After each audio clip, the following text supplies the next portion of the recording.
What's wrong? Something on your mind? No, I just fell. I don't like the horns on my head anymore. Why am I different? You don't have to live the same life as they do. You have your own fate. Didn't we tell you not to come here? I'm not a monster! Beat him up! Get rid of him!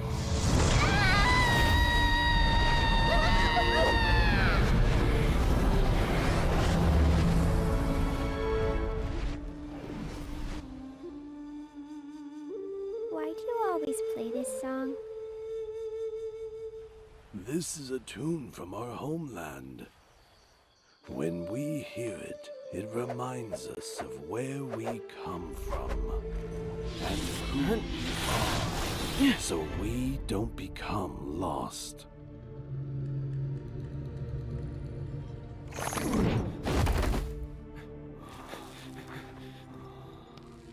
Grandpa.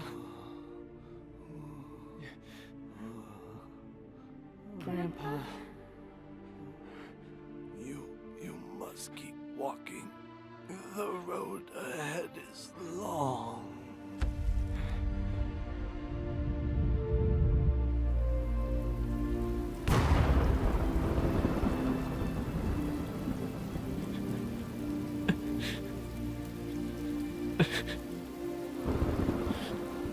You hear that?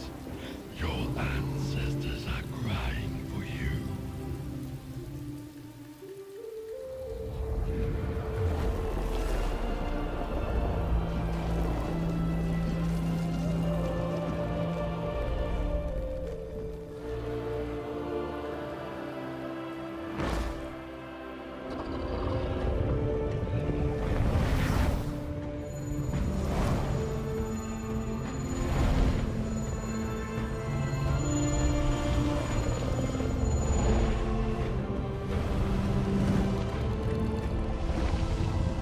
My child, we are not crying. Dragons don't cry. This is our war song. Our war song.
From this moment on, wherever I go, the dragon shall roar, for it will become their home.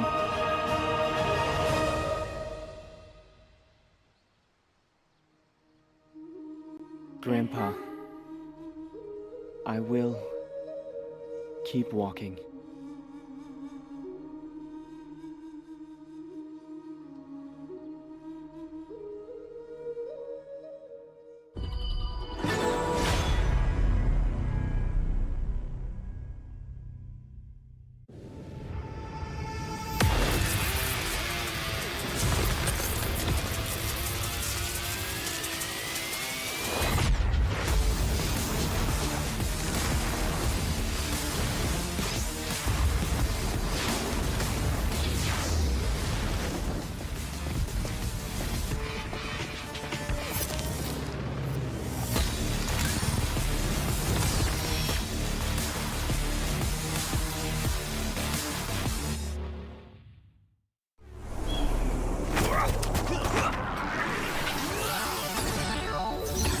Ready, set, go.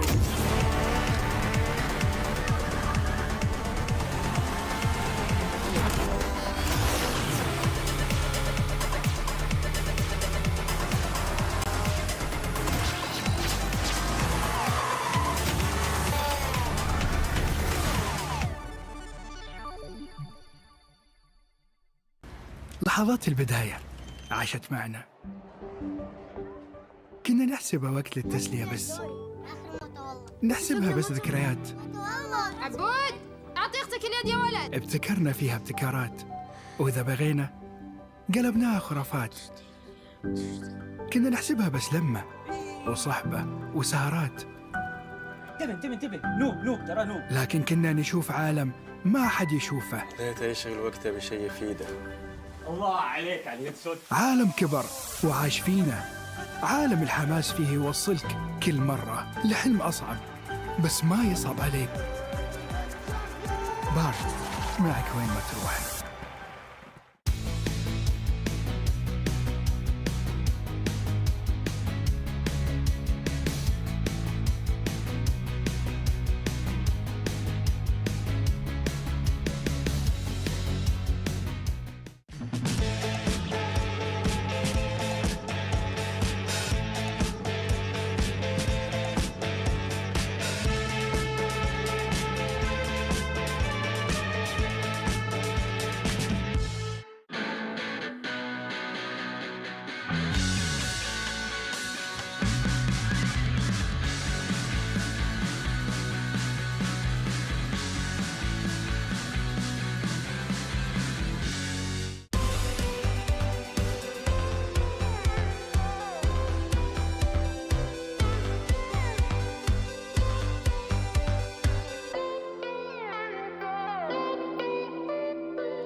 Welcome to the literal roundtable, where I have the pleasure of having the players from Team Boom with me, Arise and Dragon. Welcome, guys. How are we feeling today?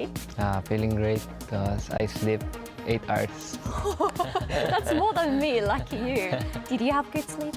Yeah, because we won RRQ yesterday. That's why we had good sleep.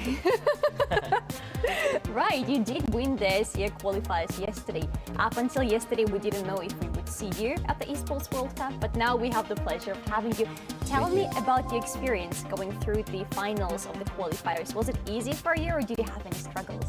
We're beating some teams, some strong teams in the screen. So for me, I think it's an easy win. We had a little bit struggle because before coming to the qualifier, we had a really bad experience in Malaysia, because in TIS2, because we dropped early after we are defeated by BKS and Vitality.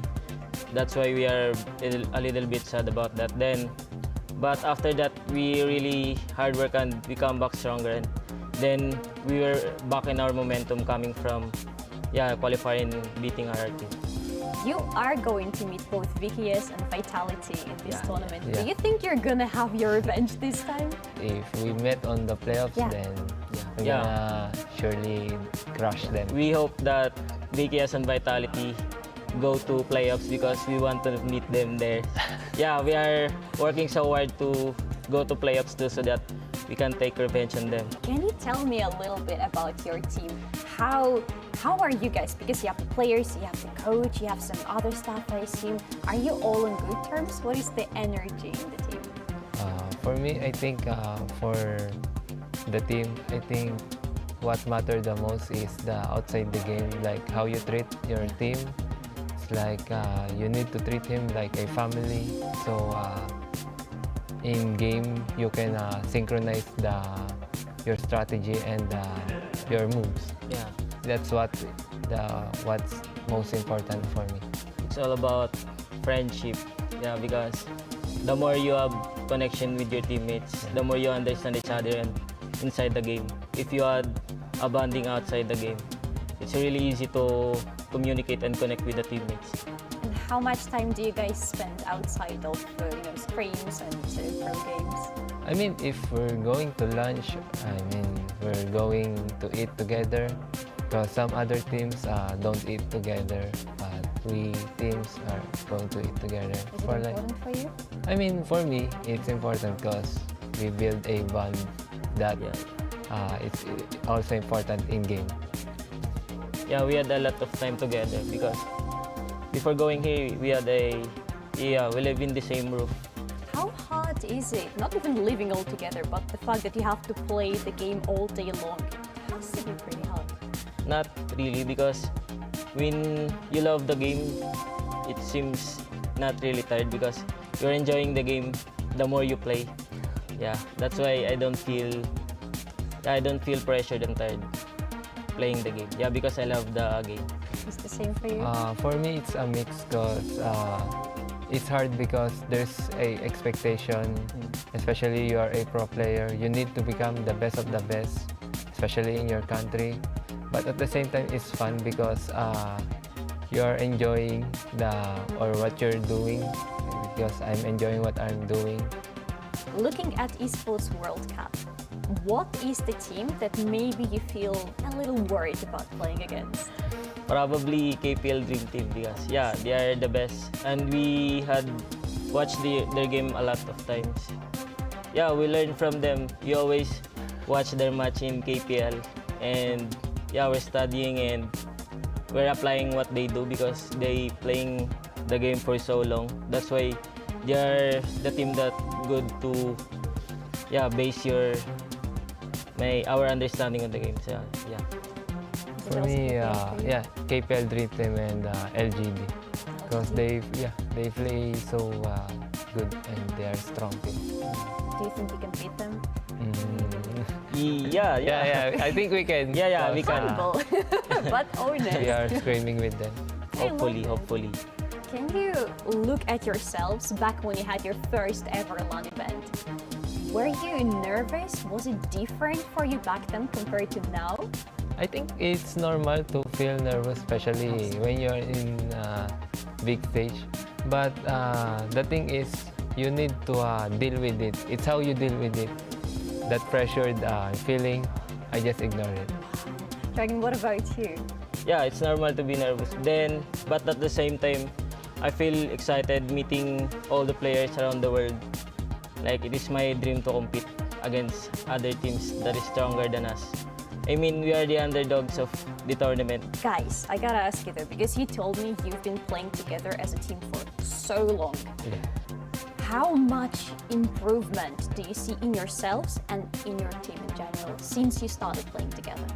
We actually improved a lot since our first match in KW until Asian Games, then KIS to here, From KIS to Malaysia, in there, I think we're not very confident on our game. But now, I can see the improvement after that tournament in KIS Malaysia. Because after that tournament, every one of us reflect on that game. Then, in our practice game after that, we won a lot of teams around. Maybe I can tell the teams, but I see improvement a lot. Maybe some Malaysian teams, because Malaysian teams are strong. Stronger in South. the most strongest in Southeast Asia. Yeah. Do you, as pro players, have any tips for people who are just starting in the game or maybe want to improve? It's okay to make some error, so don't be frustrated if you make some error. But the thing is, you just need to try some things until you be good. You just need to love what you're doing so that you will not get tired and continue to keep growing every time you play. So that would be your inspiration to commit to your dreams. You speak with so much love about the game, about Honor of Kings. Can you tell me what exactly you love about the game so much? The Honor of Kings is different from other MOBA because in other MOBA, it's all about solo playing like that. But in Honor of Kings, I can feel that you need to cooperate with your team because it is a team game. You can't win by yourself. That's why it is different from other MOBA. That's why I love the game because it composed of 5 players to win.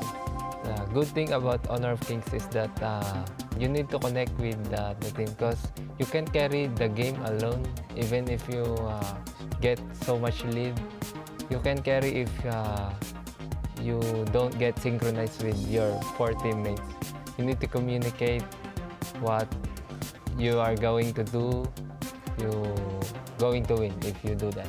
Thank you so much, guys, and I can only wish you most of the luck in the upcoming tournament. Thank you. Thank you. Thank you so much.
Ladies and gentlemen, kings and queens, welcome to Honor of Kings.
Honor 200 series, the best portrait phone AI empowered.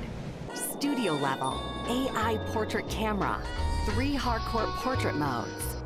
Color, vibrant and classic to capture portraits that truly stand out.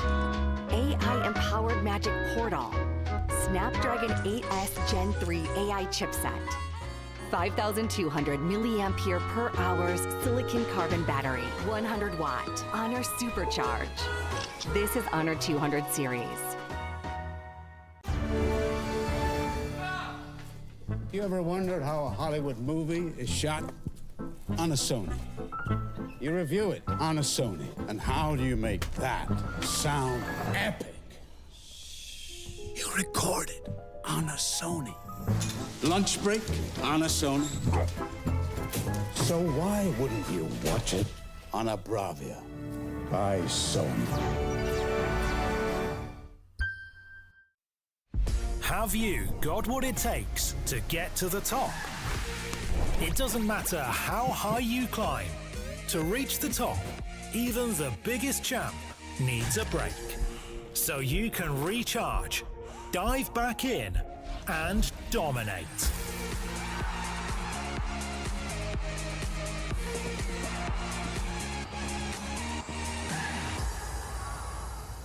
Have a break. Have a Kit Kat.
Good to have you here. Welcome to the Boulevard. This is very hot right now, but when the sun sets down, this place becomes the beating heart of the city of Riyadh. But we're here for another reason, because today is day number 2 of the Honor of Kings Invitational Midseason, where we will have to say goodbye to 4 teams, but 8 of them will continue all the way into the playoffs and will fight for honor and for the crown.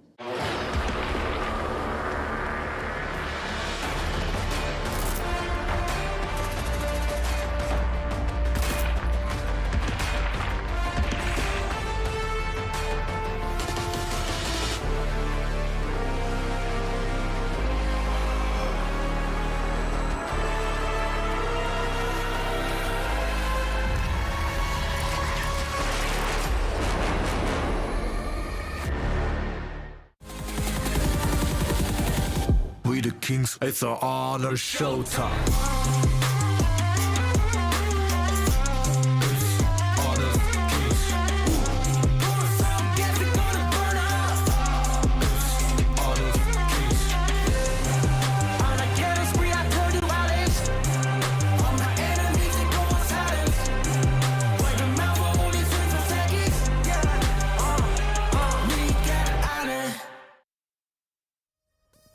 Ladies and gentlemen, welcome to day 2 of the Honor of Kings Invitational Mid-Season. We're celebrating the Esports World Cup right over here in Riyadh in the Kingdom of Saudi Arabia. I'm your host for this tournament, Isaac Peña. Join with me, Holler Kintofu.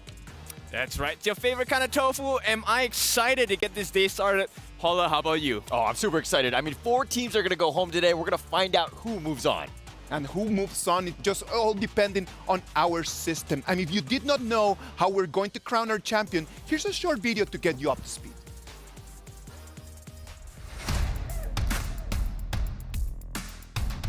Get ready for the highly anticipated Honor of Kings Invitational mid-season at Esports World Cup. The top 12 teams from the qualifiers and the invited teams are set to converge in Riyadh, Saudi Arabia for a live showdown from August the 1st to August the 4th, all vying for their share of a massive $3 million prize pool. Let's dive into how the tournament will unfold. The tournament kicks off with an intense group stage over the first 2 days featuring 30 matches. The 12 teams will be split into 2 groups of 6, battling it out in a round-robin format with best-of-1 matches. Each group will compete in 15 matches to determine the top 4 teams advancing through to the knockouts. The excitement intensifies as we head into the knockouts over the next 2 days, starting with the quarterfinals. The top 8 teams from the group stages will compete in a best-of-3 single elimination format. The winner of each of these matches advances to the semi-finals the following day to face their opponents in a best-of-5. The semi-final winners will then face off in the finals, where the ultimate victor will be crowned champion, claiming the trophy and eternal glory. Additionally, the champion will have the opportunity to smash 3 of their rival keys and add them to their trophy. Mark your calendars for August the 1st and don't miss out a moment of action as your favorite teams go head-to-head in a live competition on stage.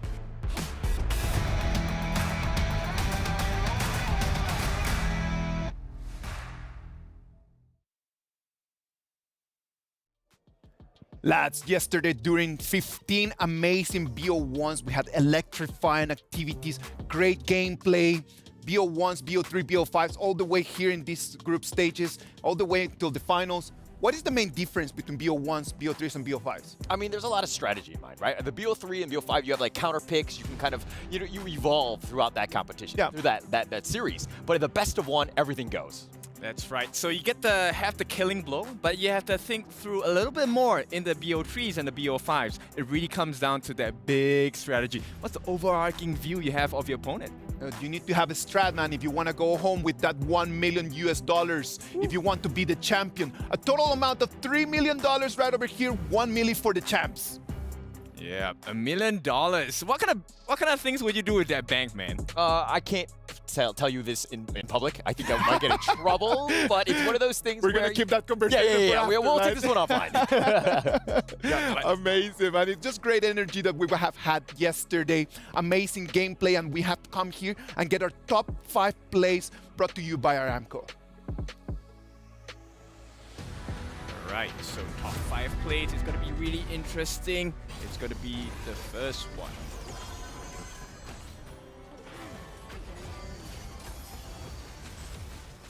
First one right over here, man. The way that Fly comes in. I know that most people are just thinking about how Ogren is just taking all the kills, but actually the way that Fly started the whole fight, that was precious. Yep, and this was the opening game of yesterday, so this was a very strong display, and the standard set by the KPL Dream Team of how games will have gone for the rest of the day. Yeah, and KPL, it was one of those things where they were playing for the first time on the international stage. How were they going to play? And it looks like they had no rust. They knew what they were going to do, and they just completely dominated that first game. Completely dominated indeed, the same as LPS right over here against Boom. The Brazilian Kings doing so well for themselves, really working out the strategy to win this best of one very cleanly. Yeah, very clean. I mean, no real chance. Boom Esports right now, they were on the defensive from the beginning, and they were just kind of reacting to what Loops was doing in that game. Very difficult game for them. Boom Esports really, they kind of need to step things up. I'm kind of worried about them going to this tournament here. Stepping things up right over here, Team Secret and LGD Gaming. Yeah, this was the spicy one of yesterday, and boy, did LGD entertain. Putting the Da Xiao back into the shelf here, you know, Team Secret has to show up somehow today. Yeah, a lot of strategy with that one, and it was the Team Secret special, and it looks like LGD had all of the counters for that. Right over here, KPL Dream Team one more time against Boom Esports right over there next to the Crystal. Yeah, this was the cherry on top, right? Because this was the fastest game yesterday on the side of KPL Dream Team. Not even 9 minutes, man. Yeah. That was a complete show. Yeah, and it was one of those things where it's the highlight reel for the KPL team, because we can kind of see them quite a bit on that one. And our top play is going to come from LGD against Kagendra. Yep, this one was spicy. I mean, they put up a fight on the side of Kage, but LGD was just too strong. Too strong, too smart. They were completely baiting them out, especially in this team fight, which ultimately ended the game. LGD playing with their food almost, and Kagendra, they thought they had an advantage. Look at them. They're now on the run, and they got completely wiped out. And that was it, man. That was the last push that LGD needed just to take the crystal and just to take the dub. Kagendra thought that they could counter, but no, it was just lights out for them. Yep, so that sets the tone for today. That's a lot of games we have to go through with all the different teams for the rest of, what, 4 or 5 hours? Yeah, exactly. Thank you to Aramco for bringing us the top 5 plays from yesterday. And the players were actually really alive. They were feeling a lot of nerves, man. Like, they won. And we have over here the top reactions brought to you by Doritos. Yep, can you imagine coming all the way here into the kingdom and having a play in front of a huge crowd? Yeah, I don't know if it can. I mean, but look at these guys. They're completely, the camaraderie's there, the seriousness. I mean, the ecstaticness. Like, he was incredibly happy. Everybody was on another level in terms of just making sure that they were showing up and having a great time on this group stage. Yep, and if you felt that they were locked in yesterday, boy, do I have some news for you. Today, they're gonna be in the zone. I hope that they're gonna be in the zone, man, because I just want more of these reactions. Today is do or die, man. You either are gonna end up laughing or you're gonna end up crying. Yep, I mean, it's the stakes are high. So what kind of flavoring do you like your steaks? Well, Dorito flavored for sure. I mean, that's definitely gonna help me out, no? That is gonna help you out for sure, man. That is going to help you out for sure. Thank you very much to Doritos for bringing us the top reactions of yesterday. We had 15 BO1s, and that set us up to how Group A and Group B are looking on the stands, right? We're gonna start first with Group B. KPL Dream Team, Weibo Gaming, 3 games, 3 dubs.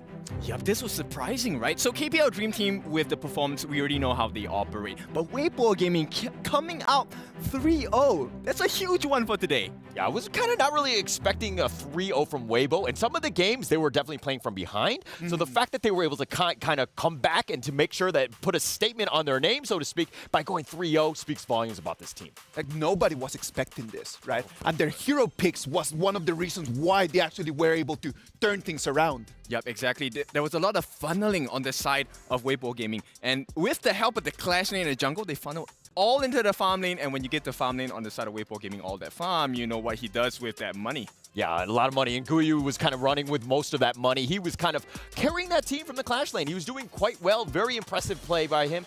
He had a great day one. Boys, Weibo is showing up, man. Like, we gotta admit on that. And you can show them some love with the EWC Player Review event. Remember to search for HoK Camp to enter the player review section where you can rate and share your opinions on the participating players. During the event, you can also earn in-game rewards by posting reviews. Head over to HoK Camp now to learn more about the event details. And the fans have been talking a lot about the KPL Dream Team from yesterday, the way that those players have been actually doing this. And that brings us to our match of the day, brought to you by Jamil Motorsports. It's going to be KPL Dream Team against Weibo Gaming.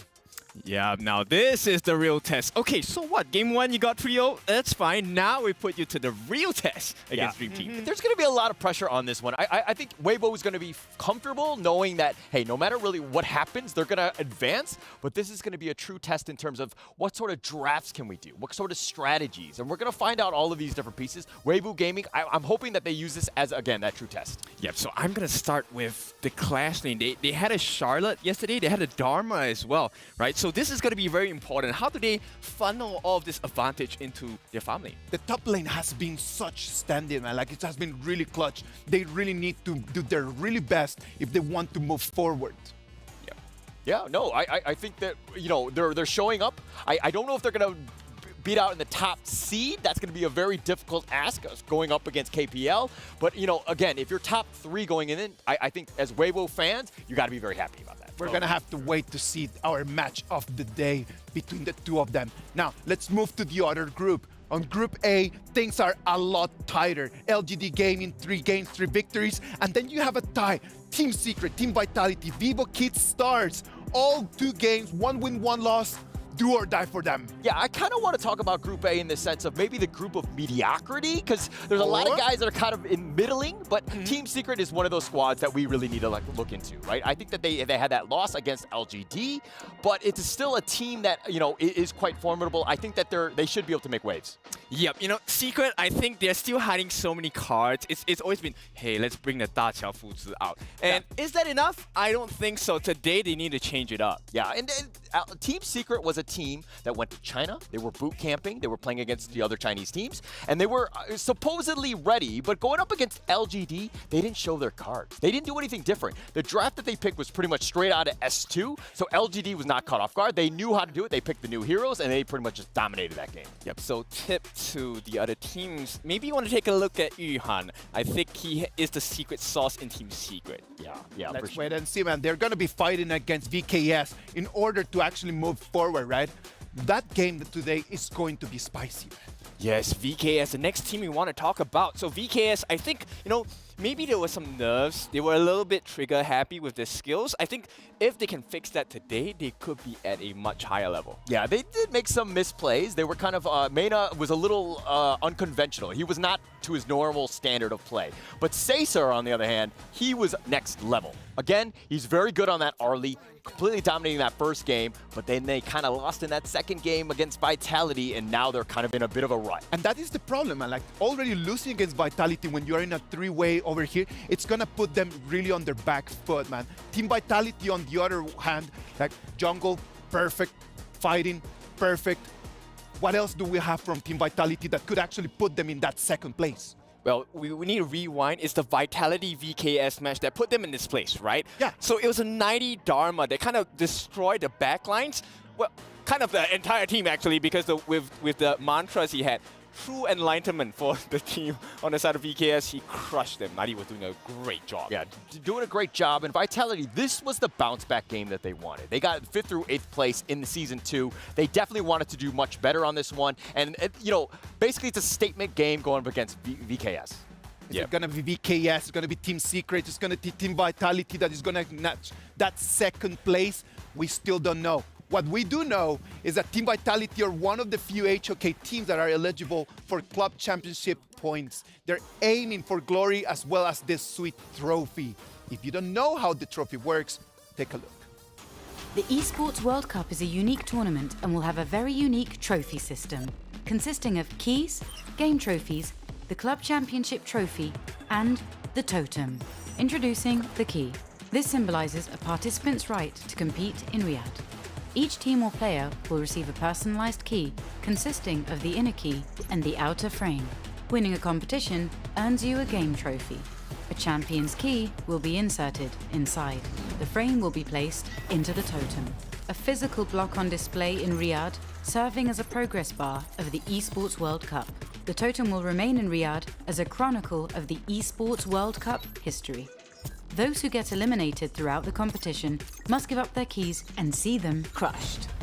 Their broken keys will be tossed into the totem and encased in resin, symbolizing those that tried to win but fell short.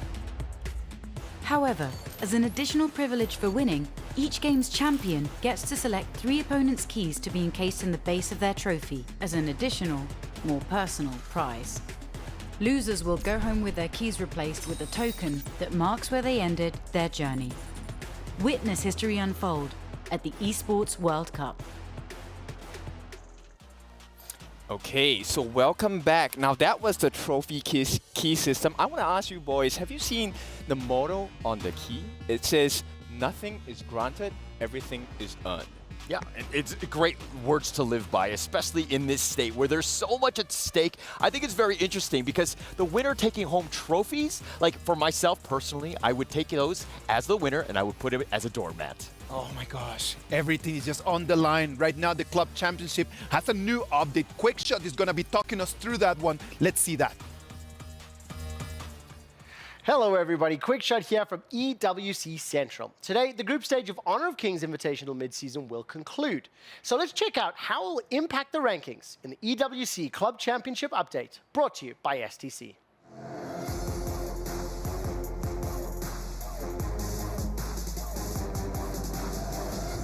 Now to start with for the HoK standings here in Group A, LGD Gaming has been undefeated throughout day 1 and a playoffs finish is a much necessary conclusion for this club. They only have one other team competing here in Riyadh. So both of these teams need to finish in the top 8 to be eligible for the club championship and a shot at the prize money. Over in Group B, Weibo Gaming has a total of 4 teams in Riyadh. So getting their first points on the board would be a good start for the club, but they need to contend with the KPL Dream Team. Now, they will not be eligible for the club championship as they have no other teams at EWC. Crucially in Group B, Team Falcons are struggling. They may be in trouble, but when you look at the top of the table, they're currently in the lead with 3,500 points. This could see their team eliminated from HoK Invitational mid-season, but with the current lead and many more teams left in the EWC events, they are probably looking likely to take it. Will anybody be able to upset Team Falcons when the other squads catch up? You'll have to find out, and the place to find out will be here on EWC Central. For more updates on that club championship, as well as all the other games, as well as teaching, mini games, and just hanging out for a good time, you can join us every Thursday to Sunday from 4 until 8. Twitch.tv/EWC. That does it from me and the EWC Club Championship update brought to you by STC. Team Falcons locking in, man. He got it locked. In terms of the club championship right now, they've got such a gigantic lead. Yeah, man, it's a huge amount of money. I would like that bank, man. Yeah, of course, 7 million. Yeah, I don't think they're sharing, by the way, but it's still one of those things where they still have a chance. This is the local team. Obviously, we've seen, the audience. We went to the stage the other day, and we just saw how much support that they have. And Team Falcons, their HQ is right next by. It's one of those things where a lot of the supporters are there, but can the team really step up today? Team Falcons are going to have an opportunity today just to keep counting more and more and more points, as they're going to have their first match against Boom Esports, right? We can see over there on your screen, Stream A and Stream B, we're gonna have 15 more games. And in case of a tie, we're gonna have tiebreakers right after all that. Lots of emotions for you guys to be over here online. But let's move on to the first game, man. Team Falcons against Boom Esports. Yeah, it's going to be a spicy one because both of them have pretty high stakes in this. They want to get some points on board. If I'm not wrong, Boom did not win a single game yesterday. Yeah, they didn't win a single one. They snuck in, so to speak. They got that 3-0 in the RRQ in the SEA Showdown, so that's what got them here. But their presence or their performance yesterday, not great. They're 0-3. They are on the bottom looking up. Very difficult situation for Boom Esports. I like the way they're walking in, though. That's a walk of confidence. At least, they have some foundation to start. The problem in here, man, is that whoever that loses this game is going to be our first team eliminated. Because mathematically, not being able to take one more win in here is just going to kick them out of the tournament. Yep, and it's painful, right? Imagine your key getting crushed right at the second day. That's a painful experience. Yeah, road to the airport directly. Do not go past go. Do not collect $200. Go directly to jail. Unfortunately for them, they might be in that situation. Not a great situation for either of these teams. Boys, let's talk about this. Let's be realistic. For them, it's a learning experience. Oh, for sure. They come here, they're going to get more experience. It's important for them to learn. Yep. STC play predictions. Let's predict what's going to happen. Who do you guys believe is going to win? I actually think Falcons learn really fast, so I'm going to go with Falcons. I was going to go with Falcons. All right, just to make it interesting, I'm going to go with Boom Esports. I wasn't too impressed with their play yesterday, but again, I think we just need that divide, so to speak, and I'm going to go with Boom Esports. I'm going to go Boom Esports as well. Boom. I'm going to go Boom Esports as well because yesterday, after seeing them playing and after looking at the fans, they've got a gigantic fan base right now that they're really rooting for them. Back home, everyone's got their hope on the fact that they're going to make it through, and I hope that they're not going to make their fans just a little bit sadder, man. Well, 15 seconds for us to move to the Amazon Arena. We're going to start our 15 games of the day. The stage is set, the lights are on, the players are ready. What about if we go to the Amazon Arena?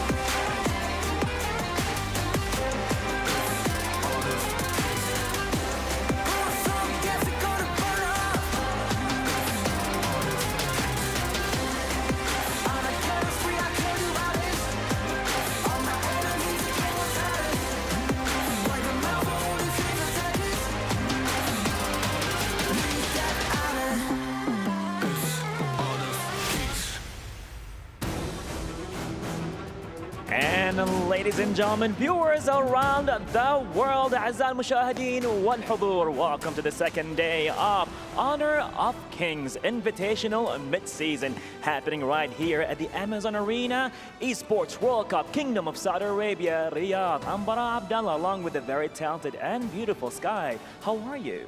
Thank you, ladies and gentlemen from all over the world. It's my honor again for the second day of our group stages to standing right here. I'm feeling excited, but at the same time a little bit sad because today we have to say goodbye for 4 teams in total because we only have 8 seats left in the playoffs. You got that right, and I think we are definitely ready for the first match. We're gonna see some Kings rising and Empires clashing.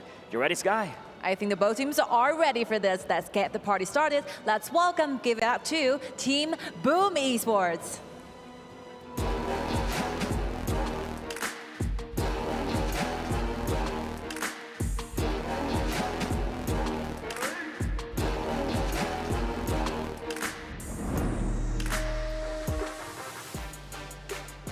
I think one night is more than enough for Boom to get everything ready. They're ready to take down their enemies. Let's see what's gonna happen in this match against their challenger. Here comes Team Falcons.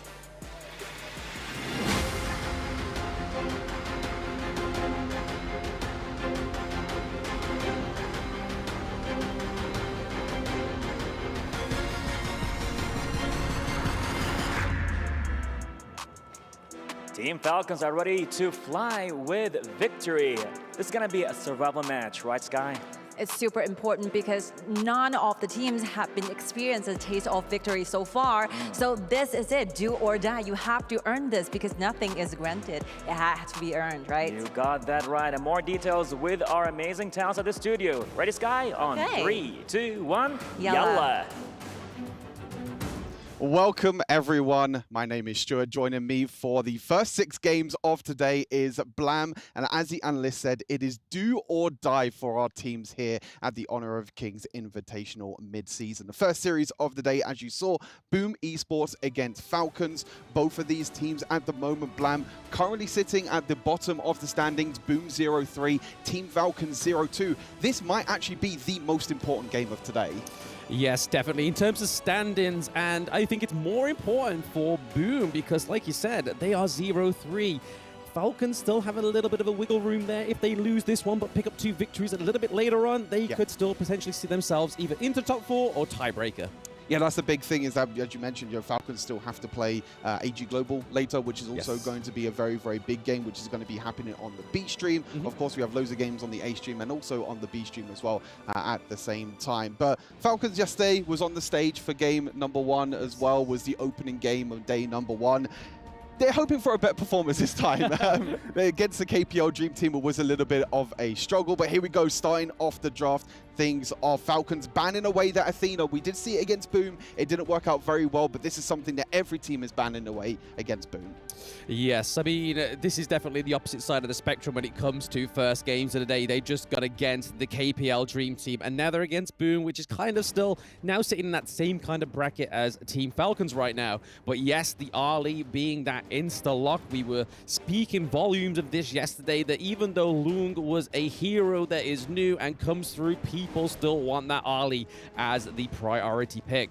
And we see the Mai and the Chow getting banned through there. But Zhang Fei for Clue is huge, and we've seen Nabil go on the Lady Shen yesterday. Yeah, for sure. I mean, Zhang Fei, we haven't seen too much of. A lot of players have been prioritizing the Lian Po over the Zhang Fei, trying to go for more crowd control with the Lian Po. But as you mentioned with Ali, one of only 3 heroes yesterday that had 100% pick and ban rate. The other 2 heroes, Dolia and Lady Shen. Dolia being banned away this time around, but we still have the Lady Shen, as you mentioned, on the bill, and also we have the Ali on the side of Boom. So no long again. So a lot of these teams prioritizing Ali again is probably for more comfort, but the first round of picks have been finished, which means we're going to the second ban phase, and a lot of Clash laners are being banned. The Main banned away, the Elaine banned away, so Wawa and Miggy are going to have to try and go lower down in their champion pool to try and find some other picks up their sleeve.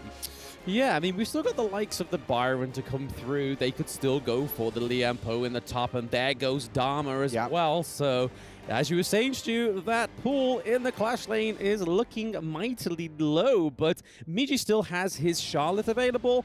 Whether Wawa takes that from him first is yet to be seen, but I can imagine Wawa going on something more like a Byron, just having a little bit more of a brutal engage hero alongside as the Zhang Fei, and it looks like we were right. Yeah, 100%. You're going to be seeing the Byron, very aggressive, very early game hero that's going to be trying to get the priority in the early game, trying to roam around, help the jungler out ever so slightly. And as you mentioned, maybe the Charlotte being picked, but the Sun Tzu actually going to be the hover and is going to be locked in. We have been seeing team compositions like Boom Esports are going for a lot of crowd control, a lot of setup potential, a lot of ease of access as well, I think, at the same time. I think some of these teams are going towards some of these, I guess you could say, quote-unquote, easier heroes that you can land crowd control, that can set up the play. And Sun Tzu is one of them great heroes with the ultimate, being able to fly around the map, go around the map in his boat, and being able to set up a lot of the plays with Durendi rounding out our composition.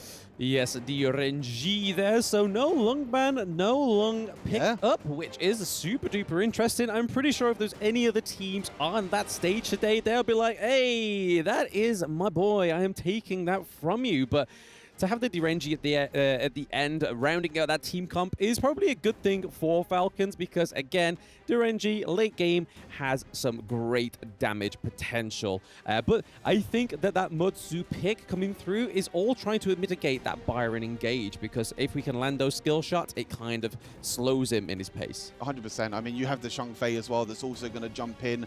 Did also get that change, if you remember, in the recent patch notes as well. When he goes into his bigger form, when he goes into his ulti form, his abilities can now knock up, so now he has even more crowd control for him. So it's a bit of a secondary pick to the Lian Po. But here we go, game number 1 of today, of a lot of games today, and this is probably the most important one. Boom Esports against Falcons. Whoever loses this game is most likely going to be out of the competition. We're going to be seeing our first elimination for today.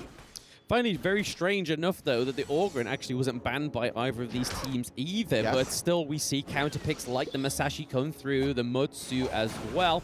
But we may not be waiting too long for some kind of action. And there we go, Nabil getting the first blood onto Boom Dragon. So this is something that I took away from my prep yesterday, that Falcons generally have a great early game. And it's currently showing here with that first blood for Nabil is huge for Team Falcons. The big thing here is actually Clue starting up in the top side. We don't normally see this a lot from supports. We normally see them starting in the mid lane, trying to get that mid lane priority. But with Lady Shen in the mid lane, with the huge amount of wave clear that she has, it allows the Zhang Fei to start on top side. And you saw, because they got the pushing priority on top side, Sun Tzu was stuck underneath the tower. It allowed Wawa and Clue to roam down into the mid lane. That's exactly what they were able to do to secure that first blood. But as you mentioned, Falcons' early game, even yesterday as well, their game against, I believe it was Loops. Yes. They had a really strong early game. They had a really strong gold lead. But when it comes to them team fights, their coordination are just not there yet. So they're going to have to try and improve that in this game. Yeah, I think with Ray on the Monkey, it's probably going to be a lot more easier for him to get to these team fights, because we saw him on the likes of the Masashi yesterday, where you kind of have to exhaust that dash over the wall, and it means that you don't have as much as a steadier engage after you use it just to clear some sort of terrain. But whereas Monkey, he can circle around, use that ultimate, and he's there. But speaking of Ray, taking a lot of damage there from Dragon in the mid lane. That's something you don't want, as we see Boom and Falcons come through into the mid lane. We see that the Masashi shield does not connect onto the Lady Chen. But again, such great brawls happening from minute 2. Yeah, really nice flash there from the build to be able to get out the Masashi ultimate. Has to be careful in the bot side as well. Ali dashing in, trying to get a little bit of damage. But this is one thing the Falcons need to be careful of. They need to be careful of this Angela because of that crowd control. Because in the game like Honor of Kings, you don't really have too much in terms of vision. Your vision is just around your hero itself. There is no other ways of getting vision around the map unless you go for the support item. So you do have to be careful when you are playing aggressive, when you are trying to invade and trying to walk through the river. The Angela can be sitting that bush, and she does do an incredible amount of burst damage. Yeah, if she lands that deadly combo on you, 1, you're slowed, 2, you're CC'd, and then 3, that blazing brilliance just does so much damage, like we saw just in that mid lane onto Ray. But here we are. There is a potential 2v2. Oh, that's what I was talking about. Going heavily in Boom's favor. You just called it out there, Stu, that Angela does sit in those bushes, and she is phenomenal, which was a great play by Boom. Really nice rotation as well by Dragon. I was talking about maybe her sitting in the river, maybe her sitting in the mid lane. I don't think Falcons was expecting her to be sitting in the clash lane. No. But Shashi jumping in with the ultimate is not going to be taking down Ray. But yeah, really nice play from Dragon, being able to take that kill back. And it's actually Boom at the moment that have that 1,000 gold lead. So doing really well with the rotations, grabbing the farm early on. But this is definitely going to be a very, very close back and forth game. Yesterday we saw a lot of teams, a lot of, you could say, stomps in a way. But this one is going to be, the pressure is on for these two teams. Yes, speaking of pressure, we're seeing a lot of pressure already on the farm lane as we see the first stage of the Tyrant come up. Jizzix is already in the pit of the Tyrant, and we see that Mutsu is trying to keep them away, same as the Sun Tzu as well. But oh, there is a crucial kill there from Team Falcons. But is that going to be a crucial trade here? Because we're already 2-0. It's a 2-1 trade now over to the side of Team Falcons. But we already seen that Sofiane is looking pretty low. Mutsu not quite yet ready to give that kill. And Clue also looking pretty low. Here comes Boom. Dragon in with a blazing brilliance, and then Mutsu picks up another kill onto the Durenji. It is just Wawa alone in that farm lane T1 right now. This could set up the T1 takedown. Yeah, they were suffered a little bit there, Falcons. They were really going for, as you mentioned, that steal onto that Tyrant. They were able to get that steal. They were able to get the bonus damage. But because they had to go super aggressive and try and go for that steal, they were a little bit behind in terms of the tempo. And again, Boom Esports to Andrew again, the crowd control that we were talking about during the draft. The Mutsi going over with that long-range stun. Then the Angela stun on top of that as well. Falcons need to be careful of this crowd control. It's so difficult, especially when you're playing these very melee-type heroes, like the Byron, like the Menki, even the Zhang Fei as well. When you're stepping forward, you have to be careful about that crowd control. Yeah, it's the only problem when you don't have as much range, but to be honest, you've got the Lady Shen, you've got the Durenji, but these are not the ones that are sort of phase checking, that they are literally just staying in their lanes, they are farming up, just getting their resources to try and itemize the enemy team. But it looks like that Toshi's able to take that T1, so first turret does go over to the side of Boom Esports, which is now going to really open up that side lane and mean that it's going to be not so much safer for Falcons Sofiane in the bot lane. But here we go, Ray Wawa here on the 2v3 onto Boom Esports. Sunset coming around as well. The boat does come through. Boom taking another kill thanks to the blazing brilliance, and this is going to be a T2 at 6 minutes. They're really struggling at the moment, Falcons. It's just the grouping at the moment from Boom Esports. Like I said, it's just that ease of the composition, you know, being able to easily get the engages, easily get that first kind of engage onto the side of Falcons. And because they're the first ones that are being proactive, the ones that are actually going in for the engage, Falcons are on the back foot at the moment. You know that Menki is normally a kind of a late game scaling jungler, has to kind of get a few items, has to be able to get tankier, but needs to get into the mid and late game before he can actually get tanky. And at the moment, nowhere near that point at the moment. So you're seeing the Angela, the burst damage from Dragon at the moment, doing an incredible job. Yeah, Dragon and Impressive are doing fantastic efforts setting up these engages, and they don't have to be anywhere near these enemy heroes to set them up. They just pop skill 1 and 2, and then the setup's already there, and then allow Miji or allow Jizzix to go in and just clean up with that close quarter combat. We've seen a lot of pressure going onto Sofiane in the back lane, but there we go. Jizzix goes in with the ultimate onto the monkey there, and Sofiane looking pretty low, but Ray takes another L in the team fight. Boom Esports actually 8 kills to 2 right now, and that 23k to 8k goal, 18k goal difference is something the Falcons need to start to worry about. Falcons have some sort of miscommunication or something at the moment, because we're seeing the likes of Clue and Ray engage, but Wawa is on the opposite side of the map. Now the Bill is going to get caught in the mid lane. It's Boom Esports that are just grouping together as these little bundles, whether it's 4 people, whether it's 3 people, but you're seeing this again as well. Look at Wawa on the minimap in the top left-hand corner. Yep. He's nowhere in sight. He's nowhere near the team, and you're seeing the likes of Ray and also Clue trying to engage, and there's just that little bit of miscommunication, which is so crucial at the moment, because this is a best of 1. We have to remind everyone at home. So you lose this game, it's going to be brutal for the side of Falcons. But for Boom Esports, this can keep their dreams alive. It could be the saving grace indeed. And like you were saying, Wawa is playing a little bit too far back. You can kind of see where he's coming from. He's trying to sort of hope that the backline gets damaged a little bit. But like we were saying in the earlier game, they don't really have the range into the backline, because it counts on the Zhang Fei to get in. It counts on the Monkey to get in. And if they can't get in, then Lady Shen or Derenji aren't going to be the ones to start that engage. So we already see him there just kind of trying to stalk, and it's just not working out for Falcons. But Boom already looking like they're going to pretty much solidify their place and get their first victory. But Wawa sitting in that brush there, not looking like he wants to clear the minion waves. Toshi's just being given a free T2 there. I'm not too sure what's happening here, Stu. Yeah, I think Wawa is trying to play the flank at the moment. Wawa's trying to stay on the back line, trying to get a little bit of flank, but the Bill going a bit too far forward again. You can't step that far forward against the Arlie. Her mobility that she's able to bring to Boom Esports at the moment is just way too much. Even Sansa diving in, Musashi into the back line as well. The Derenji has to flash away, but still dies underneath the crystal. Sansa stays alive, but it's a 1-for-1 trade, but they will happily take that trade with the minions pushing into the clash lane. They're going to be able to get this high ground tower. And Boom Esports, this is a completely different Boom Esports than what we saw yesterday. They look confident, they look aggressive, and they're looking to try and finish this game. They are pretty much looking for that, Stu, but it's currently a 2-1 trade right now. We do have Sophian on the 3-second death timer, and obviously Jizzix with that fantastic the goal on that engage to go straight under the crystal, but it did allow them to get that higher ground turret. So I believe the trade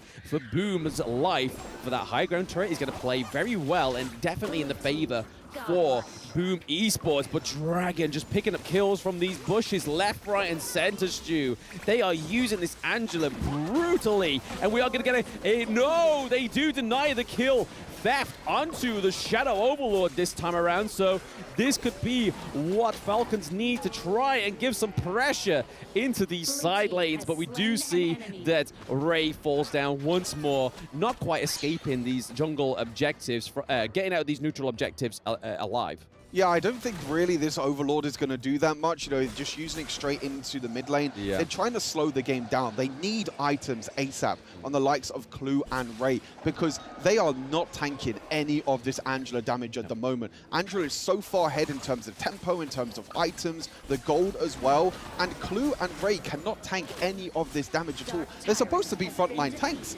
They're not even tanks at the moment. They are squishy as anything, and they're playing super aggressive, as you can see. Now, with Boom being able to take the Tyrant, they're now going to try and look to get that one last team fight to try and win this game. Yeah, we got a very valiant effort here from Wawa, trying to get the T2 onto the side lane in that clash lane, but Jizzix knew and is going to go here to try and shut down the Wawa, but currently already taking a big beating is Wawa, and there we go. Midget is coming around with a little bit of a helpful hand to take that 2v1 and able to stop the Jizzix falling down on the side of Boom Esports. But 14 kills to 5 right now, Stu. We're seeing that 5k goal difference, almost 6k. There it is. Ding, ding, ding on the bell. It comes through for Boom Esports. But like you were saying, Stu, the Zhang Fei, the Monkey pick are just all playing behind the Lady Chen. It's kind of like they're like, oh, don't let me go in.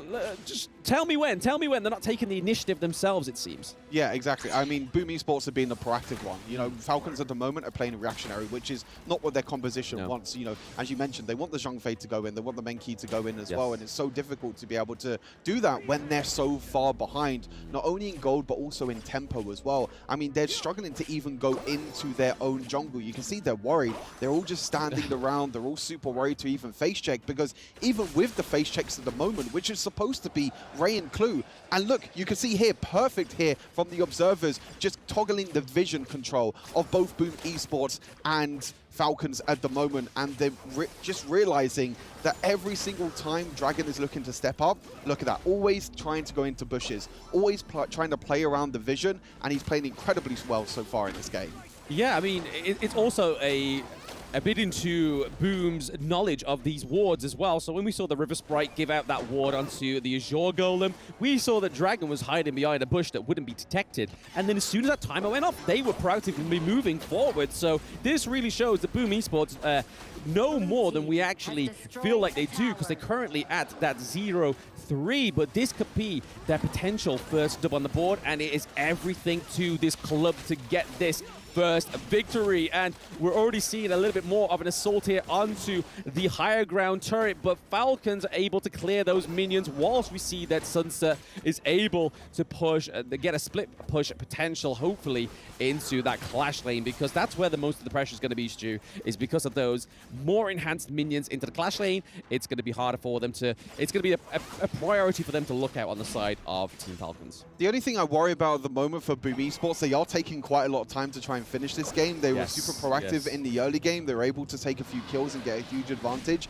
They're probably just playing with I guess, a little bit of worry in the end, because they're like, okay, this is probably the most important game in our group. We need to win this game to keep our hopes alive. So they're not willing to take any risks. But the problem for Falcons is they can't even go out of their own base. They're trying to now to try and take this Shadow Overlord, but it might just get engaged on and lose the game. Yes, we see a great bit of a bait there from Miji. He's just trying to keep them from that Shadow Overlord, but here's Ray. He is not able to get in to the Shadow Overlord camp, so this is going to be very fruitful for the side of Boom Esports. But like you're saying there, Stu, a great observation is that Boom are taking their time to finish this game. They had to the 9-minute mark where they got the high ground turret. It's been 5 minutes since we've seen any sort of other advancements. But here we are. They are still trying to contest and take the Shadow Tyrant, even though they have that jungle debuff. They are all working on it as a team.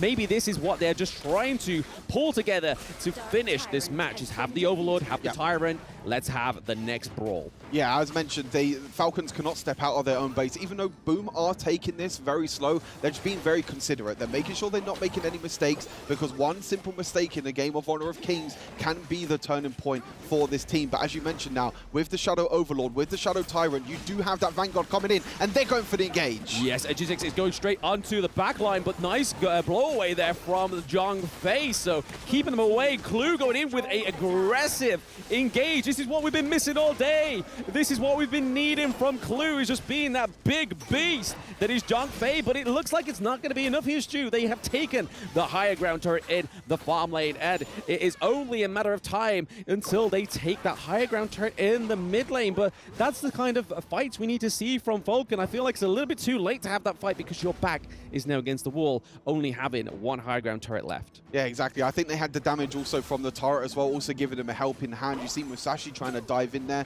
trying to do a lot of damage, trying to get that one kill that they need to try and finish this game. Nabil playing super aggressive, has to be extremely careful.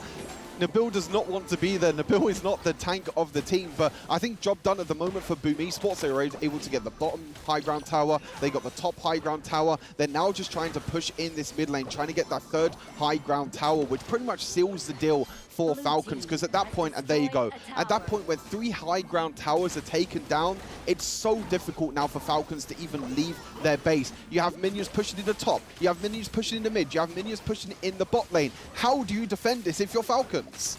I mean, they're showing it right now that they're defending it pretty well here, Stu. They're able to mitigate that wave there, because it just didn't seem that Boom was able to have their footing in, because all three lanes are splitting 5 players there. So even if we saw like the engage from the Motsu come through, I feel like it wouldn't have been as fruitful as some of these previous team fights would have been, or previous engages would have been. So again, we could be seeing the first 20-minute match of this mid-season invitational.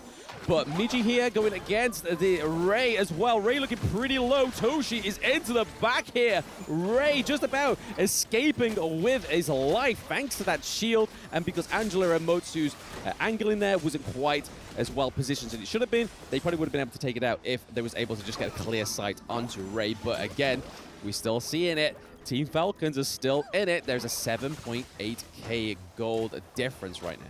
Yeah, you can see that Ray's starting to get a little bit tankier. You can see that he's starting to tank quite a lot of damage. Menki is now scaled a little bit into this late game. The problem is, as you mentioned before, I think it's a little bit too late. I think they've just lost so much in terms of momentum, in terms of just pure map control. You know, Boom Esports have the whole map control. I think they're just waiting at the moment for these next major objectives to spawn. As you can see, the Shadow Overlord has been spawned. Falcons are trying their best to try and step up and try and defend and try and take away this Overlord, because if that Shadow Vanguard comes in, it could be the end for them. It's going to have to be a very well-played team fight here by the side of Team Falcons. Already been down 8k gold, but they are trying to waddle down the health of Jizzix, but he does have the Sage's Sanctuary. War is down, so it's already a 5v4 matchup here. We see that Michi's gone straight into the back of the line there, trying to do some damage onto Sofian, but he still has that Sage's Sanctuary. Nabil goes down as well. This could be the potential end here, the curtain call for Team Falcons, as we see both the side lanes have the minions here, Stu, and Jizzix still has that Sage's Sanctuary. He's able to bait those abilities. We see that Boom Esports are probably looking for the final strike here onto the side of Team Falcons, and click, click, boom! Esports getting their first dub on the board today. Boom Esports keeping their dreams alive. A much needed victory for them, but the road doesn't end here as well. They still also need to try and win the next game as well against AG Global. So there's no time to rest for them. They have to go back. They have to prepare for AG Global, and they need to also try and win that game as well. But you can see the faces of Falcons at the moment. This could be the end for them. There's a slim chance that there's a possibility of a three-way tiebreaker between Falcons, between Boom, and also AG Global. But Falcons have to play Weibo Gaming still, whereas Boom Esports and AG Global face off against each other. So really, really strong performance. This is the Boom that we was expecting, you know, coming into this from the SEA showdown. Dragon, I have to say, MVP of this game on that Angela. So many picks. Impressive as well on that Mozi. Yes, I mean, just showing clearly a different playstyle of what we've been seeing to Boom Esports. Dragon just being absolutely a ninja on a mage.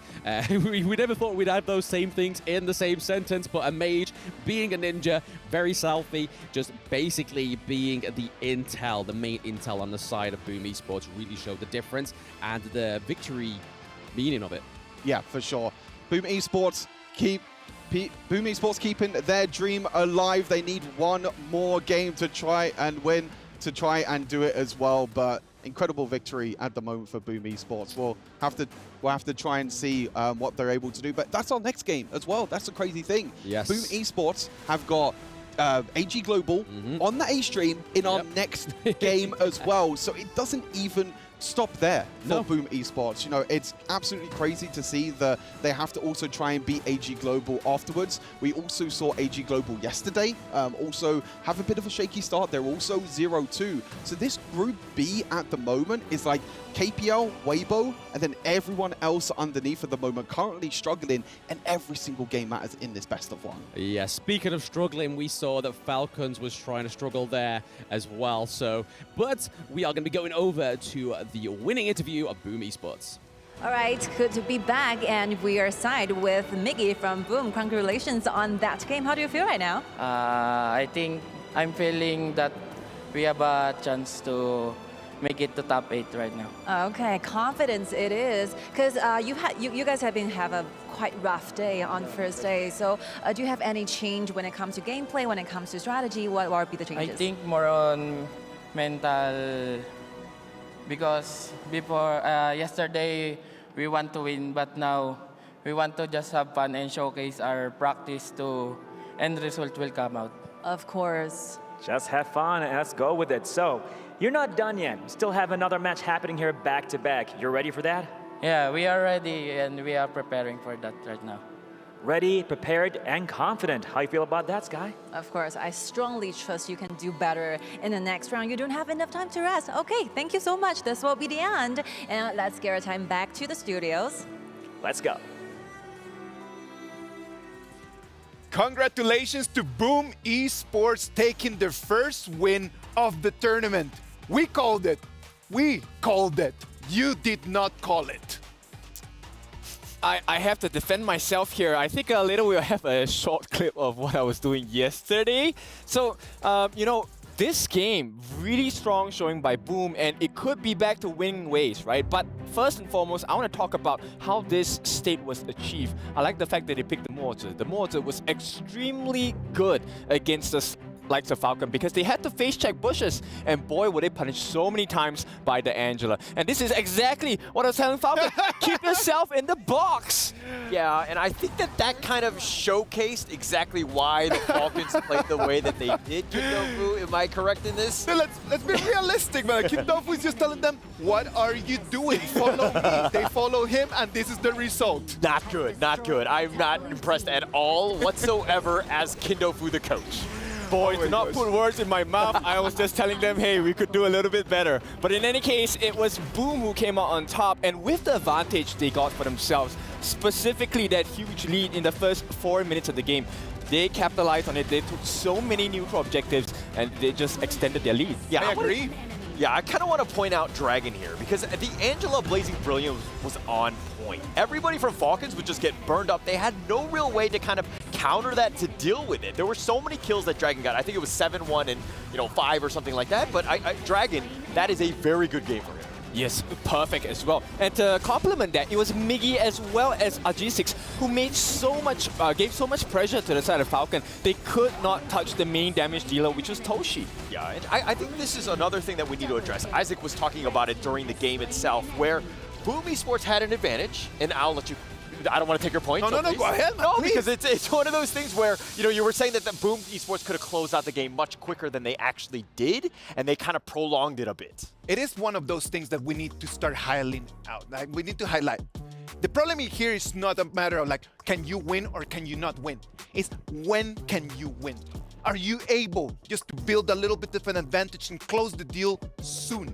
It cannot be possible that in the mid-game, there's already a 5,000 goal difference for Boom Esports, and then it gets the game to 19 minutes.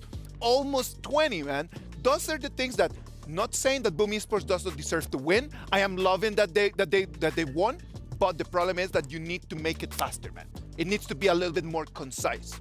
Yep, winning ways for sure, but it also means it's important we find out who the MVP of this game is. So let's take a look at who the MVP of this first BO1 is going to be. It's going to be impressive. And yes, he did a lot of work on the mortar. I think a lot of skill shots.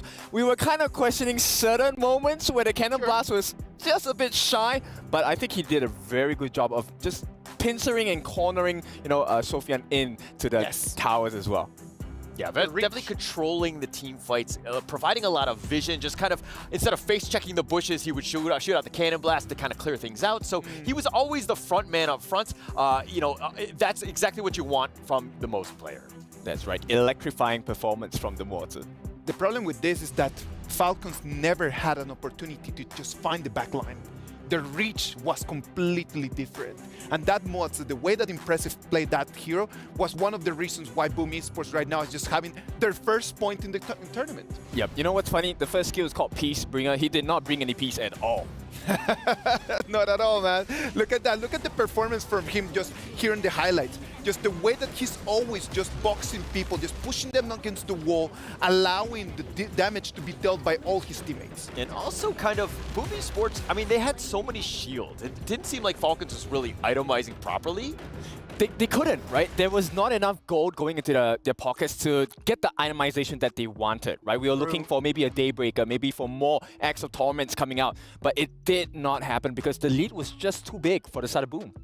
Yeah, way too big. And if we're looking at some of the stats here, I mean, the teamfight rate's kind of on point. We expected Dragon to be up in front because he got all those 7 kills. Again, a lot of it was set up by Impressive. Yep. But I think if we're looking on the other side, I mean, the damage taken, Ray, always up front, but never really finding that perfect dream roam.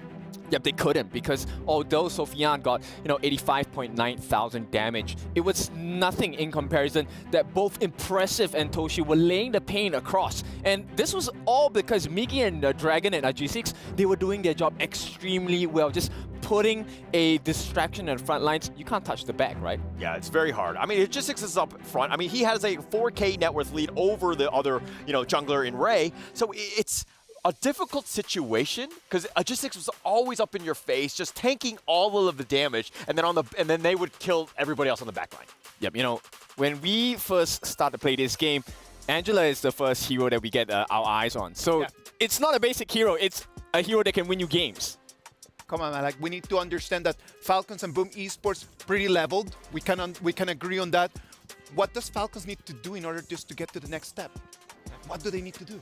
Not check the bush with their face, maybe? Yeah, it seems like the objective, the objectives by Boom Esports, they were very reactive. Like, Boom Esports was kind of dictating everything. They had all of the vision that they needed, and they took everything very safely. I mean, yes, there was the mid-game where they kind of prolonged it a bit by taking every objective, but, it's one of those things where, as an inexperienced team trying to make it and trying to get better, I think that there's a lot of room for growth, but it's, again, that vision was just on another level here. Well, that's all for the first game, right? But right away, they're going to have their second game against AG. That's a tough one to swallow. Back to back, man. Like, it's going to be Boom Esports against AG Gaming. Like, what is going to happen in here, man? Like, we know exactly that Boom Esports right now, they already stretched. They've got, like, their fingers ready for the game.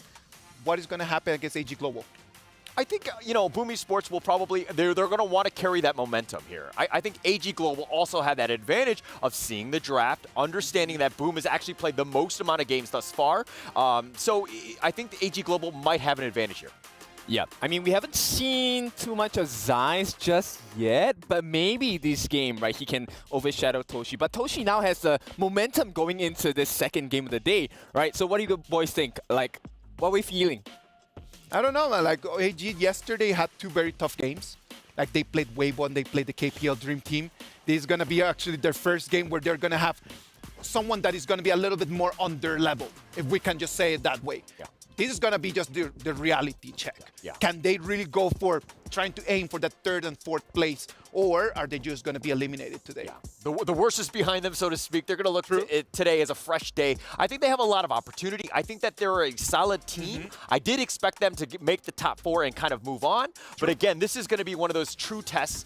Are they able to compete with this Boom Esports team? Yep, for sure. And I think one of the main matchups I want to talk about is Snow going up against Miggy. Right, this Clash lane, it has a make or break games for a lot of teams. So I think we should take a look at the Clash laners for both teams and see how they would impact both teams' performances. Let's wait and see, man. STC play predictions for this game.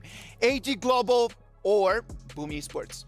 I would go with, I get first pick, right? Yeah, sure, go ahead. Boom Esports, because they have the momentum. All right. AG Global. I think that they're a stronger team, and I'm glad you picked first so that you kind of picked the wrong one first. No, come on, man. I'm going to go with Boom Esports just because if Boom Esports win, that's going to be their second victory. That puts them with 2 points, and then AG Global is going to have to win all the rest of their matches to push it to a tiebreaker. And who does not want to see some tiebreakers going on, man? Like, I really want as many games as possible. We're going to have 15 games today, and then if we have some tiebreakers, we get to work extra, man. Come on, more energy, more games. Who does not love that? Yeah, of course. And I think that this is one of those ones where we're going to find a true test. AG Global, great squad, very impressive. Let's see what happens. Let's see what happens in the Amazon Arena as we go live. And we're back again here at the Amazon Arena. وعدنا عليكم من جديد. Ready for the second match for the day. You ready, Sky? Of course. I think Boom Esports has already been heated up and warmed up already. Ready for the match 2 for their day 2 in Honor of Kings Invitational Midseason. So let's check it out. Shut up one more time for Boom Esports. Let's go.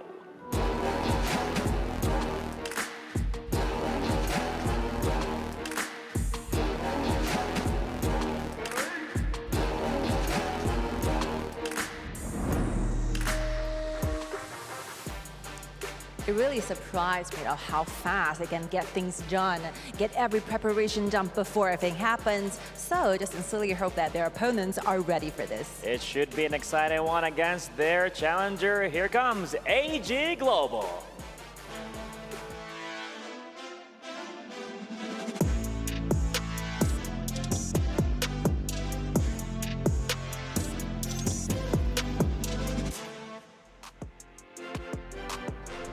AG Global going against Boom for the second match of the day right here. It should be definitely a one to remember. Another one for the history here at the EWC. So, we ready? Of course. Let's go, ladies and gentlemen, right now to the studio. Take it away.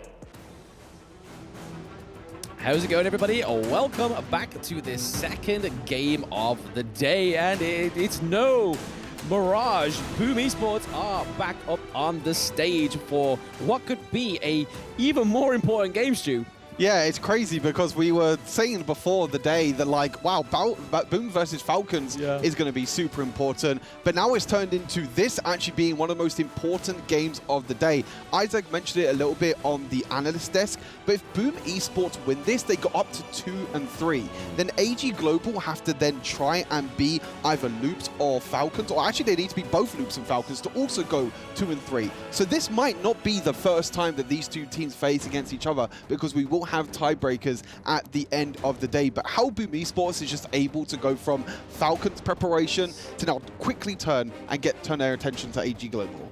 Yeah, it's quite a feat, to be honest. I don't think I'll be able to do it. I know back-to-back ranked games don't quite go in my favor, but hey, I'm not the pro, I am just the voice. But here we are. We're seeing some priority bans that are very similar to what we saw in Game 1. So the Chao and the Mai Shiranui as well. And then if you look over to the side of AG Global, they're banning out Toshi's Ali. So we could potentially get that.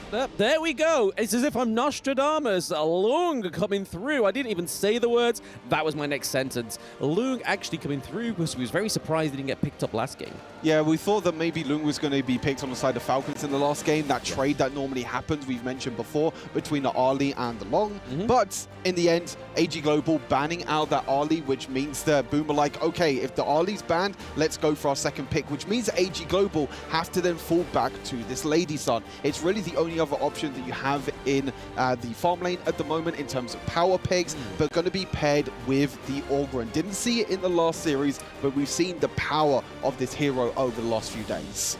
Yeah, I mean, Lady Sun is definitely no stranger on the Zays there. So again, it's a late game hero. You are going to be trying to play to that late game. So as long as we get that farm going on the Lady Sun, we should be A-OK. But the Orgren coming through for Myosotis is going to be fantastic unless they go into the Clash lane like we saw yesterday. That'd be whoa. That's a surprise. And then onto the side of Boom Esports, we're getting a very more useful role in the mid lane. Not quite the Angelus, so not going to be sitting in bushes.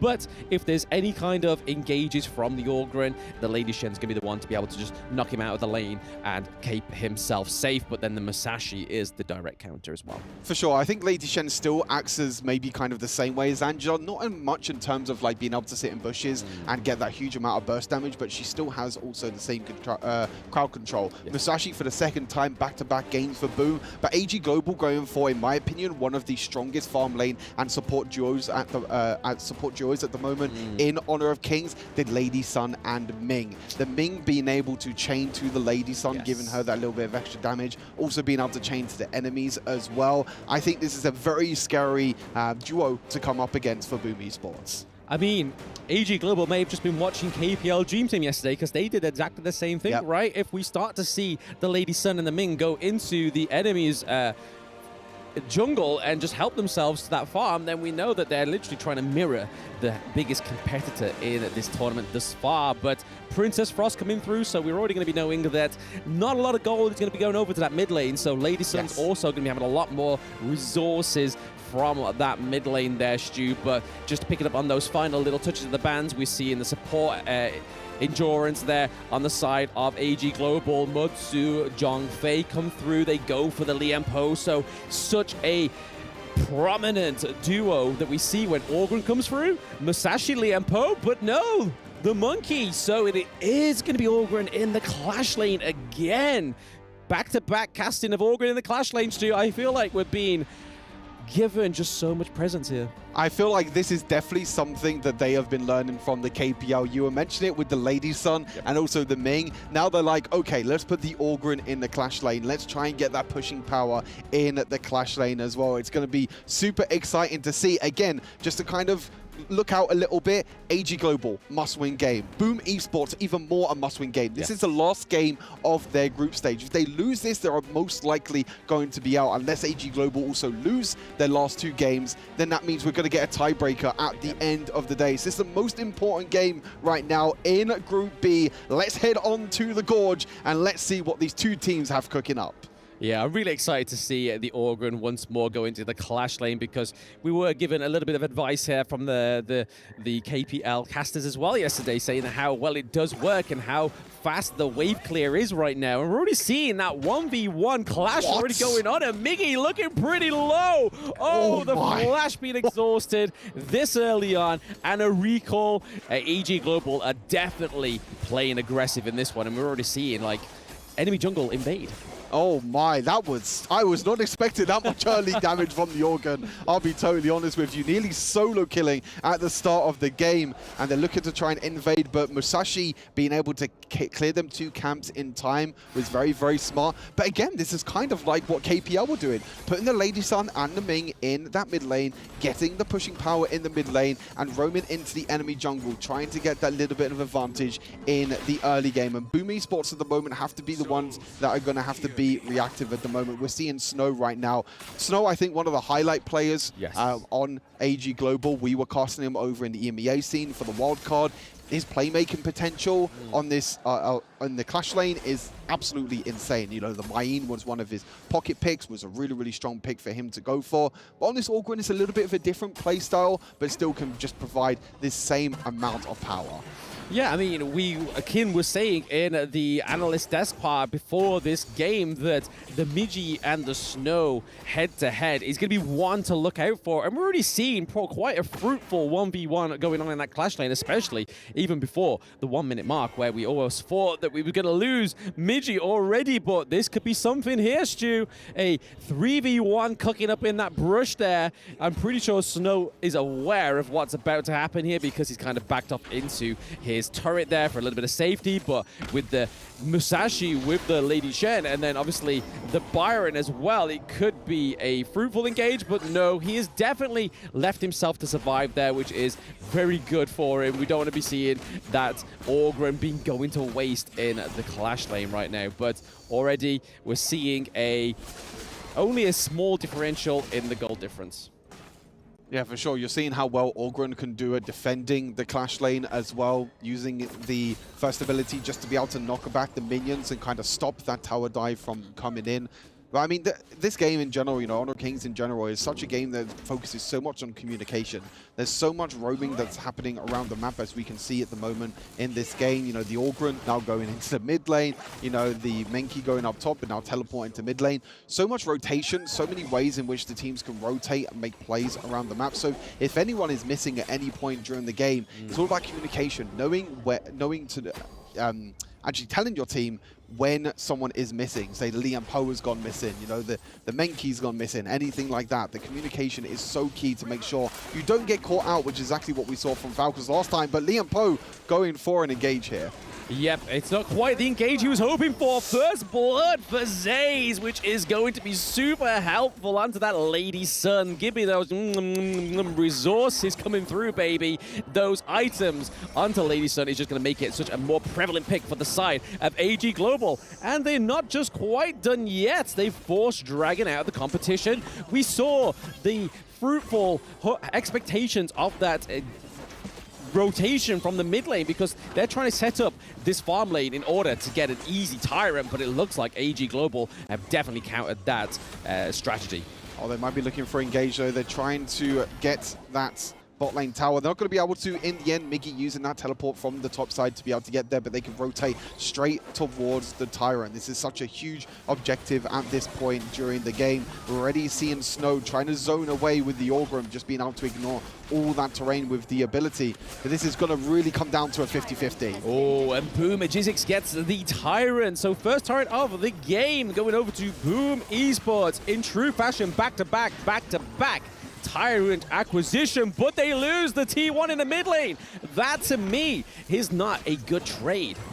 Yeah, really difficult trade there. Actually, I think in the end, AG Global just decided to completely ignore the Tyrant, decided to go for the mid lane tower already, which is a super important tower to take. It just opens up the tower so much. They do trade, though, with the bottom lane tower, so overall, it's not looking too bad for Boom Esports. They have to kind of get this advantage at the moment with being able to get the extra gold onto the carries. But speaking of gold, look at that gold at the bottom. Zeiss, 4,000 gold already.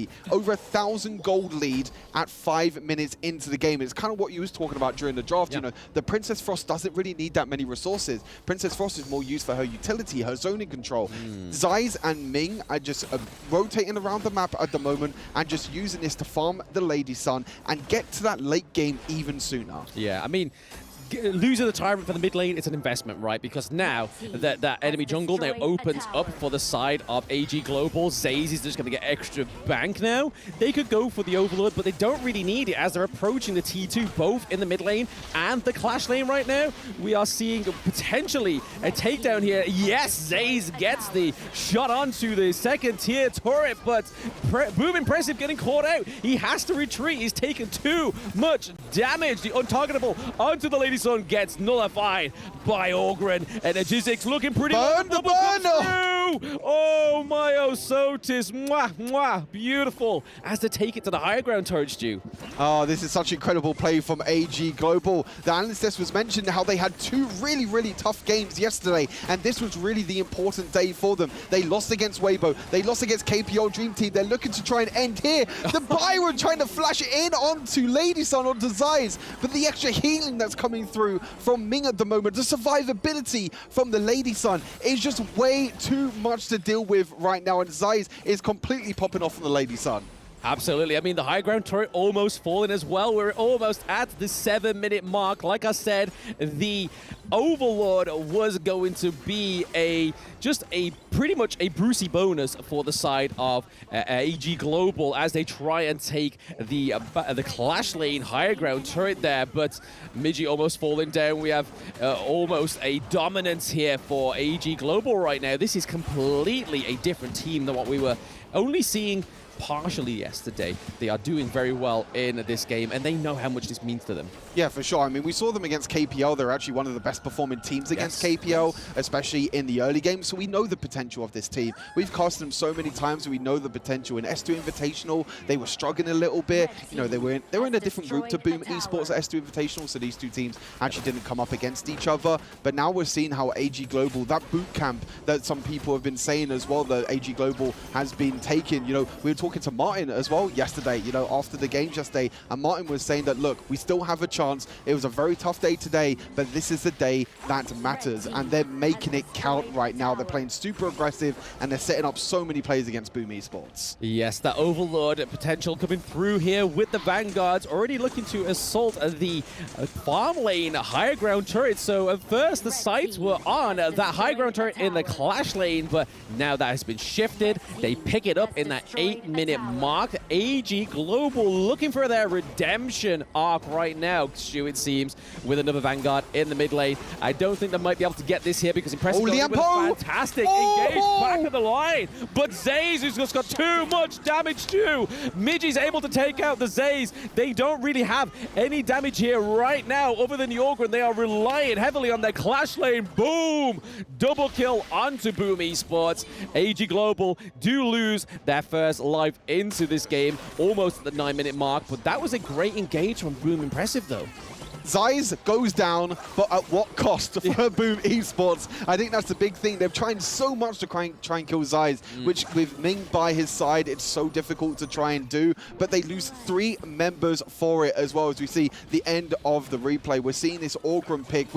didn't really expect him to be played in the Clash lane. We know he can be played in the Clash lane, but we've seen a lot in the jungle. But again, KPL bringing it out yesterday, AG Global bringing it out today as well, just showing the power of this hero, not only in the jungle, but also in the Clash lane. But another hero I want to talk about as they're taking down the Tyrant is Lived on Princess Frost. Yes. This is a hero that he has played so many times, played every single game pretty much in EMEA qualifiers, played it so many times in S2 Invitational. This is a comfort pick for him. And you're seeing how the Princess Frost, the zoning control that it brings, and it allows the space for Zeiss to be able to tumble, to be able to use her first ability and get that extra damage with the range as well. So overall, an incredibly impressive composition here for AG Global, and they're not going to slow things down.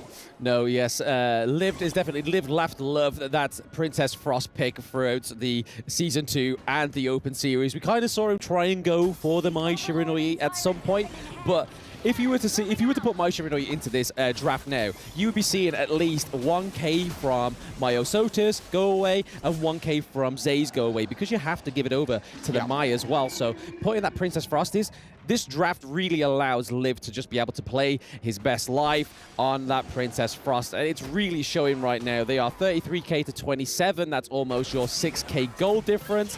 They have more neutral objectives as well, and it doesn't look like they're stopping there. They have the Tyrant. We have Mayo Sotus just completely just helping himself to the enemy jungle. So they have true control over this map so far. Yeah, and this is a completely different game at the moment for Boom Esports. A very, very different game for them. You know, in the last game, they were the ones on the back foot.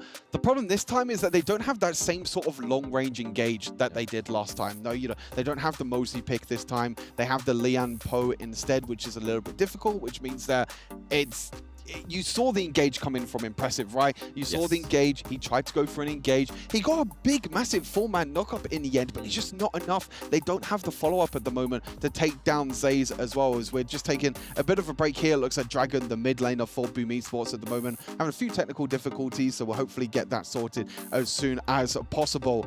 So we'll have to wait and see. But yeah, let's take a step back, Blau. You know, this series, really important for both these teams. AG Global at the moment currently sitting 0-2. Boom Esports with that last win in the previous game against Falcons, now sitting at 1-3. This is the last game at the moment for Boom Esports in this group stage. AG Global still have to play Loops and Falcons later today. So if AG Global win this and also win one of the two games against Loops and Falcons, they're through.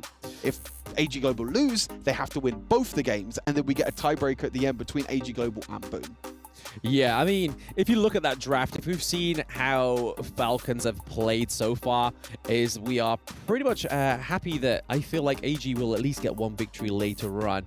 But we are going to be looking at a pre-match interview now with AG Global. Let's see what some of their thoughts were going into this match. Hey guys, it's Chichi again. This time we have Martin, the manager of AG Globals of Hong Kong, China. I mean, bro, yesterday has been super rough for you, but I don't blame you. You fought against KPL. Yeah. You fought against Weibo Gaming. Yeah. And the teams are not losing at all. What happened yesterday, really? Actually, in the first game, we played against Weibo, and then we got the advantage in the first 10 minutes. But at the last 5 minutes, I don't know what happened, but still, I think it's some mistake made up by our teammates, and then so yeah, things happen, and then we lose it. But we still got the 6K income ahead, but we still lose it. So, but it's okay. But we're gonna tune it up last night, and then we train a little bit more, and then we just watch the replay, and then hopefully today we won't let it happen again. So you talked about a lot when it comes to your first game yesterday, but when it comes to KPL, actually for now we are the best one to place the performance. It's the best one against them, right? I heard you guys were having a discussion like we at least got a kill or something. And then we got 2 kills, and we got the first blood from Elor. Oh, that's pretty good. And then we tried to make the game get into 12 minutes. Oh, no, not 12. Around 11 minutes. Oh yeah, the longest. Yeah, the longest one. So we are happy for it for the second game. But the first game, yeah. What's done is done. I gotta cry. But it's 2-0 for you. It's 0-2 for you right now. You have 3 more to go. Which gonna be Loops, which gonna be Falcon, and which gonna be Boom. I think. What are your thoughts when it comes to the next few games that you have to finish off today?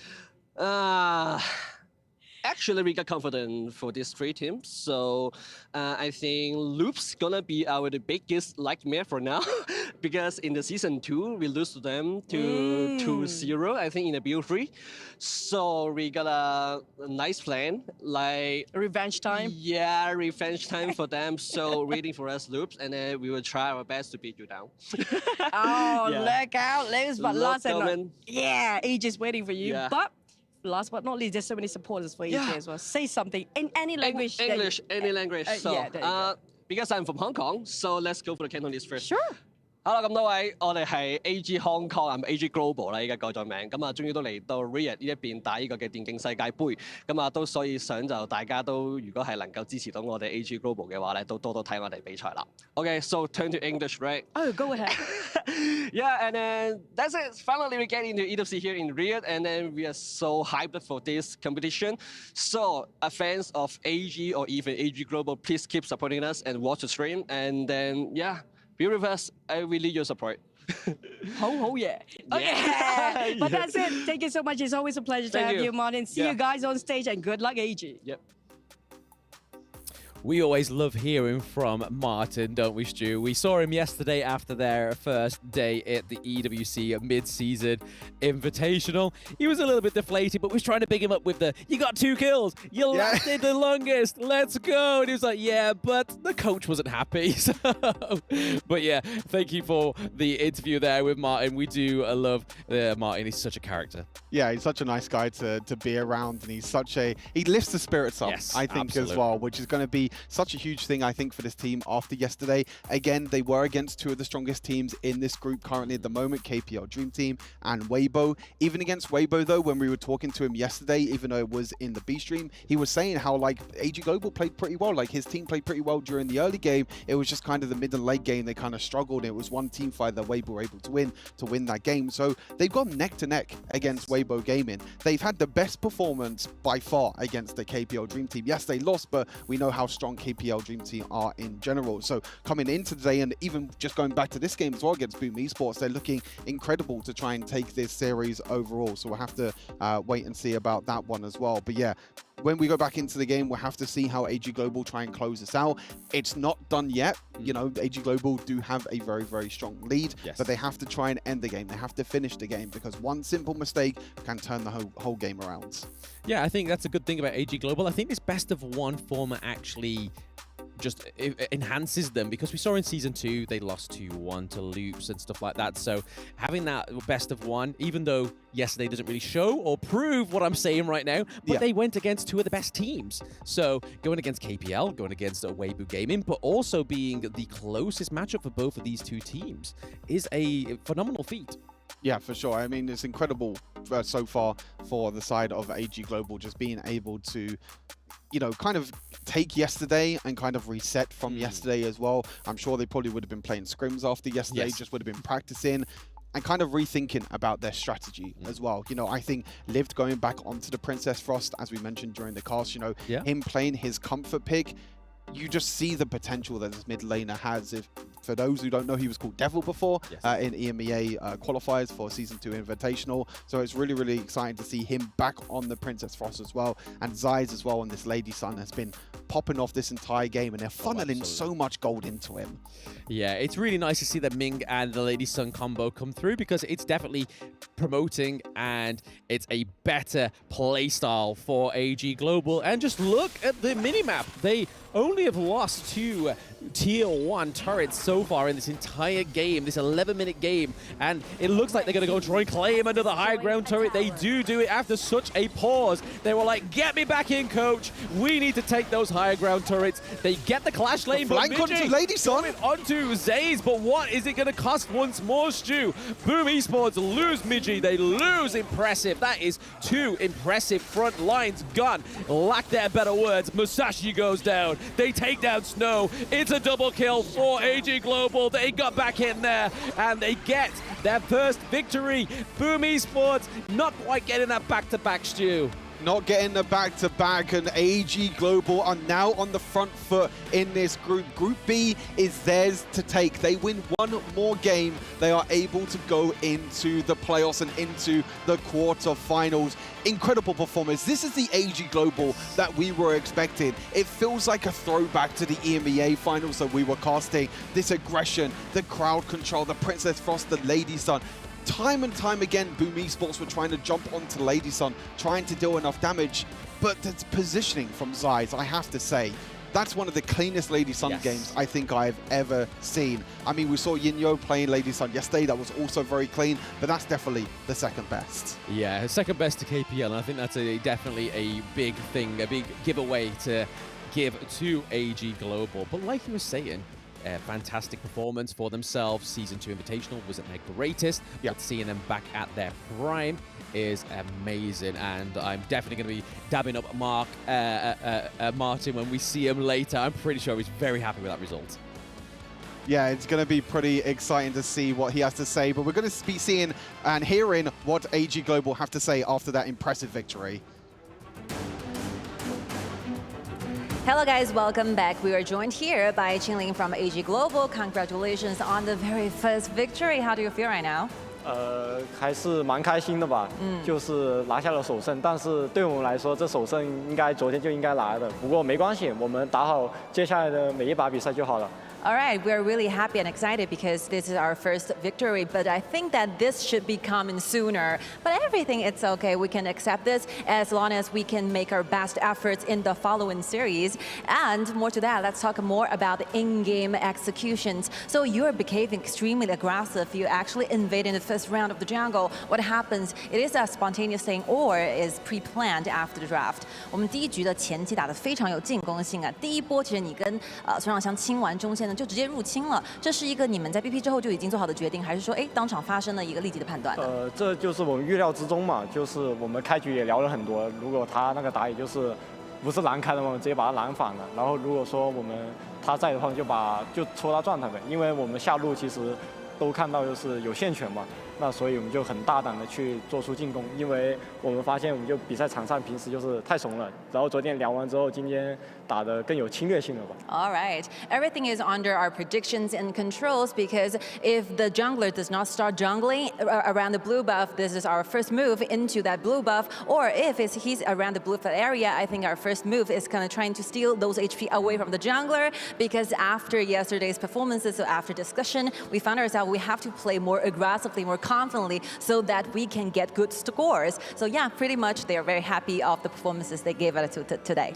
Gotcha, gotcha. Pretty much, hopefully another win, and you're gonna go to the playoffs. You confident for that? 有信心吗？那肯定有信心啊。Definitely, 100%. Then let's go and back to the studio.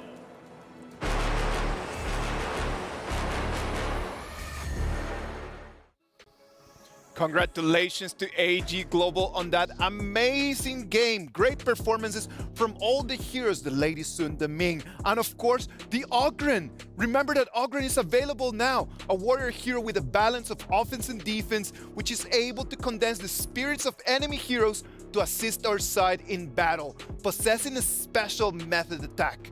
When in the activated seer state, his basic attack can kill targets with low health instantly. Some tips: in addition to the ultimate move, Ogren's first skill can be activated a second time, allowing entry into the seer state again. Ogren, a great hero, a great performance by AG Global boys. Yeah, very strong. I like the fact that they say, hey, you know what? We discussed it about this yesterday. We weren't clinical enough. So let's be a little bit more concise, a little bit more tight in our gameplay. And boy, that was a fast game. Yeah, I mean, they're kind of reeling from yesterday. They were kind of had that lead. I mean, you saw that interview, with the Weibo coach, with the AGG coach. But they were losing, right? And they were winning, but they actually came back. Now, you did predict them, Boom Esports, as the winner of that one. All I have to say is, ha ha. Well, let's talk a little bit about that. And this is something that we can connect to the first game. We talked in the first game how Boom Esports just has struggled just to close the deal early. They had a gold advantage, but they pushed the game to 19. On the other hand, AG Global comes in. They've got advantage since the minute 1, and it goes, and then they finish on 11. At 10 minutes mark, what is their first goal? Dark Tyrant. Dark Tyrant after that, push the high ground, finish the game in 11. That's the way that's supposed to be played. Yeah, extremely clinical. Now let's take a look at the scoreboard here. Let's take a look at the best score. I think it's a competition between Qingling 0-0-10 and we have Snow 5-1-3. He did so much work on that Algren in the clash lane. I'm gonna go with Zeiss. I think the 4-1-4, he baited out Miggy so many times. Miggy was trying to draw a beat on him, but he was basically dancing with his food. Zeiss got all of the kills on him, so Zeiss really was next level, at least for me. The Lady Sun and Ming, man, that combo right over there at the bottom, it's impossible to face against. Yep, exactly. You know, with the health given with the ultimate from the side of Ming, that was the first problem they had to deal with. Second problem, they had to deal with the Algren as well. And more importantly, I think probably the MVP of this game for me is going to be Liv. This Princess Frost with the Shattered Eyes with the Frigid Prison did so much work against the likes of Boom. Yeah, definitely. And I think AG Global, I mean, they had a huge advantage because they saw Boom Esports pick a lot of these heroes and they kind of had that counter pick in mind. They understood what Boom Esports were going to try to do, and having that second game ended up being a bit of an advantage for them. And it has been amazing. Like the way that the Princess Frost was played, I agree with you, the AoE damage, crucial in order for Ogren to be able to come in and really start taking heroes down. Because that's the thing about the Ogre, man. Like you need to first chip down their HP bar in order for Ogren's ability to just completely, just instantly kill them. Yeah, and it's not one person who gets damage to 4%, it is the whole team. Yes, exactly. It is a team effort when you are playing on that. All right, now we get to choose, okay, not us choosing, but we get to see who the MVP is. But my guess is going to be Liv. I think he made the most impact in that game. Okay, let's wait and see. Is it going to be that? Nope. I'm so sorry, buddy. You're not catching a one victory today, Kin. I'm sorry. It's going to be Ogren Snow. Snow is going to be our MVP for this game with a 5-1-3 KDA. Yeah, completely dominant in that one. And that's exactly what you want as your Clash laner. He was just kind of a menace. He was always there to kind of clean up. I mean, he had the most amount of kills on his team, but AG Gamers Global are just really sticking well together and playing like a team. That's right, team effort here. And I think, you know what, you guys are putting a lot of pressure on me today. Yes, we have the wins, but the L stands for learn as well, okay? You're learning, is that what you're saying? Yes, Because you've been doing a lot of losing. No, I'm not doing a lot of learning, right? And that's exactly what AG has done with this. I mean, take a look at the timing they have on all the different things they were trying to achieve, right? So besides pushing out the lanes as well, they were really selective of which particular buff they're going for. A lot of the times you see them go for the Tyrant instead, which means they want to fight all the way. Yeah, I'm gonna take that. L is for learning, not only for losing, and people should go out there and really learn how to play that Ogren, because the way that Snow played it, it was tough, man. Like you can see it over there from the numbers. I mean, look at the damage, you know, he did, right? If we're looking at Snow himself, he had 45K, you know, third on the team or whatever, but it's still kind of racking up. I mean, he was cleaning up a lot of what Mastosis and Zeiss was doing. Who were kind of in the front, shooting from people from afar. This Lady Soon was very difficult to deal with. And one thing, if you take a look at the team fight rate, it's pretty high on the side of AG, right? But what makes it really difficult for Boom is that 1, 2, 3. 3 of them were fighting the entire time, which means they had no time to farm. There was no way to come back without the finances. Yes, of course. Like you need to really try to use the jungle resources if you want to be able just to kind of like fight back. But if you never have time, if you're always just defending yourself, what do you do? Like, what is the way out of there, man? I mean, the strategy to begin with, it's not great. I think it's one of those things where if you're getting pushed, you got to split push. You got to create space elsewhere. Maybe you invade the enemy jungle. Maybe you try to find whatever farm you can find on the map, because literally you're starving. Yep, they need to buy time, and they need a lot of time because this time they're in a not so good position. They wanted that win. Now they are 1 game down on day 2. That's a tough position. Well, that's going to be tough for Boom Esports right now, as they are going to be already done with their participation in our Honor of Kings Invitational mid-season, right? They're going to go home with a 1-4. It's not the best, but on the other side, for AG Global, man, like, it's going to be amazing for them. They already like picking up the pace. Okay, and I think we heard something about Secret and VKS. Secret beat VKS. Okay. So not a great situation for VKS. Secret, we kind of expected that, right? Going into this one, top 2 team, I think we expected them to do very, very well. VKS, we were hoping, we were kind of praying that they would kind of be able to kind of put up a good fight. But, I mean, losing on that one might be heartbreaking for those fans. Yep, it's a huge uppercut. So that's one Brazilian team at risk now of dropping to the bottom 2 of the It is table. really difficult, man, because they already lost to Vitality. They lose right now to Team Secret. What can they do right now? It's very likely that they're going to try to fight for fourth place for them, at least to have a chance to make it to the top 8. Yeah, they got to have a chance. I mean, they got to play harder. We didn't get to see all of that game, so we can't really break it down here, but it's definitely a do-or-die situation for them. They must win out. Yep, and they really keep the motto of the key, which is everything has to be earned, and they really need to earn it this time. Yeah, and with that result right now, what we're going to have is that Weibo Gaming is already top 8. Like, it's going to be, Weibo Gaming already officially is going to be on the top 8 teams that they're going to move into the quarterfinals. Yeah, I'm super curious. I mean, I've never been in this position, at least for today, but I wonder what it feels like to have a guarantee that we're winning. No, I think Weibo, the fact that they were guaranteed top 8, moving on, I mean, the qualifying team getting into this one, the third Malaysian squad, is making some serious waves. I think that they were really underrated going into this one, and seeing them succeed on this level is what Honor of Kings Esports is all about. I am amazed by everything that is happening right now, Alan. It's really good for us to be able to be alive right now in this day 2 of Honor of Kings Invitational Midseason, man. What about if we move into the next game? Let's go.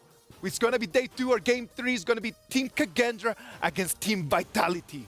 Yep, all the points matter. Now, the 3-way tie is actually going to be also decided by a Kagendra match, right? Because all 3 teams, VKS, Vitality, and Team Secret, have to play against Kagendra. So these games are points you do not want to miss. Similarly, for Kagendra, these are potential points to get you into the top 4 position. That is true, man. Like, we cannot just take Kagendra out of the conversation, right? Like, mathematically, they still have a chance. So hopefully, they can just make things harder for everyone right now just by coming in and then just beating Vitality maybe, and then just putting this, again, one more time, a little bit more confusing for everyone right now. I mean, Kagendra was 0-2 yesterday. They were winless, right? But they have 3 games. They're going to be all on this stream, and this is the one you want to watch. This is a team that has a lot of potential. Can they get into this one? Can they kind of, maybe play a little party pooper for some of the other teams getting into this one? Yep, it's all about the Indonesian pride at this point. But of course, I think we need to figure out what the prediction is like for this game as well, right? All right, STC play predictions from the 2 of you boys. What do you think? Is it going to be Team Kagendra? Is it going to be Vitality? What do you want me to go think? first this time? Because you've gone first every single time and you've lost. No, I'm going to take first pick. I'm going to go with Team Vitality.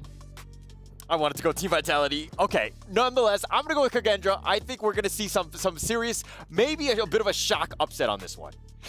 Okay, everyone wants me to learn today. With the L. Why not, man? I'm going to go with Team Vitality. The way that they've been playing the game really needs us to give them the respect to say, like, they do have the upper hand right now. Hopefully, Team Vitality and Kagendra are going to be up to the standards and they're going to bring us an amazing game. So what about if we just pass it over there to the Amazon Arena and let's see what these 2 teams are going to bring.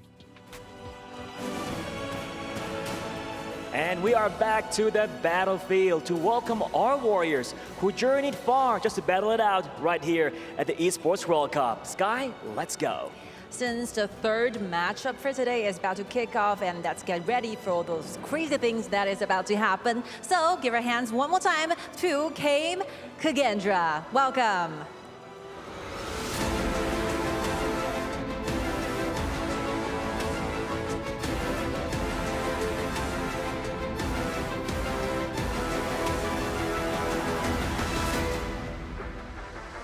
Team Kagendra right now is at a very dangerous zone, I would say. They have to try everything they have to make it further towards the playoffs. And let's see what's going to happen against their challenger. Here comes Team Vitality.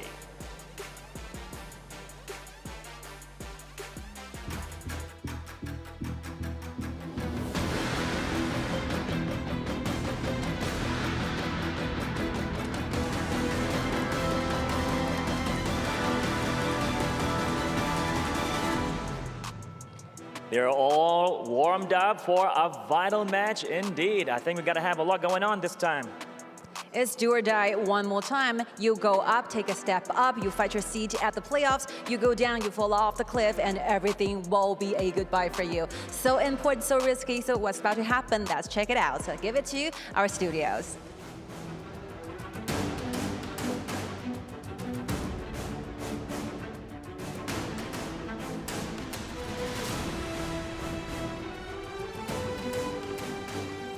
Team Vitality, Kagendra, we're going over to Group A. And as we saw on the analyst desk as well, Team Secret beat Vivo Keyed off stage. So this is still a very important match for these two teams. Can Kagendra make the miracle run, Bram? Can they beat every single team above them and qualify into the top 4? It's definitely looking like a feat, right? And it's like the scaling Mount Olympus at this point for Kagendra, currently sitting on 0-2. But like we just said, that Team Vitality losing to Team Secret, not Team Vitality, sorry, Vivo Keystars. Vitality did lose to Team Secret, but not today. Vivo Keystars did just lose to Team Secret, even though we didn't watch it. Can't really give our words on that, but it's a big upset for the Brazilian scene. Yeah, I mean, Vivo Keeds at the moment sitting at 1-2. Kagendra currently sitting at 0-2. If Team Vitality win this game, this is going to be a huge step for them to get into the top 4. And it's a team that is very close to our hearts, as we're both from Western Europe, as we're both following Team Vitality. We know quite a few of the players. We've been able to talk to some of the players as well. And when we was talking to Benji yesterday about the victory against Vivo Keed, he was saying to me, he was like, they feel like they've improved so much from that Season 2 Invitational. We know that they have a new coach now. They have a different kind of way of playing the game as well, even if they have 2 players in the off role. You know, Shanks down in the farm lane normally plays in the jungle. CT Boys normally support, but playing in the jungle at the moment. So it's difficult for Team Vitality, but they're growing, I feel like, as Honor of Kings is going on. Obviously, the global scene's not been out for too long. But I think that already that sudden change between the Season 2 Invitational and the Mid-Season Invitational, being able to take the revenge against Vivo Keed, super excited to cast them in this game. Yeah, it's like with the EWC Central broadcast when they showed that graph of when it was released in China and how long they've been playing for, and when it was released in the rest of the world. So these teams are just started, like 2 months. Obviously, Brazil has been a little bit longer, and then obviously you got like Turkey, which aren't actually participating in this one, have a little bit longer than the rest of them, but it's just the beginning, and I think that's what really needs to be driven home to these players that may seem disheartened by losing. Yes, losing is good for you as long as you learn, which hopefully over in the studio, Kin is doing a lot of. Yeah, I'm kind of worried because I feel like Kin's going to cast the curse, the Vitality in this, which is not great. Kin has a 0% win rate at the moment in terms of predictions. I'm super worried. I mean, obviously, we're both cheering for, we're both kind of hoping that Vitality win this, but I'm praying that Kin doesn't go 3rd time. You know, 3rd time's the charm, right? They always say that. So hopefully Team Vitality can actually turn things around. But let's turn our attention to the draft as well. Vitality and Kagendra. Lady Shen being the priority for Vitality, which is super surprising because we know the Highland loves these assassins in the mid lane. The Shangguan has been one of his most popular picks. Mai as well, but Mai, one of the most banned heroes at the moment in the mid-season Invitational, but that's going to be responded by Long and Zhangfei. Yeah, that means we might see another late game ADC down into the farm lane, because if you're giving it a Lady Shen into that mid lane, we know that the resources aren't going to be there, but the Dharma comes through from yesterday. 90 on that Dharma was pretty phenomenal, and Motsu so far has been a great way to set up these engages. So we're going to be seeing Benji on the Motsu, but the Zhangfei, the Loon coming through. This is a big 2 starting heroes within this draft already for Kagendra. Yeah, for sure. A huge thing to note right now for Team Vitality. They are a team that is kind of very different in terms of draft compared to other teams. We see a lot of teams in these drafts prioritize their jungle pick in the first 3 picks. But since CT Boy is kind of the fill in the jungle at the moment, he normally falls back to the tanks. We've seen him a lot on the Kaiser. We saw him yesterday off stream on the Musashi. So he's kind of the one that's just like, okay, I don't really need to be a priority pick. Team Vitality would rather get the priority picks to the likes of 90. As you mentioned, a very strong performance on the Dharma, the likes of the Mutsu, Lady Shen as well. Ogren being picked though for Kagendra. Question is, Blam, Clash Lane or jungle? That flex pick is left open, which is super nice for them. I'm not going to try and guess it. I'm not going to try and make myself look like an idiot. But with it being in the middle of that draft, I can assume that it's only going to be a flex pick just to keep Vitality guessing. But they do ban out the Lady Sun. So I was really thinking that Shanks was going to go for that Lady Sun there. But with the Arlie gone down, Lady Sun, we are seeing a very, very small ADC pool now in that farm lane for Shanks. But there, it's all going to be Byron being taken out into the Clash lane. So if the Ogren is in the Clash lane and Byron gets taken out, it's a bit of a non-starting ban there, and then Princess Frost in that mid lane. Yeah, for sure. I think that's a huge point to point out about Shanks as well. Shanks has kind of been the main carry for this team. Yesterday against Vivo Keed on that Arlie was one of the highest priority picks for this team. Obviously, Arlie getting banned in the first rotation. But what does Shanks fall back on? We've seen him fall back on Derenji a few times, but we know that Derenji is not as much of a carry as someone like Arlie, for example. It's going to be going up against the Long, but the Hino as well. I love Kagendra's draft. There's so much flexibility on the draft. The Hino can go mid lane, could go jungle, could even go into Clash lane. Ogren can go Clash lane or jungle. It's so difficult for Vitality at the moment to understand what lanes they're coming up against, what heroes they're coming up against. Yeah, the Hino with that poke range as well. So there's a lot of wave clear at the moment on the side of Kagendra and a lot of damage as well. So even if it's the Hino in the jungle, that poke can still put a lot of pressure onto those early engages. And obviously Lung, as we know, has some fantastic damage. But you were right, Stu. We are seeing Shanks fall back to the DRNG, and then we're seeing a City Boy go for his Masashi, which we saw yesterday, and he played pretty well. Yeah, I feel like this is a really nice adaptation for Vitality. We saw them struggle a little bit in the Season 2 Invitational with the likes of Kaiser just being picked every single time for City Boy, and then when Kaiser wasn't picked, it was pretty doomed for them. Like, they didn't look as strong of a team, but then winning yesterday on Masashi is going to be huge. I'm really curious how this game is going to go, though, because Derenji, as we mentioned, is not as much of a carry as Arlie. I think that they still have to funnel a lot of gold onto Shanks. They have to prioritize getting that gold onto Shanks because he is the main carry for this team. But with the sort of build that gets done with Derenji, sometimes we get tank items, more utility items, like the lightning chain effect. It's going to be super interesting how Vitality adapts with them not playing as much of a carry in that farm lane. Yeah, it's going to be really interesting to see. We can only really hope that City Boy gets his big boy boots on the Masashi and really carries this game as well. But like I was saying in that draft, the Lady Shen is not going to be the one that's going to be taking a lot of gold going into this game against Kagendra. But Kagendra has such a feisty roster right now with the Lung, with the Ogren, with the Hino as well, Zhongfei with the Engage, and even now fleshing that out with the Luna. So the Ogren goes up into the Clash lane, and Hino is going to be building those magic damage items. Yeah, so really nice here. I think the Masashi is kind of... everyone knows that Masashi is a really, really good counter to Ogren with that lockdown. So they're like, okay, we don't want to put this Ogren in the jungle because we don't want it to really come up against CT Boy and the Masashi because it's going to be a counter pick. So let's flex that Ogren. Let's put that in the Clash lane. Hino, as we've seen, has been played a lot more in the mid lane as more of a carry rather than a tank. So that flexibility of putting Hino in the mid lane. And now we see Kagendra, their jungler, on more of a carry jungler in the end for Riyadh in the jungle. So it's going to be super interesting to see how they adapt in terms of that flexibility. But again, it all comes down to the game itself. It all comes down to the rotations around the map, as we've seen already from the first 2 games. But in terms of Group A, this is a really important game. If Kagendra lose this, they're pretty much out. I think it's going to be very difficult for them to actually come back. They do still have 2 games after this as well, but I feel like for Kagendra, this is a must-win for them to keep the momentum. But at the same time, Vitality as well, they still need to win this as well. They're against Team Secret and Impunity afterwards. Team Secret is going to be definitely a bit of a struggle game for them. Impunity maybe is going to be a bit of a 50-50. So even them as well, it's also a must-win. So it's a super important game in this Group A.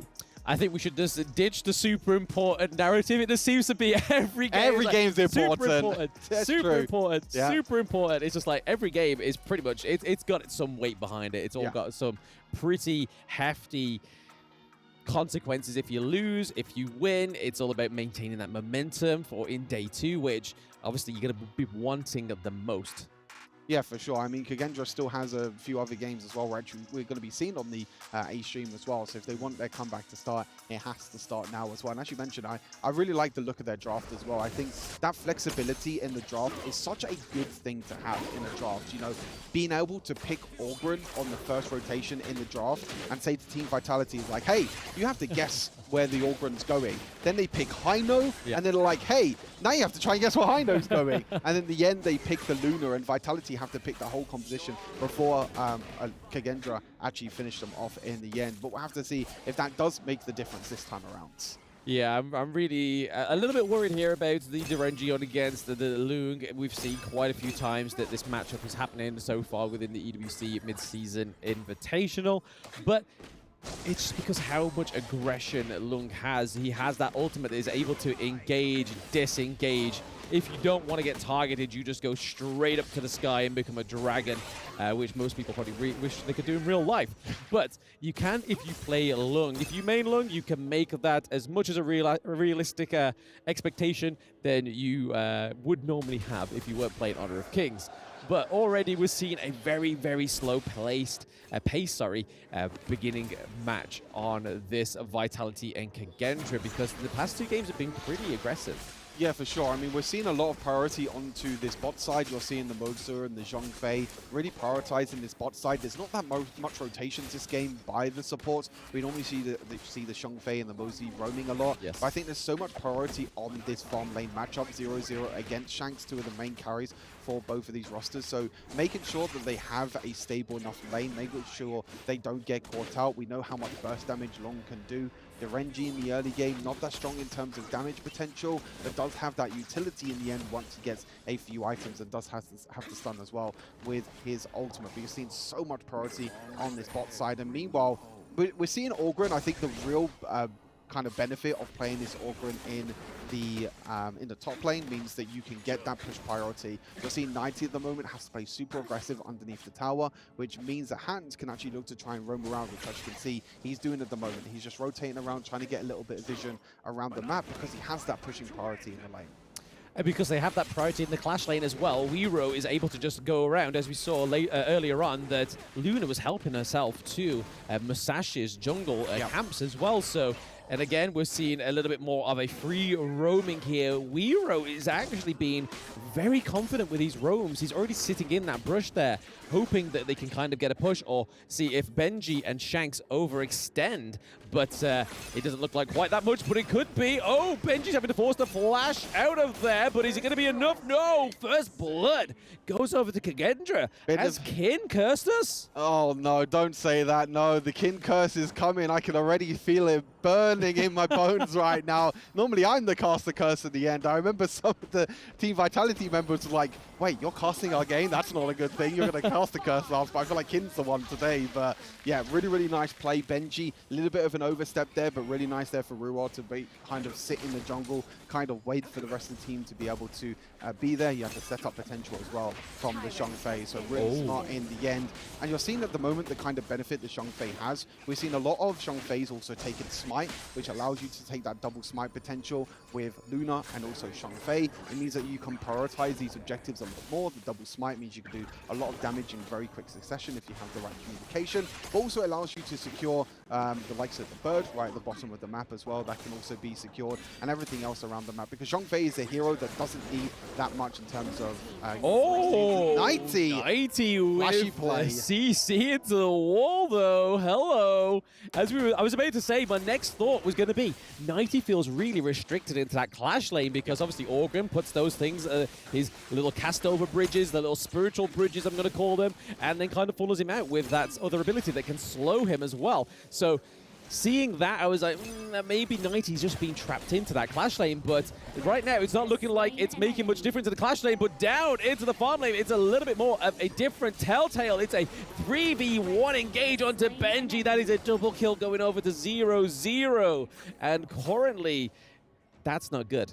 Yeah, Kagendra again doing really, really well. Really smart tower dive from Kagendra. This dual lane at the moment is performing incredibly well. Riyadh also getting a lot of priority. I think Kagendra have definitely done their homework against Team Vitality. They know that Shanks is the main carry. They know that Team Vitality like to put a lot of resources onto Shanks. So understanding that, Riyadh spent a lot of time in this bottom side going for the tower dive as well. We mentioned yesterday in our cast as well, Long is such a great hero to be able to tower dive because he can take that tower aggro, he can take a couple of tower shots, and then he can use the ultimate to escape as well, as we see the end of that. A double kill over to Long this early on is going to be extremely scary to deal with for Vitality. Very, very crucial. And we're seeing that Highland can't play that carry role either because he's normally on the Shangguan, he's normally on the Mai Shiranui. So being on the Lady Shen, you are playing a little bit more of a backseat. And you can kind of see that that's the draft here at the drafting part for Team Vitality. I think that's where it kind of started to sort of be a bit of a plodding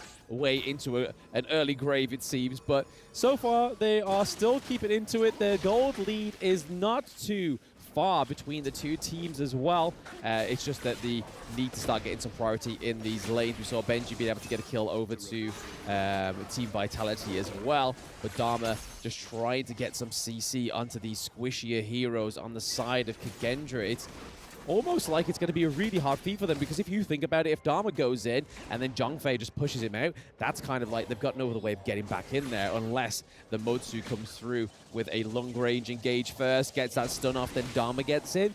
That's the only way I can see this working. Yeah, for sure. I think that that's a really good point to bring up. There's a lot of disengage on the side of Kagendra in this game. You know, like the Zhongfei, but Dharma, 90 again, flashing in, gets the kill onto 0-0 on the Long, 90. Coming up absolutely huge on this Dharma so far. That's twice now he's been able to use that flash ultimate to pin someone against the wall. And that surprise factor that Dharma brings, which is one of the reasons why I love this hero. Yeah. You know, it's not really picked as much as the Elaine or the Mayim, but just for that playmaking potential with the ultimate, it's such a huge win condition here for Vitality.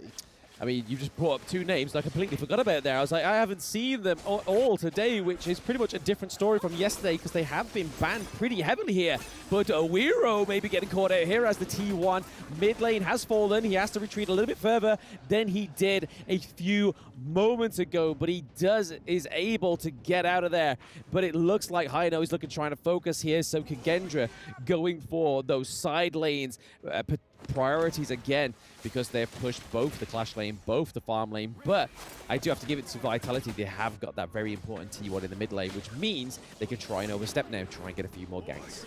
Yeah, so you can see Musashi going for a more tank build this time around with the cape being built as the first item, playing more of the tank role, which is what we mentioned. You know, CT Boy has definitely been playing more of a tank role for this team, giving more gold over to the likes of Highland if he plays Assassins, or even Shanks this time around. But as you mentioned, you know, Highland is kind of there for the utility, there for the wave clear, there for kind of the burst damage in terms of a mage, not playing that assassin this time around. But I think all eyes on this game now has to be on 90 to see if he can make the plays on the Dharma onto 0-0, because 0-0 has such a big lead at the moment on Long in terms of kills, being able to get a huge advantage, and they need to make sure they use that as well in this game. Yeah, we see that Wiro made his way up to the Clash lane just to kind of put a bit more of a pressure up there whilst giving over the Tyrants. So again, we could be seeing a little bit more of an output onto the side of Team Vitality. But really, that damage is only going to be coming from either the Dharma or the Shanks right now. But it could potentially come through on Highland, but as we've already said in the broadcast, that Highland's not going to be the priority of giving that gold over. It is definitely heavily reliant on Shanks just to get gold, get that itemization going. But so far, it's pretty much neck and neck. Kagendra looked like they had a much better earlier game into that 4-minute mark. Now, it's kind of taking that same role as Boom Esports' first game, where it's kind of slowing down the pace, because I think of the not thinking that they were going to lose that T1 mid turret so early is probably put a bump in the road for them. No, 100%. I totally agree. I think Kagendra already have performed a lot better than what we saw yesterday. I think overall they've been playing a lot more safer. They've also been getting a lot more rotations in the early game, especially for the jungler, being able to get that extra early advantage. Both teams now trying to prioritize this Tyrant for the extra damage. Kagendra, a little bit split at the moment, but we have to wait for that engage from 90. Is it going to come out, or are they just going to give up this objective? It looks like they're just going to back off for now. They're going to give up this objective. Vitality don't feel confident enough that they're going to be able to take this Tyrant away. Yeah, I mean, on the side of Kagendra, they're all a little bit too split, so for 90 to try and get in here, it's going to be hard, but you can see him rotating into the back line here. We saw that Senko was pretty much nicely set up by that wall. We do see the Peacemaker coming through from the Motsu there, but there was no follow-up because they decided to disengage, get Masashi that Azure Golem, and maybe play for this Overlord, because this could put them back into the game, especially these side lanes right now. Just trying to get another T, get the first T2 down, just means that if we could start seeing some split pushes from the side of Team Vitality, we could still see a victory for them. One thing I want to note as well with the itemizations that we can see on screen as well, I've been seeing this a lot, but the support items for both Benji and Zhongfei going for the Radiance in terms of vision, but looks like a fight might be starting. 90 use the ultimate already. The Overlord is going to be taken, but they're looking to try and Kagendra get an engage, and Vitality are running for the wings. Yep, ready for the wings. Highland gets taken down early in the engage, and Kagendra is going to settle at that. They do lose the Overlord, which was probably at great succession for 90, just being able to keep 0-0 off of that object there. So keeping the Dragon at bay, but they do lose the T1 turret as well. So this could be crucial for Kagendra to get back into this lane priority plays. And again, they are going to take that T2 with ease. Kagendra having a fantastic brawl there, taking out the Highland, taking down T1 and T2 in the mid lane. Yeah, objective goes over to Vitality, but they lose 2 mid lane towers, not just 1, but 2 mid lane towers, showing how strong Long is at taking towers. But go back to my original point quickly, but yeah, Radiance support items being picked for both the Zhongfei and the Benji means that you get that extra vision. You know, we were talking about in the last game about how vision is so important, about trying to make sure that you don't get caught in bushes. Thanks to these support items, the Mozi and the Zhongfei are building, you get that big massive AoE vision around you that you'll be able to activate after every few seconds. And it's going to be really big at trying to set up plays for both these teams, whether it's the Zhongfei engaging, whether it's Mozi trying to get vision to try and land these long range stuns. And it's an adaptation that I've seen quite a lot in the mid-season. We didn't see it too much in Season 2 Invitational, but in this mid-season, these teams are definitely prioritizing vision more than anything else. Yeah, it's also used for like a counter engage as well, because they got the likes of the Dharma, so it makes sense for Zhongfei to take it, because we can see Dharma as a very much sit in the bush kind of guy. But then at the same time, we have Weiro on the Luna, which we know from previous matches. Luna generally sits in those bushes before those neutral objectives, so again, it's a huge counter engage for themselves, for support to give themselves a little bit more functionality within this fight. But it's looking pretty much like a stalemate so far going into the 14-minute mark. The goal difference is not that far apart. It's only 2k difference, which is not a lot at all. And if you look in terms of level, there's just not much disparity in that option as well, because they're just very equal in this game, which going into it, we thought Vitality would maybe get a stomp on their hands with Kagendra already sitting at 0-2 right now. Oh, this is what happens in the best of one. You know, anything can happen in the best of one. And Masashi trying to use the ultimate on the backline. Long using the ultimate to disengage is just going to escape in there. So just a trade of ultimates in the end. As you mentioned, pretty much a stalemate at the moment. Both teams not willing to take any risks. Both teams just trying to take as much farm as possible. Try and get the items that they need towards these next objectives. And speaking of the objectives, that Shadow Tyrant is going to be spawning now as well, which is going to be a huge fight for these two teams. But again, Kagendra are the first ones to this objective. They're the ones that have the control over this objective. But Vitality are like, okay, we need to step in and we need to make our mark on this Tyrant. And it's going to be a huge fight. Yep, Shadow Tyrant is looking pretty low. Stolen! Weiro with the steal. The crucial kill theft comes through. But not only that, Stu, it is crucial crowd control. Double kill, triple kill over to the Ogryn as well. This could be the end for Vitality. They have the mid lane. They are at the higher ground. Sorry, Stu. What is going on? Kagendra beating Team Vitality. We did not think this was going to happen. The miracle run is still alive for Kagendra. 1 down, 2 to go. Kagendra beating Team Vitality, making this an extremely exciting and spicy group going into the rest of today. Yep, and that is probably the biggest upset of the day for me so far, to be honest. The Kagendra coming through and taking it from Team Vitality, but I have to keep beating this one back home. It all happened in that draft. They knew. They've done their homework. Yep. They've sat in the restaurant at the hotel. They've gone to the player lounge. They've literally sussed out who the carry is on Team Vitality and really aimed at Shanks. 100%. I think definitely going back to the draft, the flex picks as well in the end for Kagendra. I think their draft was so well planned, and you can see that, as you mentioned, they've done their homework. They've been able to take this victory.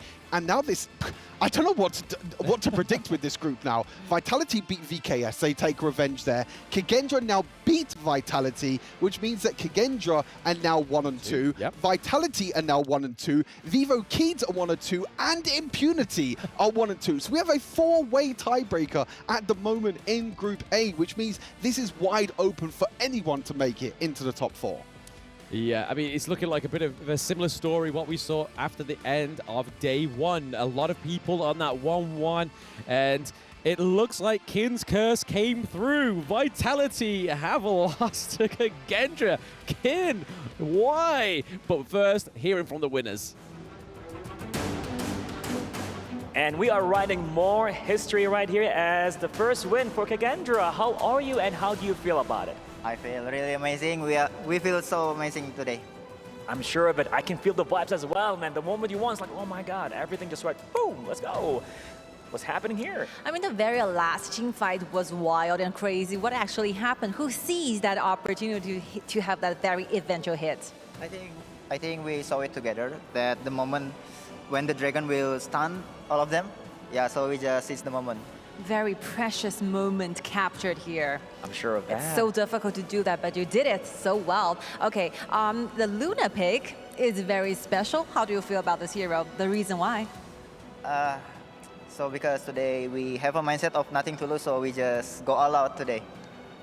That is a powerful feeling. Nothing to lose. Let's go all out. Let's have fun and make it happen. And you did. Such a beautiful time. So, you feeling more confident about the coming matches? Yeah, of course. I feel like we can even beat KPL Dream Team now. Beat KPL Dream Team. Let's go. Let's see if that's going to happen or not. And let's see what's going to happen more. To the studio. Back to you guys.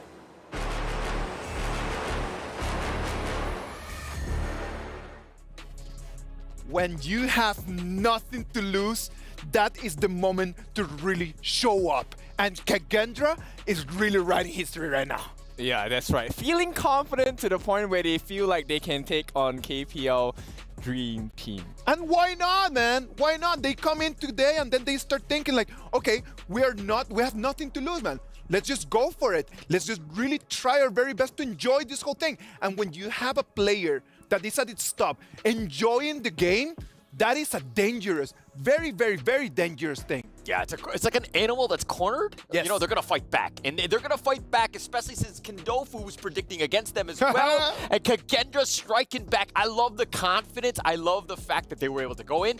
Can they take on KPL? Might be a little ambitious, but it's still funny nonetheless. Well, let's take a look at the scoreboard. At this point, it is a victory for the Kages. And I want to focus on to Raw. He had such a wonderful game. No, man, you gotta admit that the whole thing, for me, it just happens from the BP.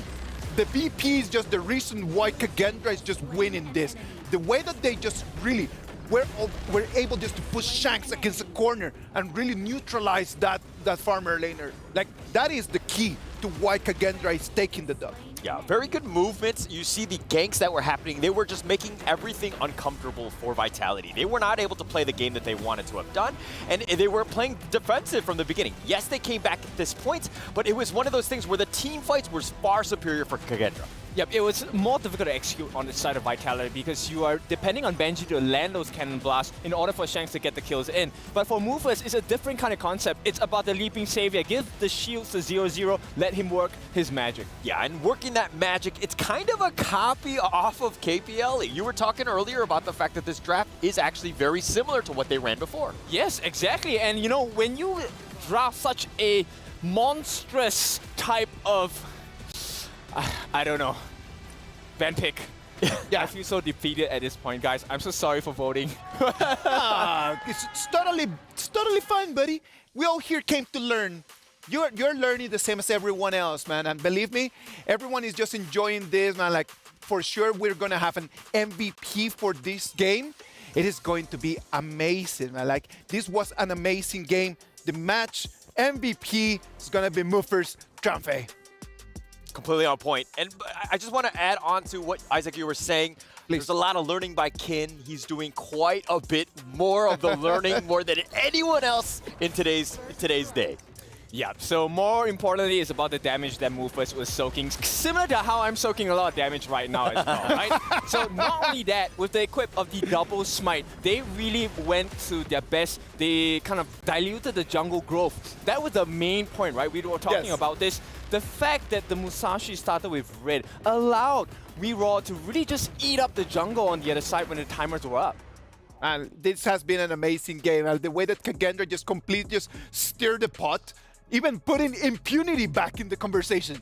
This is just amazing. We're learning so much, man, and I hope that everyone is going to keep learning with us by following our Honor of Kings Global Esports channels and using the hashtag HoK at EWC 2024.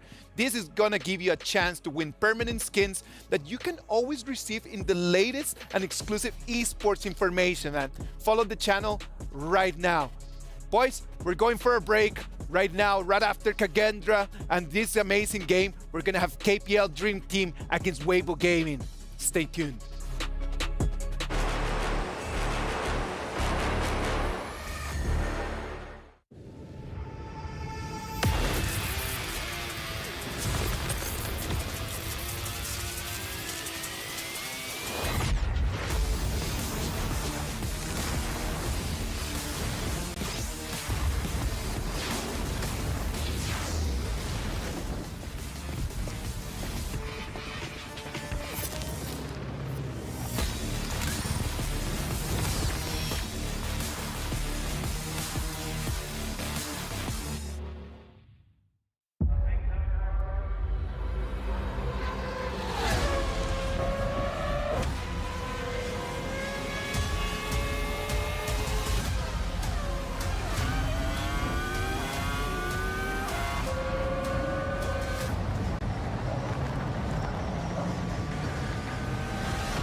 Honor 200 series, the best portrait phone AI empowered. Studio level, AI portrait camera, 3 hardcore portrait modes. Color, vibrant and classic to capture portraits that truly stand out. AI empowered magic portal. Snapdragon 8S Gen 3 AI chipset. 5,200 milliampere per hours silicon carbon battery, 100 watt, Honor Supercharge. This is Honor 200 series.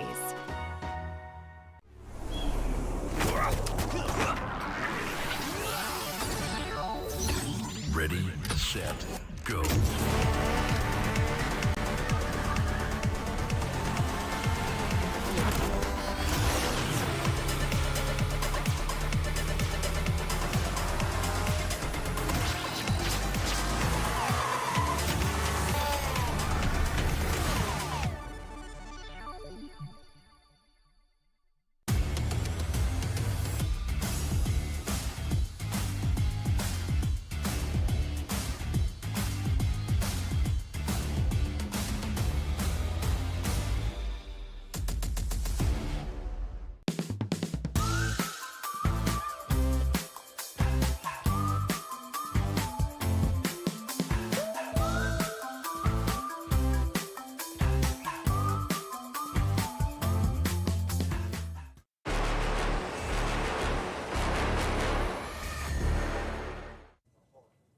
Hello and welcome to the interview. I have Pang with me from Team KPL. Hello, welcome. I have a question for you before we begin. Right now, both KPL and Weibo are 3-0.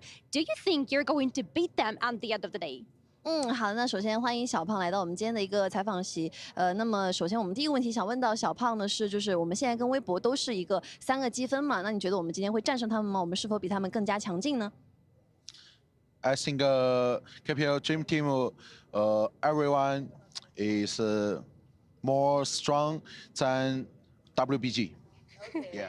He said not only him, but also his teammates, they are stronger than Weibo team.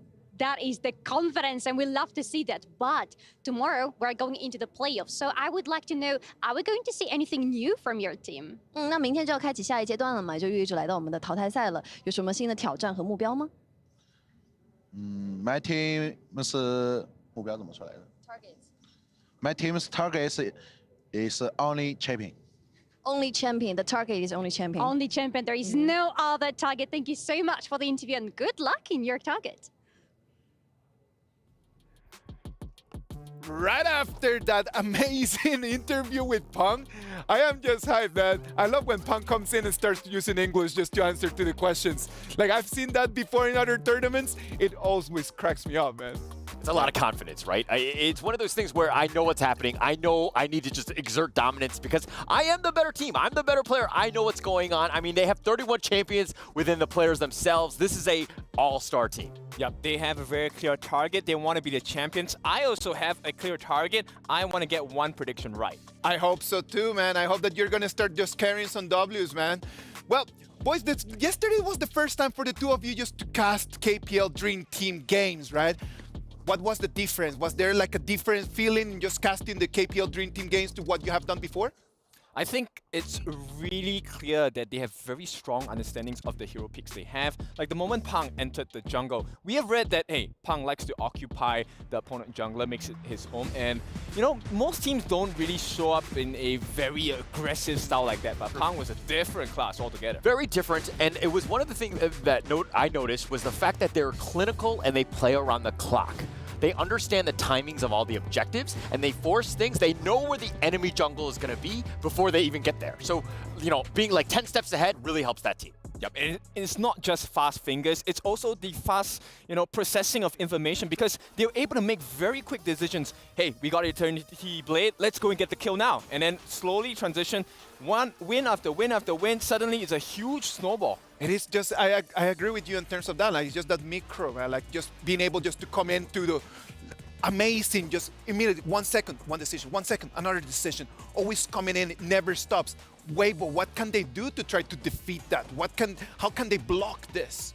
Okay, so in the 2 out of 3 games we've seen of Weibo Gaming, right, they have picked Sun Bin twice. It's a litmus test for the side of Weibo Gaming. And they like to use his time bomb to really check the bushes. I think that gives them a little bit of safety against the likes of KPL Dream Team. Okay. Not only that, they rarely allow their farm lane to have a 1v1 situation. It is 1v2, 3v1, it doesn't matter, right? We will never allow a farm lane to fight alone in the early stages of the game. Yeah, so for me, they know how to come back. Yeah. But going up against a team like KPL Dream Team, coming back is going to be very difficult. So they need to ensure that they have a really good early start, get themselves a head start, and understand that KPL is probably going to invade their jungle very, very early. So that's the thing, like, if you cannot come back, don't let them run away. Just since the beginning of the game, just do not allow that little jungle resources, a little bit of that edge, because 100, 200, 300, they just start piling up into 1,000, 2,000, 3,000. You do not want to give them that. Boys, we're almost there for the game. Come on, I need predictions. Yes, STC play predictions, let's go. I've been waiting for that. I'm going to pick first. I want to pick KPL Dream Team. Give me my first dub, man.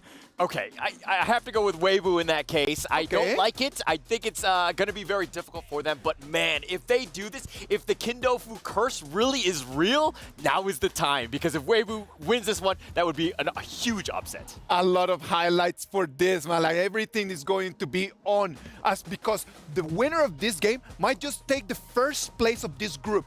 It's going to be an amazing game. By far, the closest one that we're going to have. What about if we just move to the Amazon Arena and then we just get ready for this amazing clash?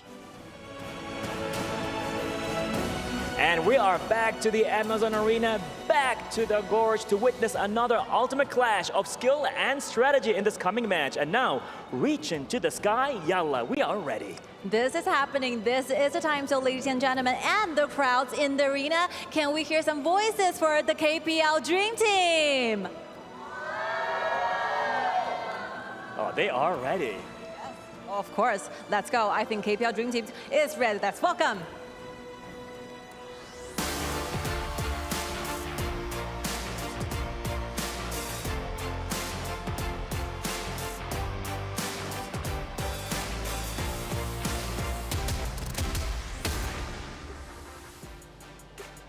I think yesterday, KPL Dream Team had become so powerful, so dominant and monstrous. So we was wondering, what are the secret weapons they've been hiding from us? And I think this is showtime. Definitely it is showtime against their challenger hailing all the way from Malaysia. Let's hear for Weibo Gaming.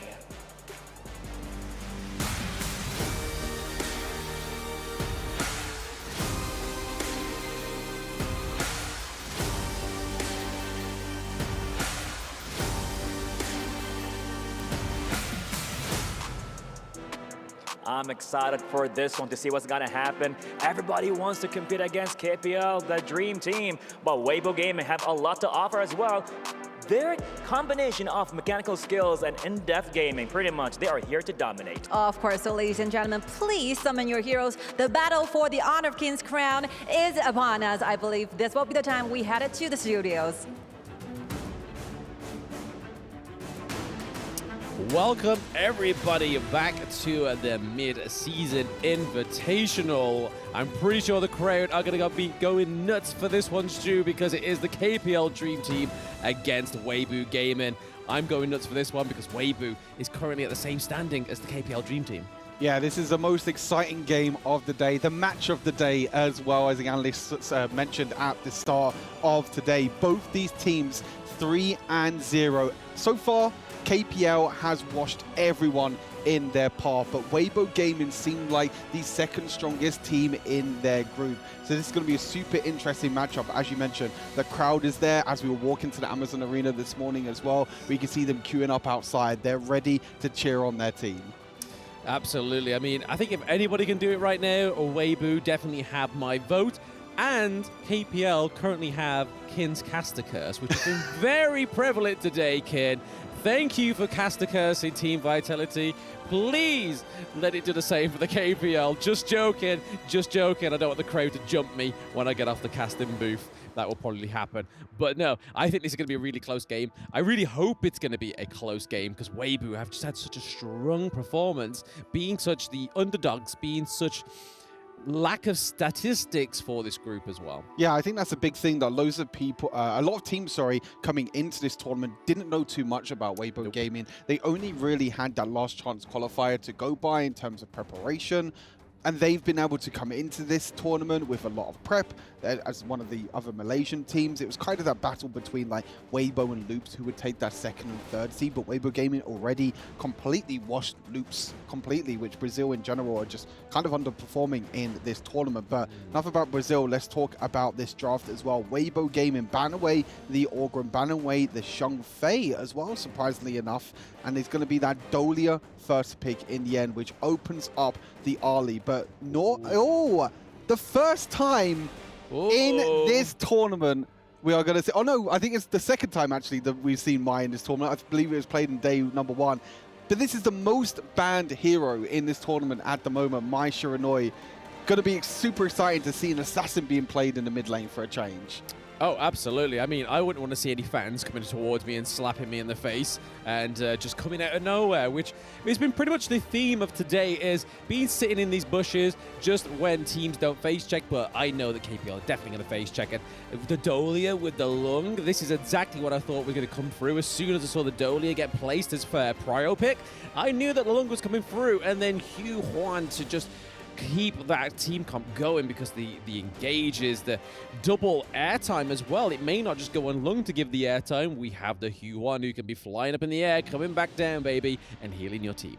Yeah, I think the big thing as well is that it's kind of surprising that Weibo Gaming picked the Ali over the long. It seems to be definitely a huge priority for Weibo Gaming. But we did see JD play Long in the last series of yesterday that we were casting against Boom Esports. So this is a hero that he feels comfortable on, but he wants the Ali instead for the extra mobility, and then being able to pick up that Luna as well, that carry jungler.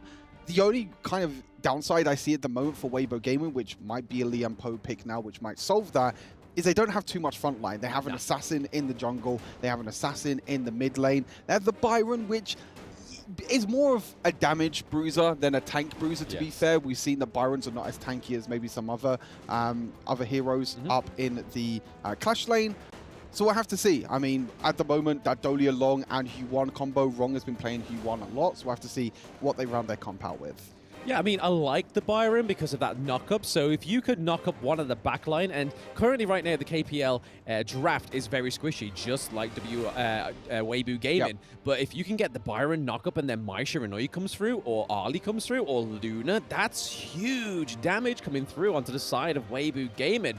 But those last little parts of the draft there, the Dharma and the Lady Shen, the Kayan and the Motsu, we see the Masashi coming through once more, so it's going to be Hugh Huan in that mid lane. I expected it, to be honest, because they were the first team to play that. And then the Mayin in the Baron lane, the Clash lane, sorry, we haven't seen that for quite some time, Stu. Yeah, the Yu-Huan going to be really, really impactful here for Rong. We've already seen him multiple times, as you mentioned. Bit of a comfort pick for him in the mid lane. Comboed up with that Dolia as well. Dolia has so many ultimates that she can reset this game. Long's ultimate turned into a dragon. Yu-1 with the extra healing. Musashi, you can potentially get a double knock-up as well. And KPL now have their front line. They have the Musashi, they have Mayin.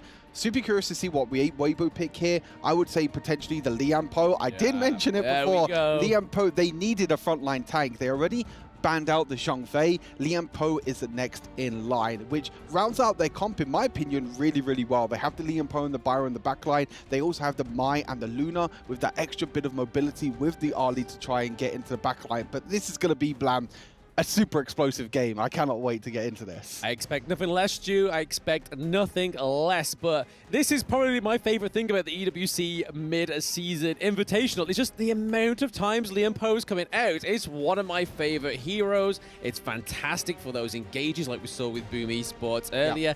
Didn't quite work as well against AG Global just because Zaze was so fed.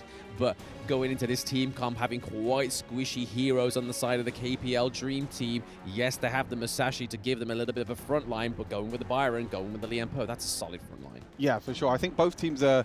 you definitely prioritize like the tank on the support for the Liam Poe. Definitely going to be building more tanky. I mean, if the Musashi goes the same as the CT boy from last game, again, going to be going for the cape, the more of the tanky build. We'll have to see, because we've seen Pang on so many like carrier jungles as well. We've also seen him on the tanks like Menki as well.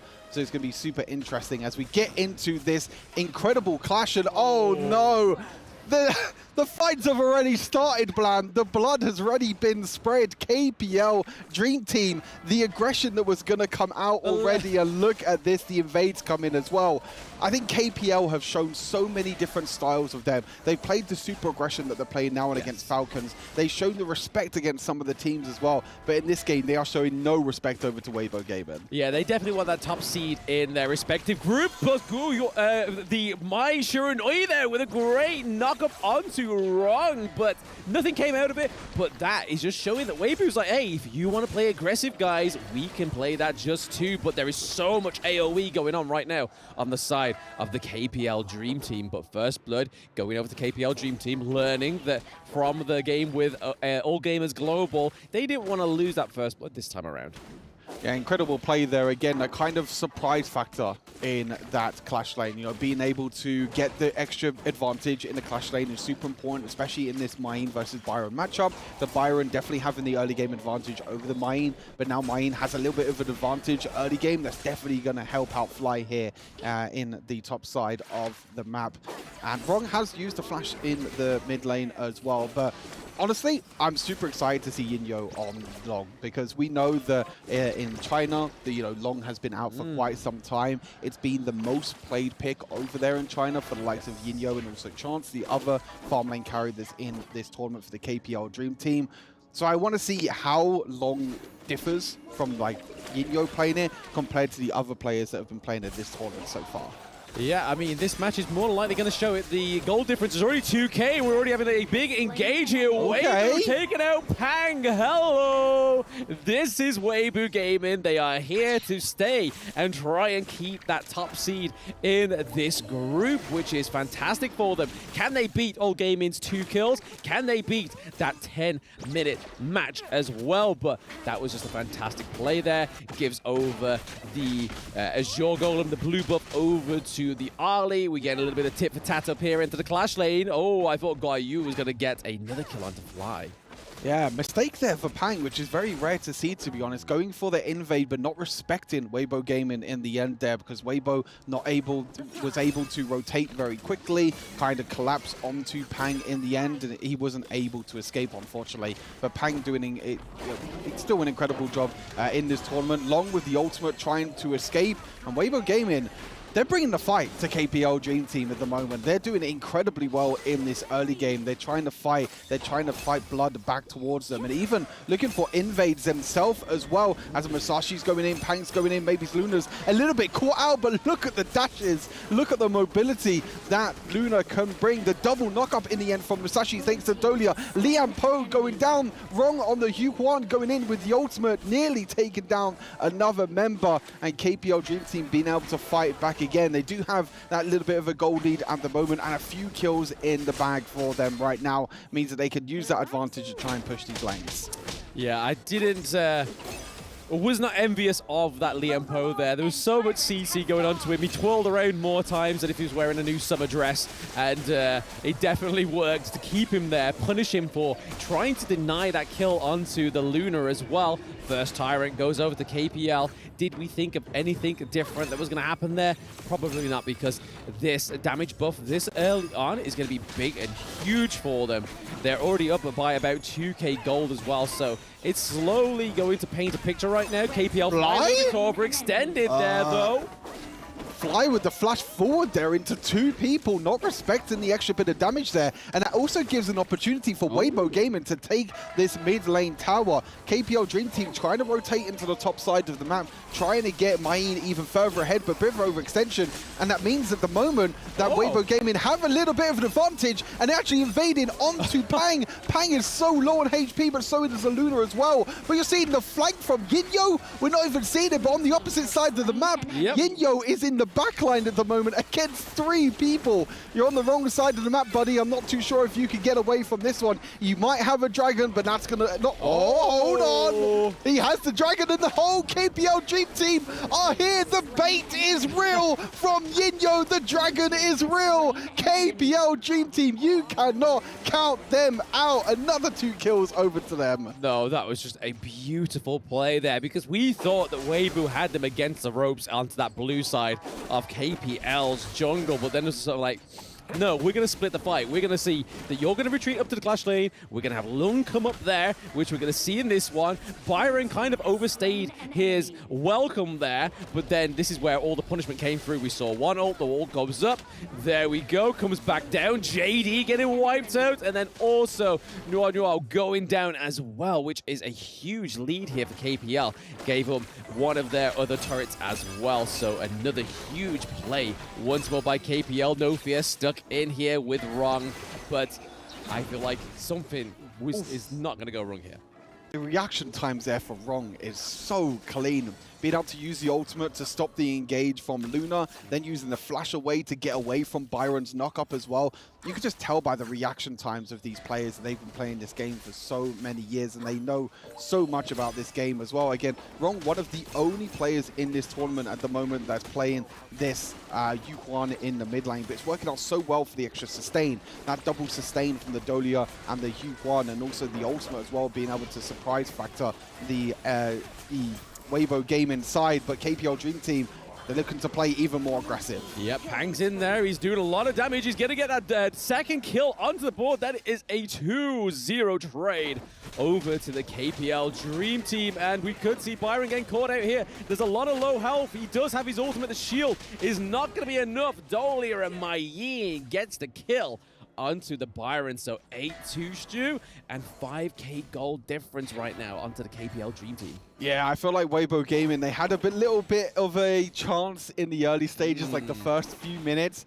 But man, KPL Dream Team, every single time that they get that little bit of an advantage, every single time they can see Weibo on the back foot, they're going in. But like, look how aggressive Yinyo is playing. He's playing super aggressive in that front line, using the different elements, using that extra bit of splash damage as well, just pushing the lane and just not allowing anyone from Weibo Gaming to try and defend that tower. They're really focusing on this mid lane at the moment, and no one on Weibo Gaming is here to defend it, with Musashi going in the back line. Yes, Musashi trying to focus the back line of Weibo Gaming. They do take down the Mai Shiranui, and Byron is able to escape into the turret, but is it going to be enough? All he has there is Luna, but no, the damage coming from Loong is just too much. And then the Liam Poe may have overstepped and given another kill over to Loon here. Can he get enough damage off? The CC coming through. No! Again, another kill being given over to KPL. They are being punished for overstepping, Stu.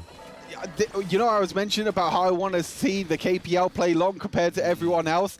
This is what I was expecting to see. The aggression from Yinyo this game is absolutely insane. He's playing so far up. He's basically playing in the front line as a farm lane carry, which we do not see a lot. We know that Long does have the ultimate to get away to safety, but you could just see the confidence from KPL Dream Team here as well, as the Tyrant actually gets stolen away. But it does mean, potentially, Luna gonna actually stay alive in the end. Fly gonna try and jump over the wall, try and flash in, but no. So the crucial theft in the end towards the Tyrant and being able to escape. So a little bit of extra damage here going on the side of Weibo Gaming, but I'm not too sure that's gonna actually even out with that 6k gold lead that KPL have at the moment. Yeah, it seemed like Luna getting in the way there was a little bit of a warning from Fly there saying, hey, look, don't crucial kill theft again because I've let you live this time, but next time I'm going to flash in and just completely shut you down. But I'd like to go back onto the point that you was talking about earlier, Stu, about Lung being a front line, and I think it's all aided by the Hugh Wan and the Dolia, and as you can see there, it's just so much healing from those two heroes. Yeah. It's kind of like a hyper carry. Yep. They're just funneling everything over to Lung right now, and it's being played beautifully, but here we are, Mai Shiranui trying to shut down Inyo on the Lung, but it's not going to be enough. There is a dragon up into the sky.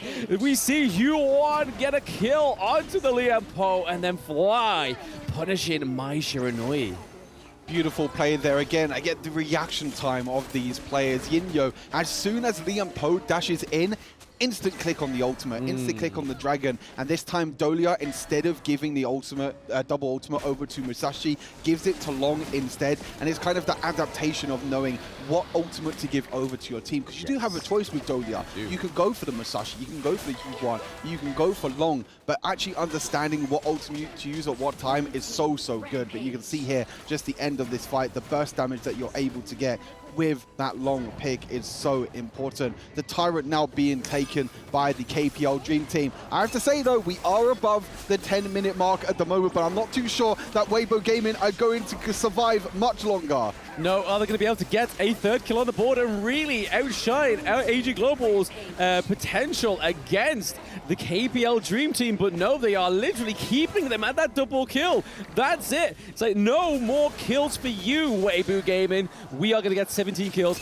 We are almost up ahead with 11k gold difference. Luna almost getting a dash in. They do. They get the third kill on the board. So far, Weibo Gaming, who did beat All Gamers Global, are currently looking like they've lasted longest and done the most bloodshed to the KPL Dream Team. Yeah, I think Weibo Gaming, they've got their work cut for them at the moment, though, unfortunately. They've done so well to try and take trades in the early game. You know, Luna taking a few kills in the early game. They've tried their damn hardest, but KPL Dream Team are just way too good right now. Coming into this, we know how well, you know, Weibo Gaming can perform. This team from Malaysia, a lot of players are really surprised about coming into this tournament so far, and us talent as well, also super surprised about how well they are performing. And I think this just shows as well, even though they are so far behind in gold, they're actually coming up in the early game, looking for their own invades, being able to defend the invades as well by Pang in the end. Just that extra bit of confidence that you need.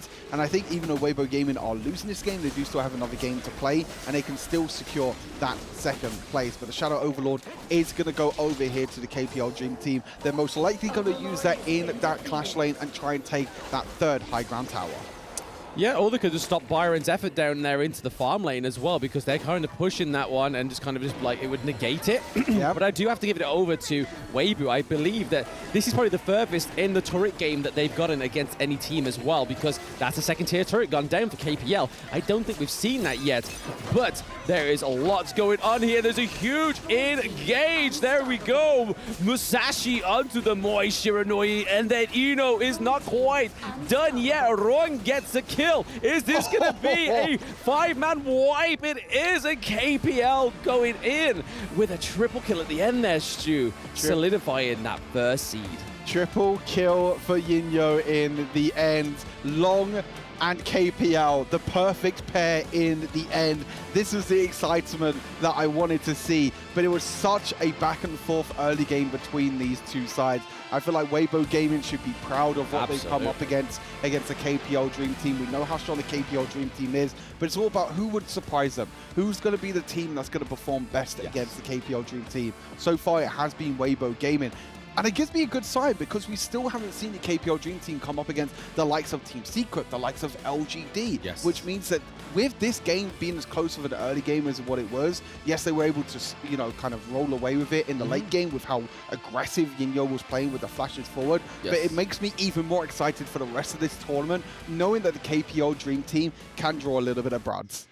Yes, so the Giant does bleed. It bled an extra death. It definitely was going for a much longer game than they were probably expecting as well. So I do have to give it to Weibo Gaming. I mean, did I expect anything less than that? Probably not. I think that's probably superseded my expectations of them in that matchup, because they just did so much better than I feel like that everybody was expecting. Yeah, for sure. I mean, incredible performance from everyone on the side of KPL. It doesn't matter what jungler they pick, doesn't matter what ADC they pick, but we're going to hear from the man himself, the long carry himself, Yinyo, on stage at Amazon Arena. And this is another win for the Wreckers. Congratulations for this match. Now, I've been hearing that pretty much this could have been the most challenging match so far in this tournament. 首先呢，一诺选手，恭喜你们再次拿下了这局比赛的胜利。但是在对局当中呢，感觉比起之前的比赛，好像今天的对决会稍微有一些困难。在对局当中，你是怎么看待这件事情的呢？是的，今天的对手相比于昨天，我觉得打得更好了，所以我们今天就打得更久了。 Indeed, you're right. Compared with yesterday, I think Weibo Gaming, going against the other opponents we had yesterday, they are more powerful. So they're giving me such a challenge. So yeah, that's the reason why the game actually lasts longer. And there's a very interesting thing happen in the game where you are having those 1v3 on the top lane with the Loon, with the ultimate. So what will be the communication of that? 刚才对局当中呢，有一波你在上路啊，一个人被3个人包围，当时你是一个熬影嘛，是怎么和队友沟通做出那波决策的呢？ 当时就让对面引狼入室吧，让他一直追我，然后把对面勾引过来，勾引到我们的地盘，然后我们再形成一个围剿吧。 Okay, actually, I was a lure, trying to lure them into that very risky area. I was like a bait, trying to making sure that they can chase me back onto the top, and we as a team can make it a counter fight on the top side. Wow, a lot going on. Shows a lot of experience, definitely, when it comes to the game itself. I guess we're going to see more of KPL Dream Team in this tournament, ladies and gentlemen. And now, back to the studio.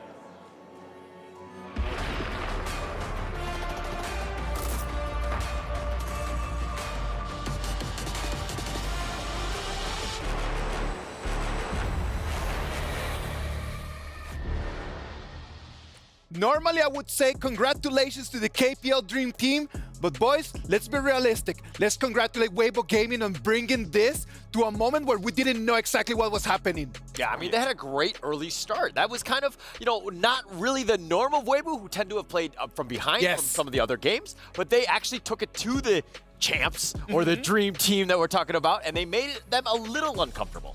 Yep, the draft was pretty spicy. I really like the Luna pick. It did show up pretty well, and they also created a lot of space for JD to take advantage of the map. So this was a much stronger showing from the rest of the teams, at least for today. Come on, man. I do believe that the Luna was a great pick.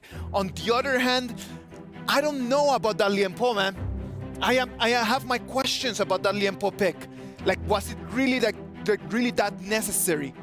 I mean, they were looking to kind of have that tanky frontliner, somebody who can kind of, attract attention away from the Byron a little bit. But it was one of those things where they didn't really have enough CC to kind of deal with the enemy team here. Yep, if we take a look at the goal graph. Now, I know it does not look like a very huge thing, but in between the 4-minute mark and, from the start of the game, there was a little dip in that goal graph. And that signifies the growth of Weibo Gaming. For a moment, it looked a little bit shaky for KPL Dream Team. Yeah, it looked shaky, man, but let's pay attention to that. Look at the trend. It is very clear that Weibo Gaming was really in the game, but they never actually were able just to turn the goal to their advantage. And that was the key for KPL Dream Team, just to being able that even though they didn't look that superior, they still took the victory. Yeah, it seemed like they were actually winning, but the goal graph says a completely different story. Exactly. Again, KPL was like understanding that, hey, actually, we're still going to get our farm. That's not going to be an issue. Yeah, we'll give up a couple kills or whatever, but at the end of the day, I'm still ahead. Yep, exactly. And this brings us to the point where Eno was talking about, hey, let me be the bait, let me be the lure, right? It's always this situation where Weibo was kind of lured in, hey, we might have the chance to win this fight, and suddenly the entirety of KPL Dream Team is there. I just kind of feel like they're not 100% comfortable playing against the Loom just yet. Yes, like, exactly. I think the more experienced teams would have been like, actually, he still has his infinite vastness. He can get out of there at any moment. He has his Uber, so to speak. Yes, yes. But it's one of those things where they're not really comfortable yet. And boys, like, let's just share with everyone. My key words for this while I'm watching this match is like, no need, just push back. Push back, there's no need. Sometimes I just feel like Weibo Gaming really wanted just to finish the fights when they did not have the HP for it.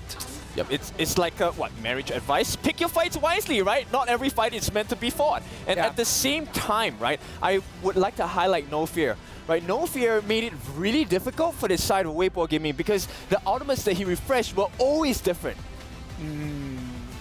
Yeah, no, they did a really good job of just balancing that one out. I think that this is still a team that you're seeing them in their stride. They're finding that momentum. They're undefeated at this point for a reason. And my only concern is that they really haven't been tested. And going into the playoffs, are they gonna, you know what I mean? There's like the first time you bleed your own blood. Of course. Like, how do you react to that?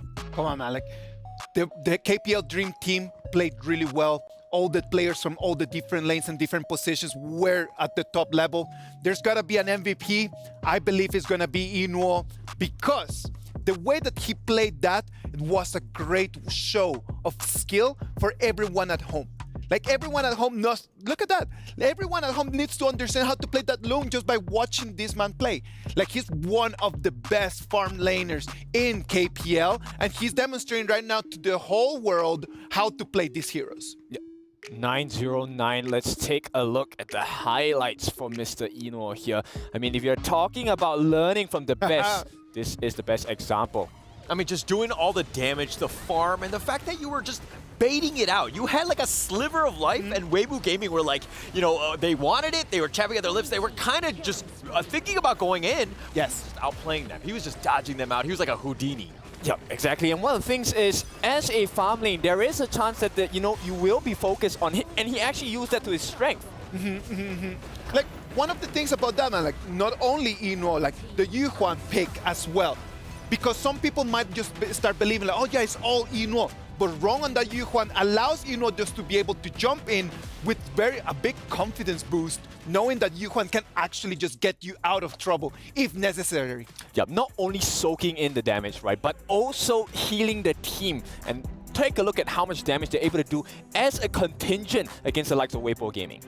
That's kind of what we expected. I mean, I think going into the draft, the Yuan as well as the Loom, I was kind of like, hey, they're going to be super elusive. The fact that they have the Dahlia as well, just kind of, just rounding up that draft, that is a tough 3 picks to deal with. You do need close CC to deal with. Yep, and of course, we never forget you, Mr. Fly. He did not have that high of a team fight rate, but simply because he was an open ward for the team. He was consistently giving information by the lack of people in certain lanes. Majin, man, like that Majin just coming in and just being able to lure Weibo Gaming into fighting him. Because a lot of times that's what happens. Weibo Gaming just starts just fighting Fly, believing that they can actually take him, and then there's 4 members of KPL Dream Team coming in to try to put them down. Ladies and gentlemen, thank you very much for being here with us. We're halfway through all our games of the day. We hope that you guys are having as much fun as we are, but we need a little break, the same as you guys. Stay online, and we'll be coming back after that.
My cat.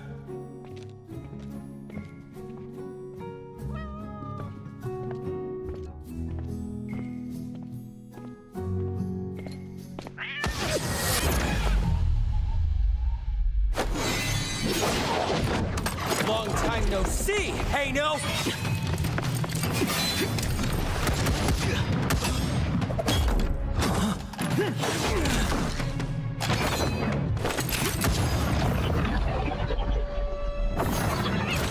Oh no!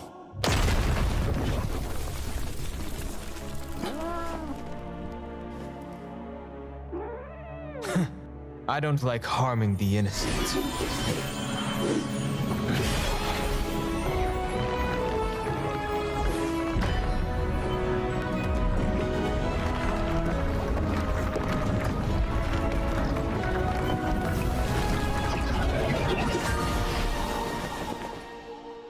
This again? Did fate give you an answer? Where the heck's my cat?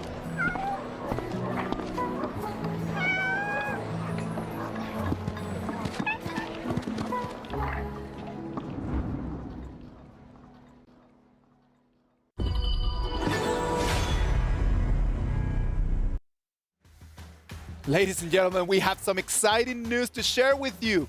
We're launching the EWC exclusive skin, Heaven Blade Elaine. From today, August 2nd to August 8th, you can purchase this skin at a special offer price of 710 tokens instead of the full price of 888. What's even more exciting is that if you spend tokens to purchase this Heaven Blade Elaine through the in-game new skin event page, you have a chance to participate to get limited time tokens back. This is an amazing opportunity that you do not want to miss. Elaine, are you guys good at that hero? I'm okay. I mean, he tends to be my Clash laner. He's my go-to hero when I do play the Clash lane, so I enjoy him quite a bit. I'm not too good at it. It's all right, man. You're here to learn, kid. Remember that, man. You're here to learn. A lot of learning happening. What about if you just keep learning from what's going on the B stream? Chuchu has a lot of information she wants to share with us.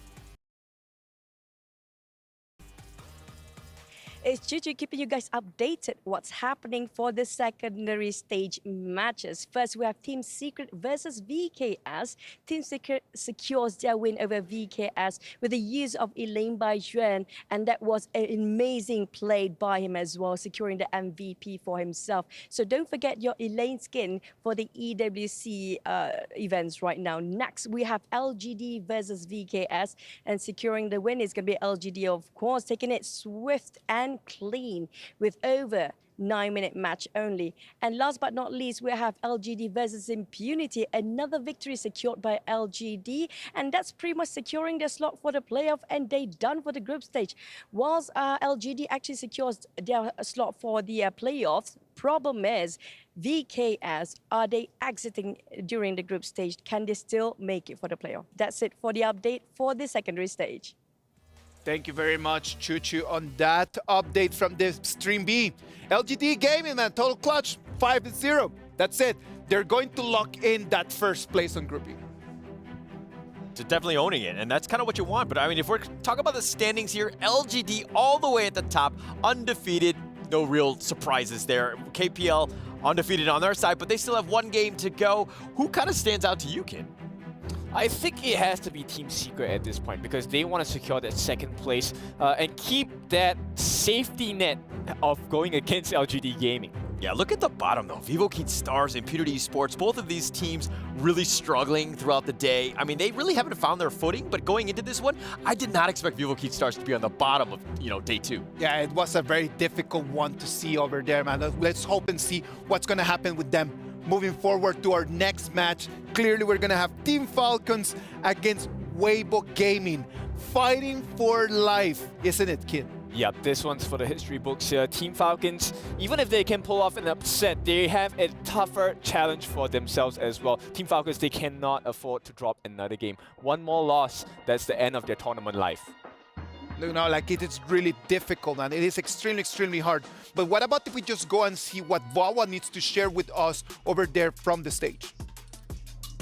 Hello and welcome to the interview where I have the pleasure of having Wawa from Team Falcons with me. Hi, welcome. And tell me, please, these last 2 days have been rough for you guys, but we all need to know, is there anything special that you're preparing for this upcoming game? We don't prepare really special, but I hope we will be better the other game. We didn't really play our game really well last 2 days, and I hope we can play our game better, as usual, without stress, and I hope it's gonna be better than before. So yeah. Speaking of no stress, can you tell me, please, what is your secret? How do you guys keep your mentality so sharp? I mean, we are still in the competition. We are still not out of the group. We can still go strong and reach the quarterfinals. So why would we give up if we can still go? I love it. Yes, you still have games to play, so no time to give up. Love this confidence for you guys. Thank you so much for the interview, Wawa. Good luck in the upcoming games, and we are going to toss it right back into the action. Thank you to you. I love how Wawa has no stress about anything in this game, and that's it. They need to really go in with everything they have. STC play predictions. Weibo Gaming or Team Falcons? Why don't you start first? Weibo Gaming, they just lost to KPL. They've got what the doctor ordered, and Team Falcons up next. So Weibo Gaming. All right. All right, I will go with Team Falcons then. With all the coaching I've done for them behind the scenes, they should have the win. It is going to be Coach Kin. Let's see if it is going to be enough for Team Falcons to really upset everything and go and take a point from Weibo Gaming. They already saw how KPL Dream Team baited them. So what about if we go to the Amazon Arena and we enjoy this amazing match?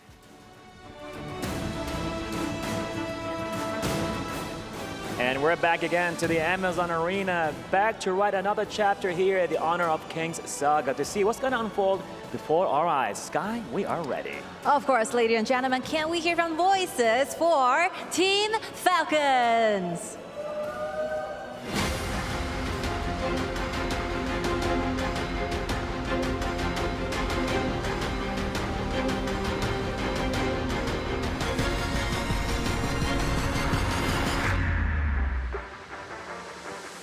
I have no doubt that Team Falcons are going to be fighting till the very last end because this is esports. This is Team Falcons. Well, let's see if the Falcons will be able to soar with victory against their challenger back-to-back right now. Again, hear it one more time for Weibo Gaming.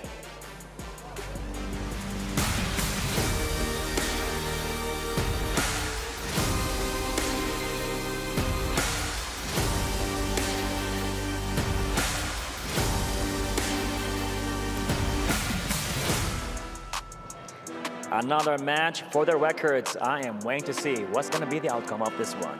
The final glory awaits in the arena, and that the Honor of Kings clash commence. I believe this will be the time we give it to RG Studios.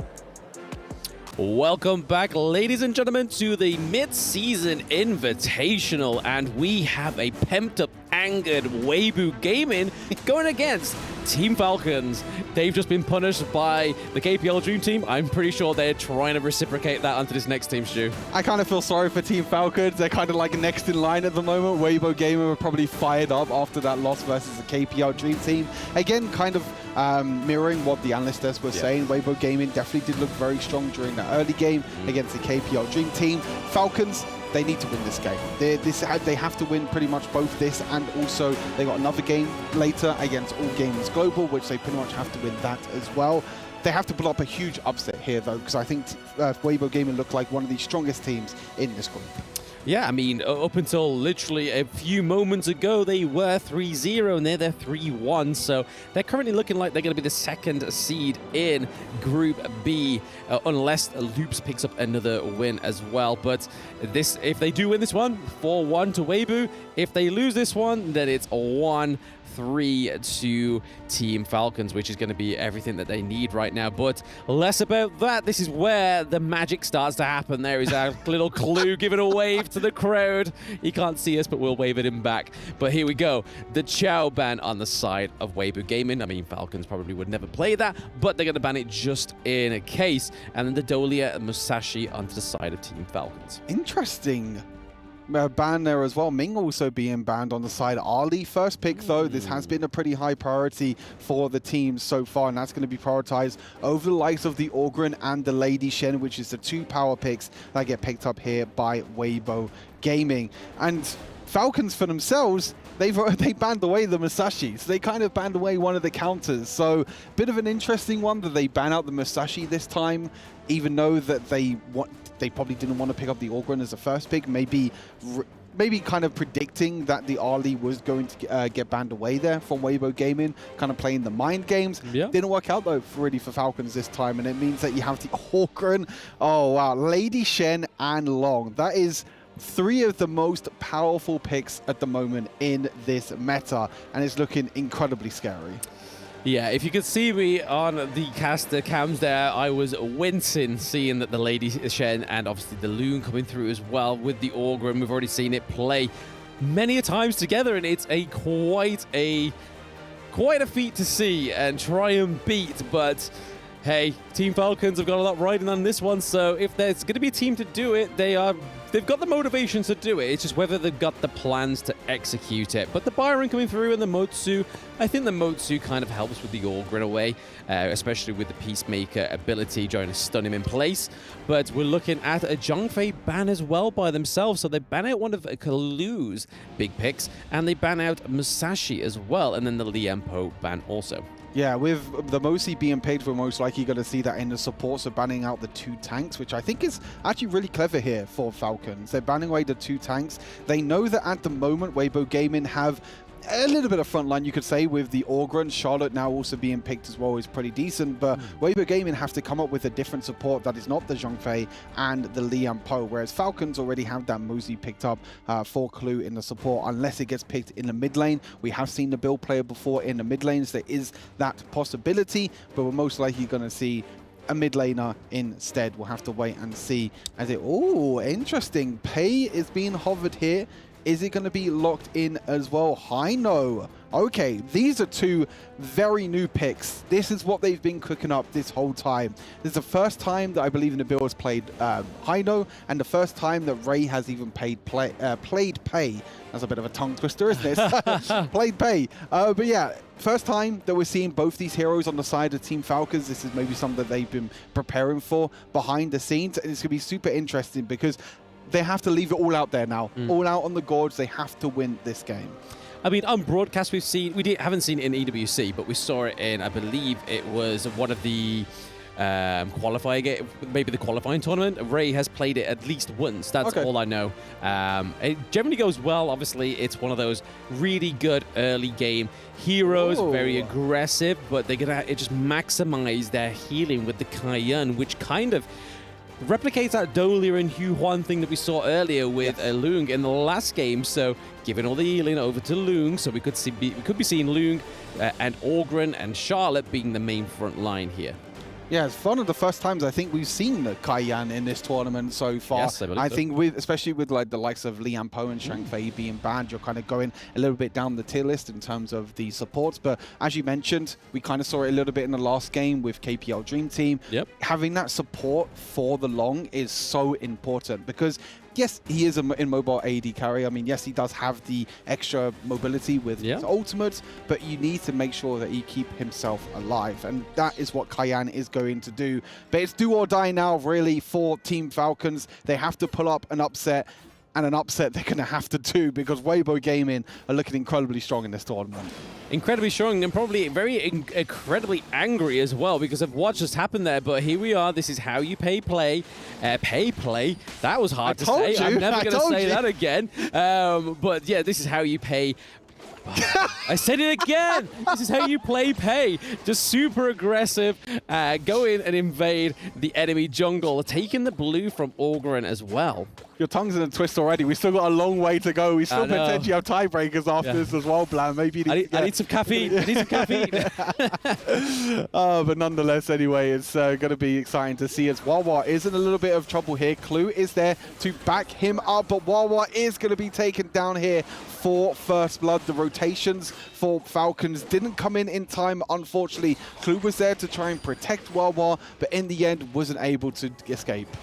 But this is what we was talking about in their last series, is that there's always seems to be, it's either a communication issue or a time and a place issue, because Ray or Wawa are not always very close to each other. They're either opposite sides of the map, Ray's probably on the opposite side of the camp or something like that, and they never quite formulate it in a way that it kind of works. So this is something I think they're going from EWC. Falcons probably have to just try and polish up a little bit here. Yeah, for sure. We're definitely seeing that they are struggling. They're probably the team that is struggling the most at the moment in this tournament. It's really a tough time for them. They're the only team now, Team Falcons, in this tournament to not win a single best of one. And it'll be really hard for the team to actually go throughout the whole tournament not winning a single game. We've had even teams like Kagendra picking up games as well with that shock against Vitality. And that's the kind of sort of aggression and positiveness that I want to see from Falcons this game, because we saw it, Kagendra, surprise Vitality. It is possible in these BO1s, but it's not looking too well so far during this early game. Not quite yet, not at all. But again, it's the same kind of coin flip as well. So there's been some teams that have really been upset as well. And it just shows you the caliber of the teams that have been invited or even qualified to EWC. We've got VKS sitting at 1-2. Yeah. They are currently at the bottom of their group. It's just like, what is going on? VKS are such Brazilian titans, and even Loops is doing better than them. I mean, we could argue that maybe Loops has a little bit more of an easy journey so far, but VKS have definitely, it's been a bit of a surprise, but I think it just plays onto how great these teams are currently participating in EWC. But less about the teams, more about what's going on in this game. We're currently at the 3-minute mark. Weibo Gaming clearly have one kill on the board. I believe it was over to Wawa when he had nobody around him to help him. But then looking at the gold lead, they are securing that as well. Yeah, a little bit of gold lead so far, but nothing too crazy in this early game. You're seeing at the moment the Falcons are prioritizing putting this Ollie in the mid lane with the Mosey as well, trying to get a little bit of extra play, a little bit of setup potential as well. But it's so difficult to lock down this Orgren. We are seeing the Orgren back in the jungle this time. We've seen it quite a few times in the Clash lane, but now we're seeing it back in the jungle. Clears through these camps so quickly and is able to rotate so fast around the map. Like, just look at this. It's so annoying to deal with. Orgren takes another kill. Just being able to go over walls like that, have so much burst damage with his unique auto attacks as well. And then look, hey, he's just going to glide away to safety. That right there is just a clip that really shows the power of this hero and why it's one of the most played heroes at the moment at EWC. I mean, it implements the playstyle of Honor of Kings as a whole, right? Because it's such a fast-paced game. Even having to traverse just around a small little corner of a wall just makes the whole difference. But Orgren completely negates that. He's just like, oh, there's a wall there. No matter. I'm just going to jump over it. Parkour, baby. And then he's able to sort of secure the kills like we just saw there. We saw that Nabil fell short into the bot lane. And it was definitely an unfair 3v1. But Goy Yu here could be a victim of a 2v1 here from Pei and Byron. They are pretty much close, but here comes Long in here with the Cayenne to give some healing, baby. That's a turnaround. That's a bait and switch. Oh, it's a disaster for Falcons. That's really the only opportunity that they had to really take down the Charlotte, but the Cayenne was just there in time, and now Orgren is there. The surprise factor onto Ray goes down Pei, and they're going to try and get even more kills as well. There's no escaping this Orgren. The effects of being able to just lift up your enemies, get them down into the verse. And he's going to go even further as well, trying to go for the tower dive. Nabil actually using his ultimate to stay alive, but he's going to go straight into Orgren. Is he going to get another execute? No, 1 HP in the end for Nabil. But time and time again, Falcons are trying to get these picks. They're trying to be proactive, but they're just not letting things work out this time around. I mean, this is now showing why that Cayenne ban that we've been seeing throughout the first day of the mid-season invitational, why it makes sense. Because if you lock in the Orgren, if you pair that with the Cayenne as well, you're just giving it way more sustain. You can just laser beam people, lift them up in the air, knock them back down, and then Cayenne just like, oh, no, let's heal you a bit. Let's just keep you going. Let's just keep that juices flowing into you. And what's currently not flowing into Falcons right now is any kind of lead. They've lost their farm lane T1 as well. Guy, you could be getting caught out here. This could be big for them. Okay, second kill going over to Team Falcons. We saw that Sofian is able to get that kill, keeping him on the line, trying to get the Ali activated, getting some itemization here, but the T2 is looking like it may fall victim here. And just the blessing that Orgren has within that kit, just being able to just completely just direct yourself somewhere else. Yeah, for sure. I mean, they were able to get one kill in the bot side, but that doesn't really mean too much because they're just losing pressure across the map. They're just trying to get little wins at the moment, Team Falcons, because that's all they can do at the moment. They're literally 3,000 gold behind. They're trying to get this Ali ahead, but the Ali is just struggling in terms of farm and everything else. And Ray, I think you are on the wrong side, my friend. Ray is going to get completely caught out here, completely blocked off as well. Got to be trying to dash away and also try and get away with that shielding as well. But Orgren jumping straight underneath the tower, as you mentioned. The sustain from Cayenne, and also the sustain that Orgren has as well. You can't forget how Orgren also has a crazy amount of sustain with his kit, which means that he can dive dive in like that into the tower and just sustain so much damage. But now it's Falcons still on the back foot in this game. Wawa actually on the flank. This is a time to shine for Wawa, trying to make sure that he gets a few kills. Kayan, he's playing ring around the rosies at the moment with Kayan. Kayan flashing away to safety, being able to escape. And then again, it's the Orgren, it's the burn that's coming on through, and the execution in the end as well. And he wants even more. A triple kill in the end for Orgren. Is he going to get more? Nabil's using the ultimate to get away, but he could just go over to terrain if he wants to. He wants to try and get this quadra kill. He wants more. Kon Ying trying to chase, but I'm not too sure if he's going to chase anymore. Yeah, no, Lung was looking for a little bit of a pincer movement there. We saw that he was chasing. Nabil was in the wrong side of the jungle, and here we go. It's a legendary, not quite the quad kill. There's too much time between it, and I think that's the literal only mission that Nabil could muster up there was just like, if I can deny the quad kill, that can be a little victory for me. But this is not looking like a huge victory for Falcons here because they have two of their high ground turrets pretty much susceptible to be taken down here, Stu. Yeah, for sure. They've got the bot wave pushing in. They have the mid lane pushing in as well. And Orgren's going up to the top side as well. But look at Wawa again. You can see on the minimap, this is what they were trying to do in their game before against Boom Esports. Yes. But it didn't work out. Look at this Wawa again, sitting in bushes, trying to get this flank. But this hasn't worked before. And I'm not too sure if it's going to work again. Ray's going to try and step forward. But Ray's just dead. Like, the flank's not even coming in. Again, it's miscommunication. Wawa's back in the base and Ray's trying to step forward. Like, okay, Wawa's behind them. We can try and do something. And it's just not working out. Clue being taken down as well. And it's mission accomplished at the moment for Weibo Gaming. They had anger in their blood. They had anger in their bones. And they're trying to take down the Crystal in under 10 minutes. You lost against the KPL Dream Team already in under 10 minutes. You might even lose against Weibo as well. The double knock up from Lady Shen in the end as well. Charlotte dashing in for a triple kill, and they're just waiting for the minions to crash on in to end this game. Yes, I think they can still do it within that 10-minute mark. It's going to be very close. The minions are at the Crystal. We see that they try and stop it, but no.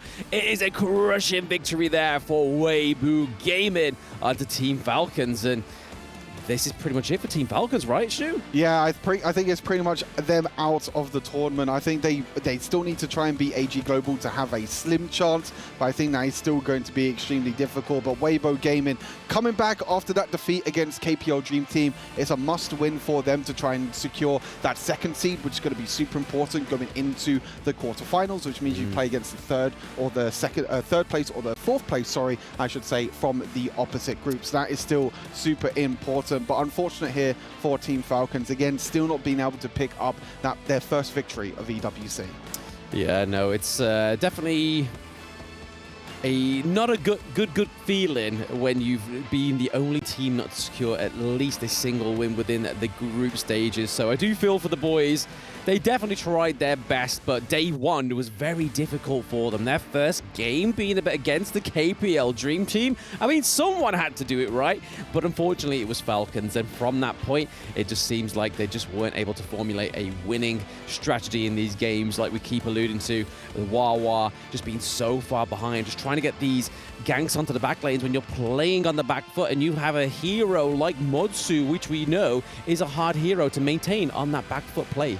Yeah, it's really unfortunate here for Team Falcons. They tried their best. They tried to make some plays. Unfortunately, there seems to be a bit of a communication issue in the end for Team Falcons. But Weibo Gaming securing that win means that they're going to try and secure that second seed. They're not going to catch up to the KPL Dream Team because they weren't able to take them down in the end. But let's have a look and hear in from ourselves to see into the Amazon Arena and see what Team Weibo have to say after that crucial victory. And congratulations for this win. Back-to-back matches, the first one against KPL, and now you got the win. How do you feel about this?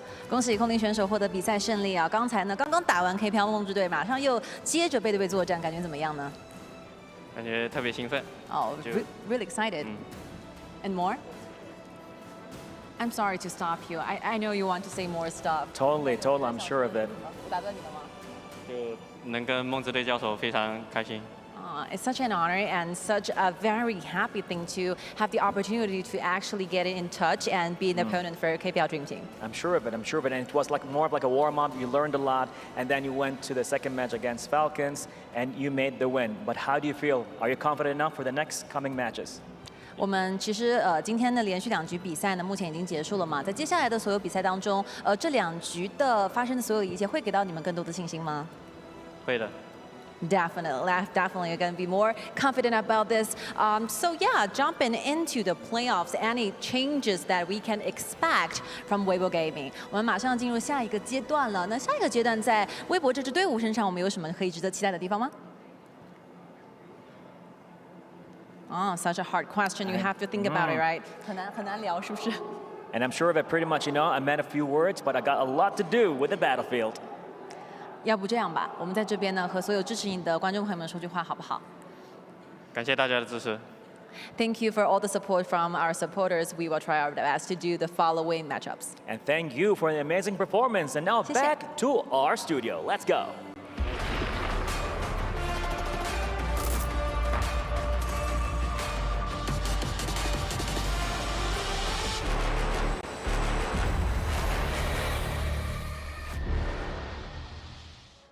Congratulations to Weibo Gaming on that victory.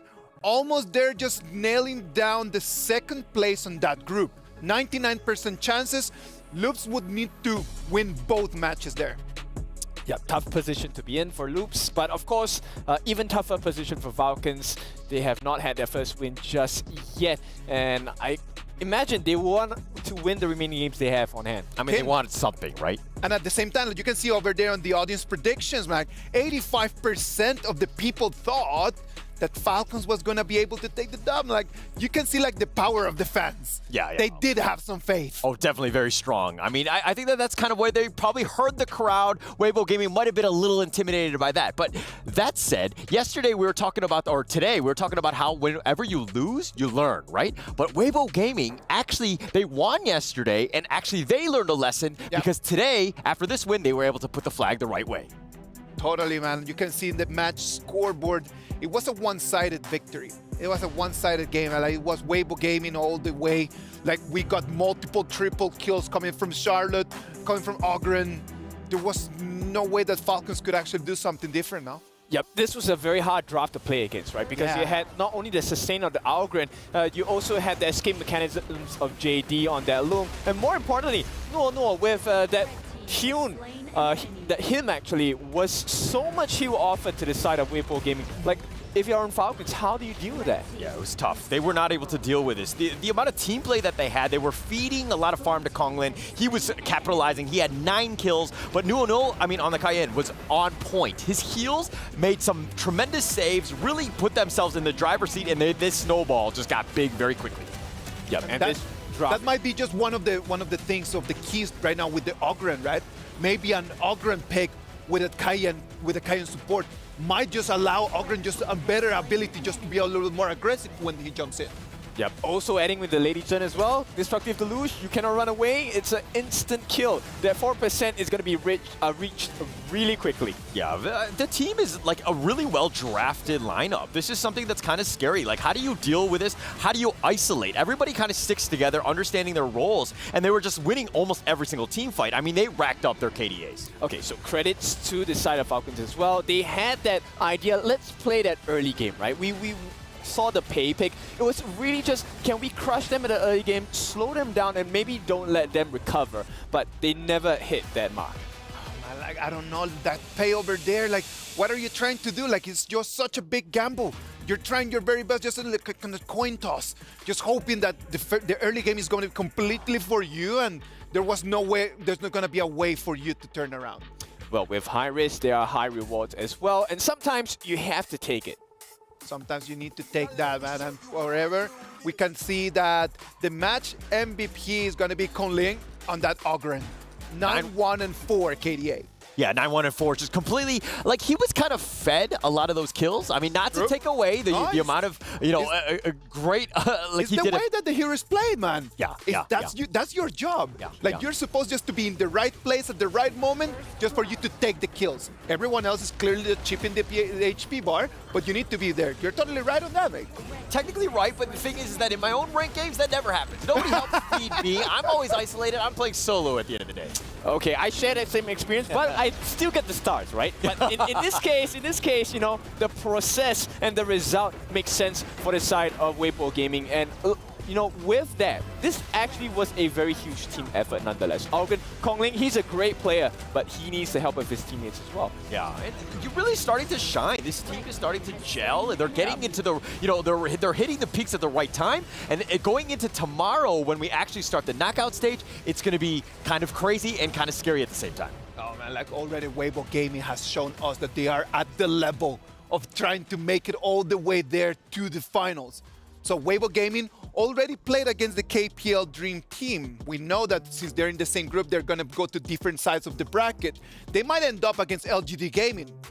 Oh, but this time they have immediately learned their lesson. So there was one play, I think, at the later parts of the game where it was the farmlane baiting the entirety of Falcons over, and suddenly it was surprise. The whole of Weibo Gaming is here. You were gushing about that play. That was a huge. It was a good play, and this is why Weibo is starting to grow. Like, the things that you're seeing are just next level. They're a very high level team. I understand that they're the qualifying team and they just got themselves here, but they're showing way beyond the level that I thought they were going to be. Okay, so the next question is then, can they bring this performance against LGD and punish them instead tomorrow?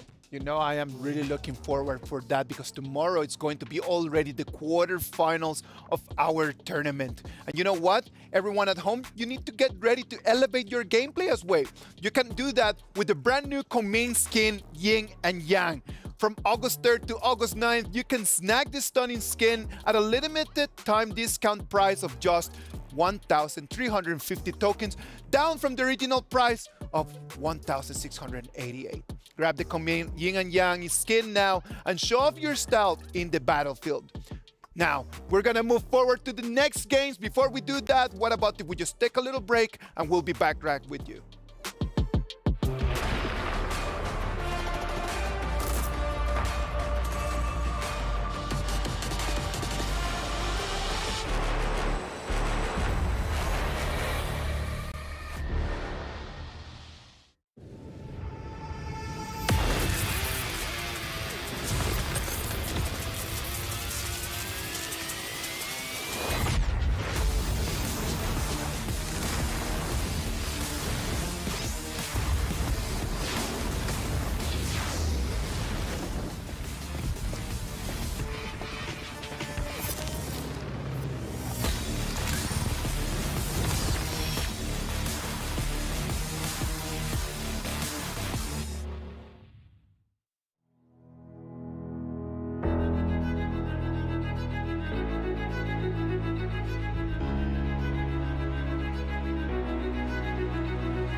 It's the EWC and you want to play like a pro.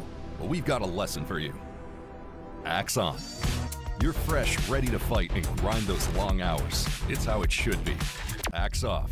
You're slow, unfocused, and lagging. Do you get it? Let's go again. To unleash your best game, you must freshen up first. Get your axe on. Spray, play, repeat. Axe and Esports World Cup.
What's your name? Huh? Hey, no. My name is Dolia. Call me Dolly. Why do I always get chased by cats when I come ashore? Hey, no!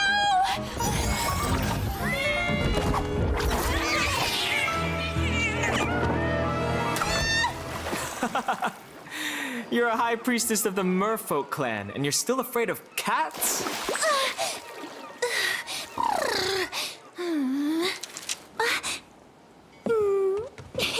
So, are you here to find the Song of the Merfolk, or just scavenging for scraps? What scraps? These are clues.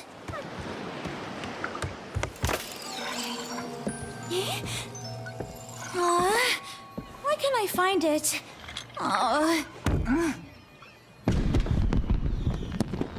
Who set off the fireworks? Be careful. Tonight has to be perfect.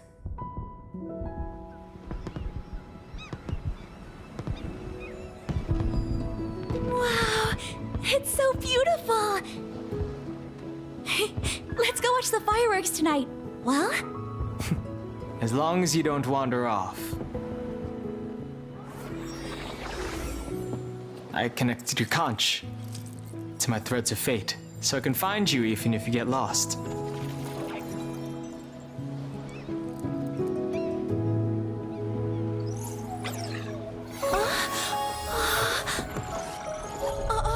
That sound.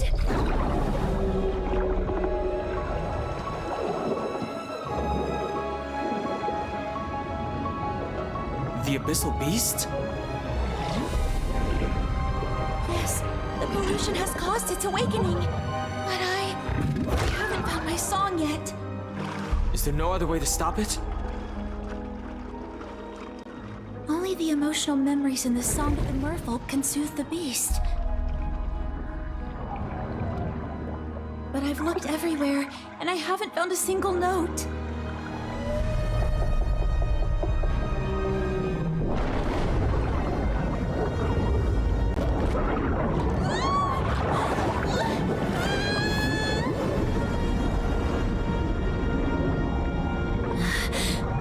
What should we do? We're out of time.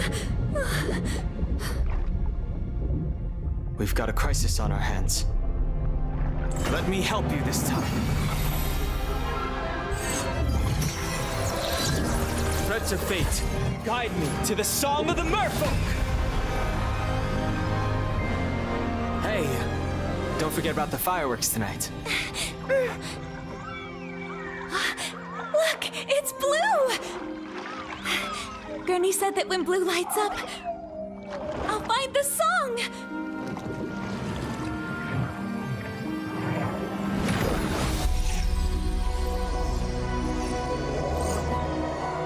Hey, no, where are we? The threads of fate have taken us to another dimension of time and space. We might find the answers we seek.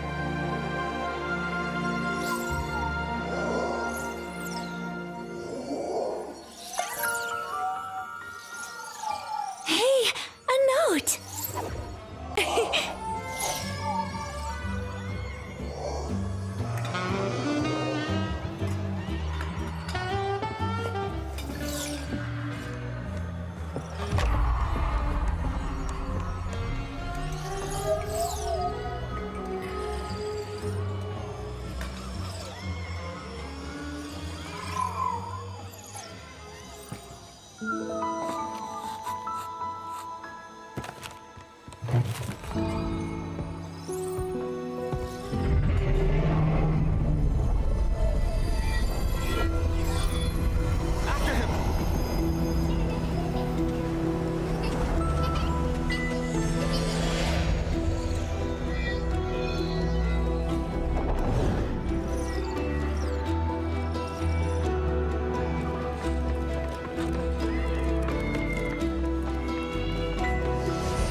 Did he spend his whole life writing this song?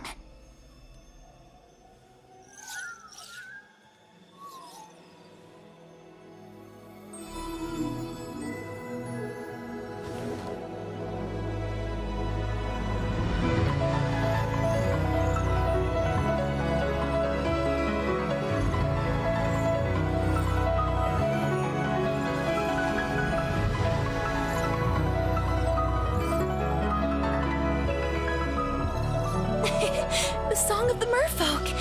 I found it! Hino!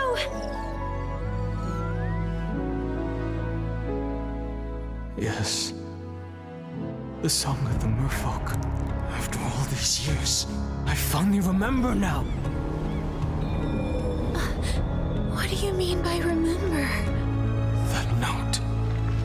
The one I spent my whole life searching for. It's you. Dolia.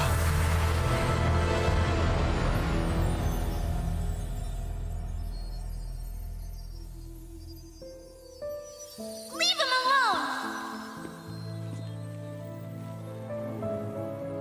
Help me! Don't be afraid. I'll teach you how to swim. This is for you. When it lights up, I'll be there for you. Help! You can't stop chasing me! Hey! Get away from her! La la la la. La la la la. For our people, it symbolizes being together forever. Let's go watch the fireworks tonight. I never thought that. The price of calming the beast would be giving up our most precious memories. Hino, that man. Was that you? If I sing the Song of the Merfolk, Then our memories of each other will be lost. then I won't sing it. Hino, I don't want to forget you.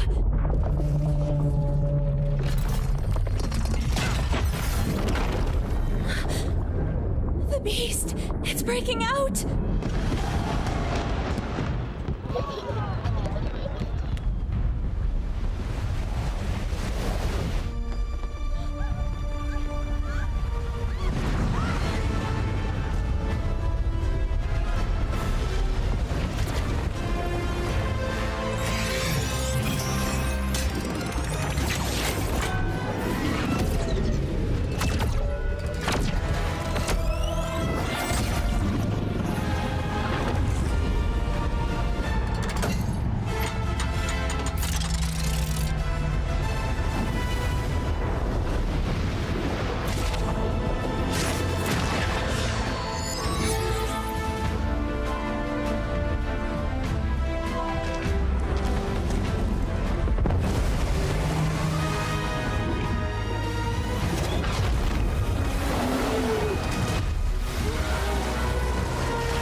Fate says that we have to forget each other. Then I won't do it!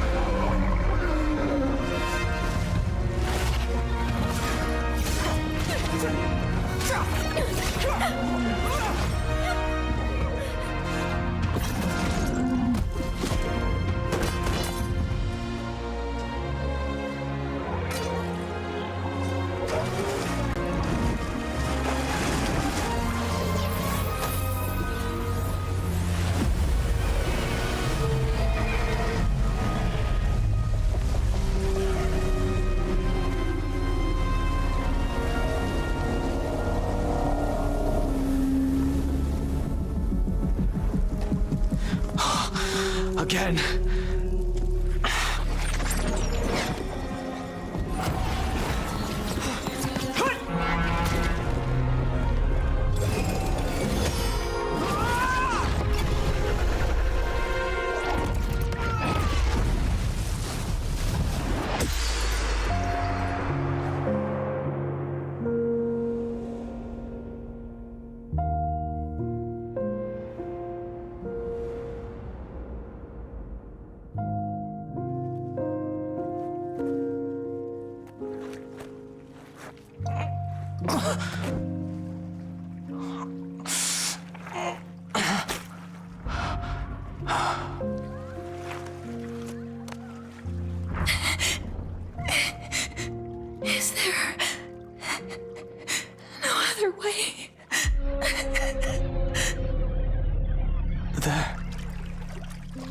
has to be another way.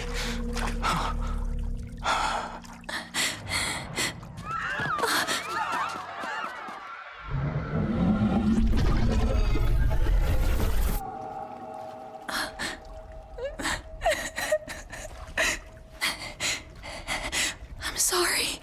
Hey, no. I don't think. I just can't make it tonight.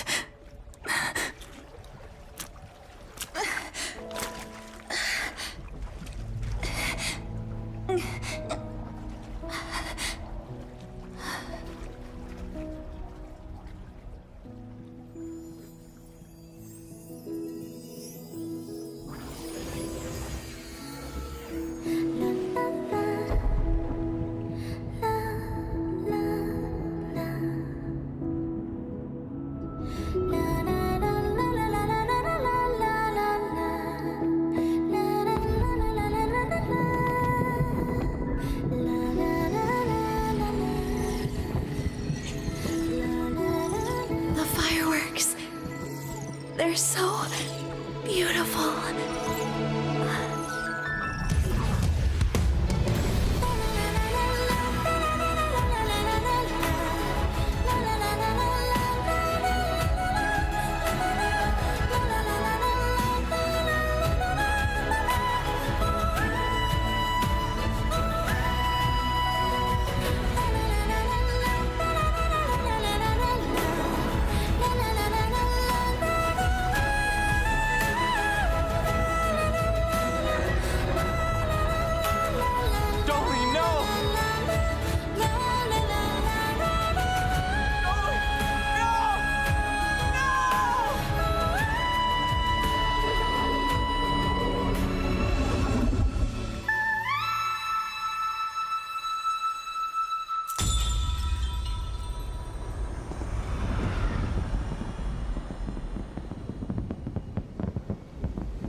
One year later.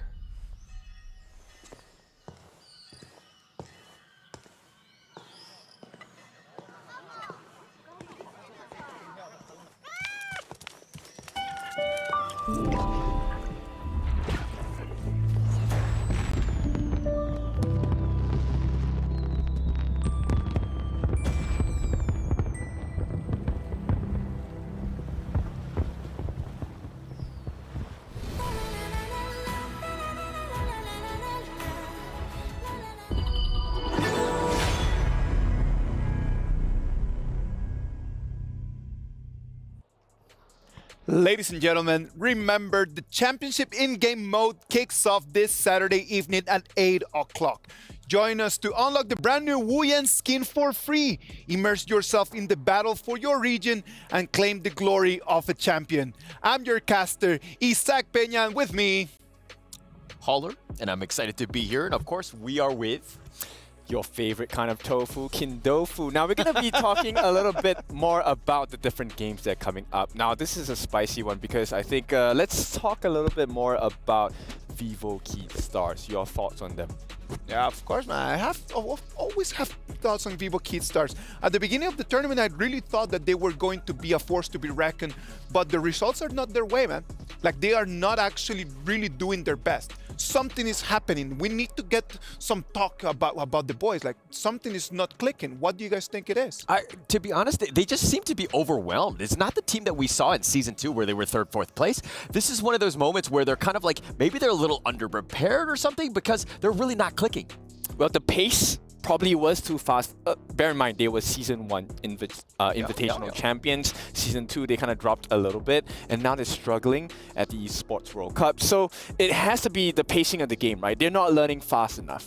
What about if we just watch a little bit more to learn about DKS?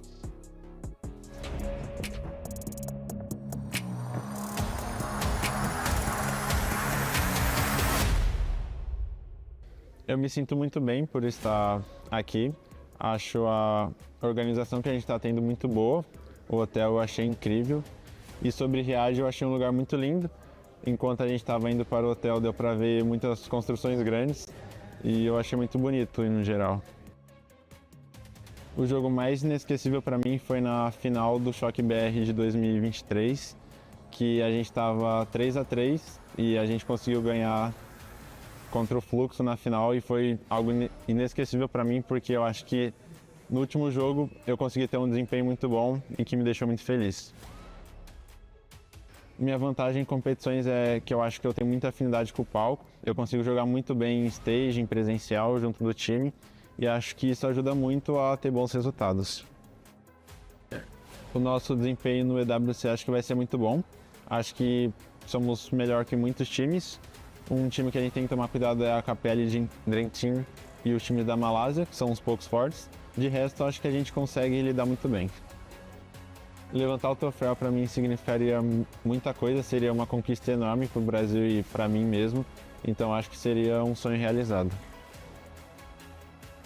Eu queria agradecer a todo o apoio que eu estou tendo pelos fãs, porque desde o Brasil, nos campeonatos, sempre tem muita torcida pra gente, eu sempre vejo nas redes sociais você torcendo. Então, continue torcendo pela gente, a gente vai dar nosso melhor e muito obrigado. Go Vivo Cage!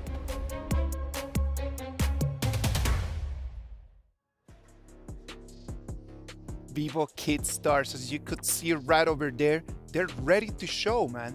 The problem is that they're not showing anything.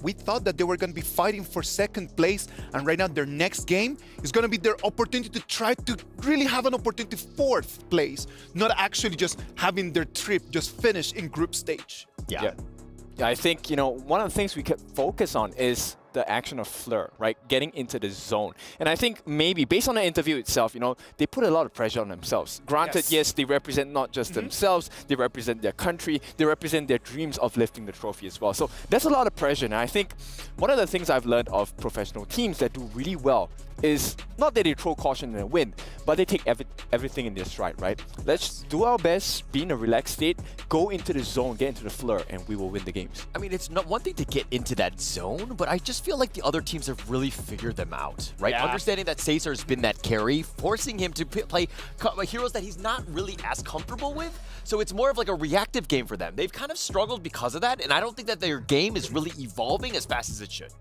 Then I think the solution is let us take the stage instead, right? Let them be the first one to make the move. That could be one of the solutions that is possible for the side of VKS. I thought you were talking about let us, as in us, and I was like, oh, are we going in right now? Like, what do we do? VKS, I'm not good enough. No, I agree on the fact that a lot of teams have been analyzing them a lot. Yeah. They've been trying their very best just to watch the footage and then just try to find strategies how to put them against a corner. And one of them has been Kagendra for sure. Yes, for sure. And now they have been on the main stage for a lot of times. HoK BR, Season 2, and now at EWC. So definitely a lot of research going into it. Now Kagendra, this is going to be a spicy one. We didn't have the best hopes for them, but they have shown up. That was a beautiful draft in the previous game. Will they be able to repeat that kind of draft once again against VKS? Yeah, they're going to be on 3 times today, so we're going to be seeing a lot of Kagendra. There's still a lot of potential that they can have. They did very well against Team Vitality. They beat that out, almost an upset, I would say. So I expect even bigger things for Kagendra, and they have a team that's reeling in Vivo Kid Stars. This is a great opportunity for Kagendra. Kagendra is going to take the spotlight right now, so what about if we just get a little bit more insight from them?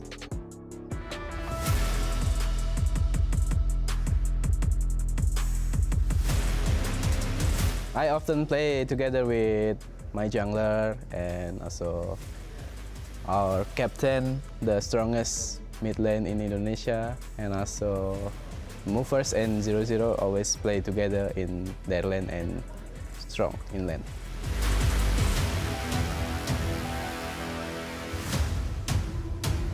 Before the competition start, I usually do reading mangas and comic to calm my nerves.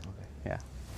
Yeah. My prediction we will win is, I think, KPL Dream Team, because they are from their mainland. They are the strongest right now, I think. Halo Kagendra, dukung kita terus di EWC ini. Semoga kita bisa memberikan yang terbaik dan doakan terus supaya bisa juara lah. Thank you. Kagendra juara.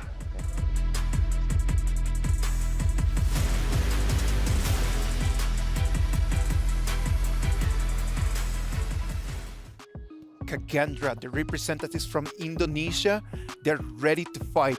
As you saw right over there, they calmed their nerves just by reading some manga, just kind of like reading, trying to calm down so they can actually get into that mode. Yeah, Kagendra Juara. I don't know what that means, but yeah, I'm gonna repeat it for you as well. Right, but here's what they have on the side of Kagendra, right? Not only do they have calm nerves, they also have the potential to pull games out, right? So I think one of the players that really impressed me upon Kagendra was actually Senku. Right, Senku does really well in the mid lane. He's really scary with the Mai Shiranui as well. He's known for that major aggression, and that could be one of the things that we could watch out for Kagendra. Yeah, for sure, for sure. And I think that Kagendra, the biggest thing is that you have nothing to lose at this point. Go all out. I mean, I know it's the group stages. It doesn't really matter about strategy. Everything is about survival, making sure that you get to that next stage. I mean, we need a lot more from 0-0, who really didn't have the greatest of games in the past, correct? Well, we did have some fun with his IGN yesterday, but I think he's going to turn that 0-0 into 0-0-7. Mr. James Bond. Get some kills. That said, I do think that there's a lot of expectations on him. There's going to be a lot more pressure on making sure that this team delivers. They have 2 more games. They can dictate their own fate, basically. Yep, for sure. I mean, Indonesian pride, this is one of the things that they do really well is also if they can fix Hans. I think Hans has been on the receiving end of a lot of punishment from the rest of the team. They recognize that, hey, if we give the Clash Lane a tough time, the gold is not going to be able to be funneled into their farm lane.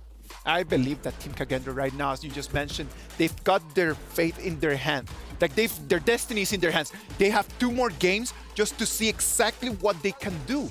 Like if they win these 2 games, they probably are gonna make it through to the next groups, right? Like we need to make that. Well, what about if we just check real quick on how the schedule is looking like? We have some more games that we're gonna have. Kagendra is gonna have 2 more games for them to try to defeat everyone. They have VKS and they have Team Secret next. Right. If you get one last chance, will you miss it? I don't think they want to miss it as well. Kagendra now in a comfortable 3rd place, but they can seal this position in the table if they can take the last 2 wins as well. How crazy is Group A, right? Yeah. You're in 3rd place with only 1 win, and only because of the fact that you've played less games than everyone else. I mean, at this point, there's going to be so much at stake. Group A is pretty much up in the air. Getting into that top 4, key for Group A, but getting in might be the toughest thing. Yeah, so VKS, I mean, like we mentioned, right? Kagendra has the fate in their palms. Yeah. Now VKS wants to do something against them. If they can give some Brazilian flair, it's going to make the world's difference in this table. Okay, I like the way you said Brazilian flair, by the way. It's a flair. The Brazilian flair you need, right? Hopefully that Brazilian flair is going to be right over there. Hopefully it's going to be an amazing match. It's going to be do or die for both teams. They really need this. STC play predictions. Who are you going for? I'm going to go with the Kages. I think they have it in them. I think they're more in this zone than VKS at this point. I'm going to have to agree with you, unfortunately. I'm going to go with Kage as well. I think that this is a team on the rise, and it's going to be kind of scary moving forward. Hopefully it's going to be Team Kagendra, the ones that they're going to take it all the way through. Let's go and see them at the Amazon Arena. Do or die indeed. This will be another survival match. A lot of moments to be seized and owned what the capture is. And the question would be, will they capture it or let it slip? The moment is yours right now, Sky. Both teams should be fighting their way out of the danger zone, fighting for that 2nd win on their scoreboard. So with no more time waiting, let's hear it from Team Kagendra.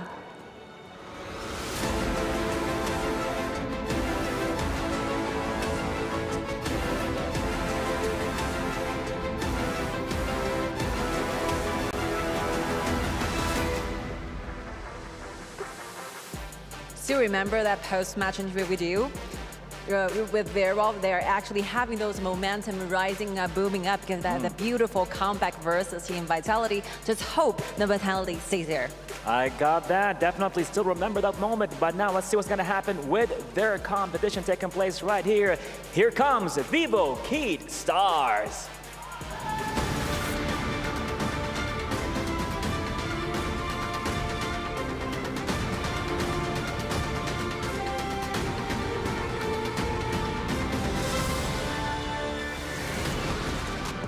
I am hearing the hype here, but one more time, let's hear it for Vivo Keat Stars, everybody! Love it.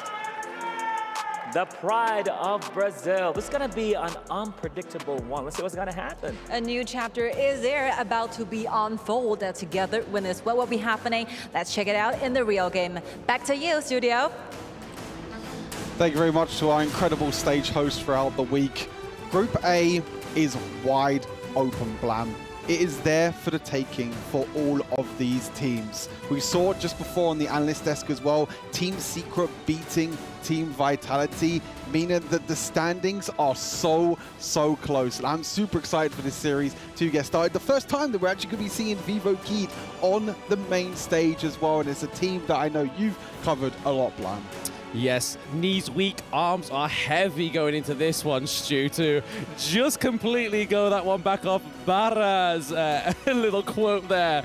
But Vivo Keystars are definitely one of my favorite teams to watch, especially within the Brazilian team. They were part of my first literal intake of Honor of Kings Esports. I was literally learning from Chuck BR23 and watching these teams just kind of shine from there all the way to now. And going against Kagendra, I don't think they're going to have the same issue as what Team Vitality had, whereas if you aim on Shanks, goodbye. Whereas VKS have a wider range of hero pools and sort of strategies to go with it. Totally agree with you. They have a wide range of carries, but look at this for a first pick. The first time I believe we've seen Heino as a first pick priority over so many other heroes, even like the Long, the Lady Shen, and the Xiangfei. I really like this for Kagendra, taking away the Xiangfei, because we know that Maynard is a very strong tank support. He loves to play the likes of the Liampo, the Xiangfei. He wants to be the one that makes the plays for the team. We saw it in S2 Invitational. We've seen it in HoK BR. Remember, VKS are the back-to-back HoK BR champions as well in 23 and in 24, but they struggled a little bit so far, but now they're going to be able to pick up the Lady Sun and also Lady Shen as well. So the lady duo there for the farm lane and the mid lane.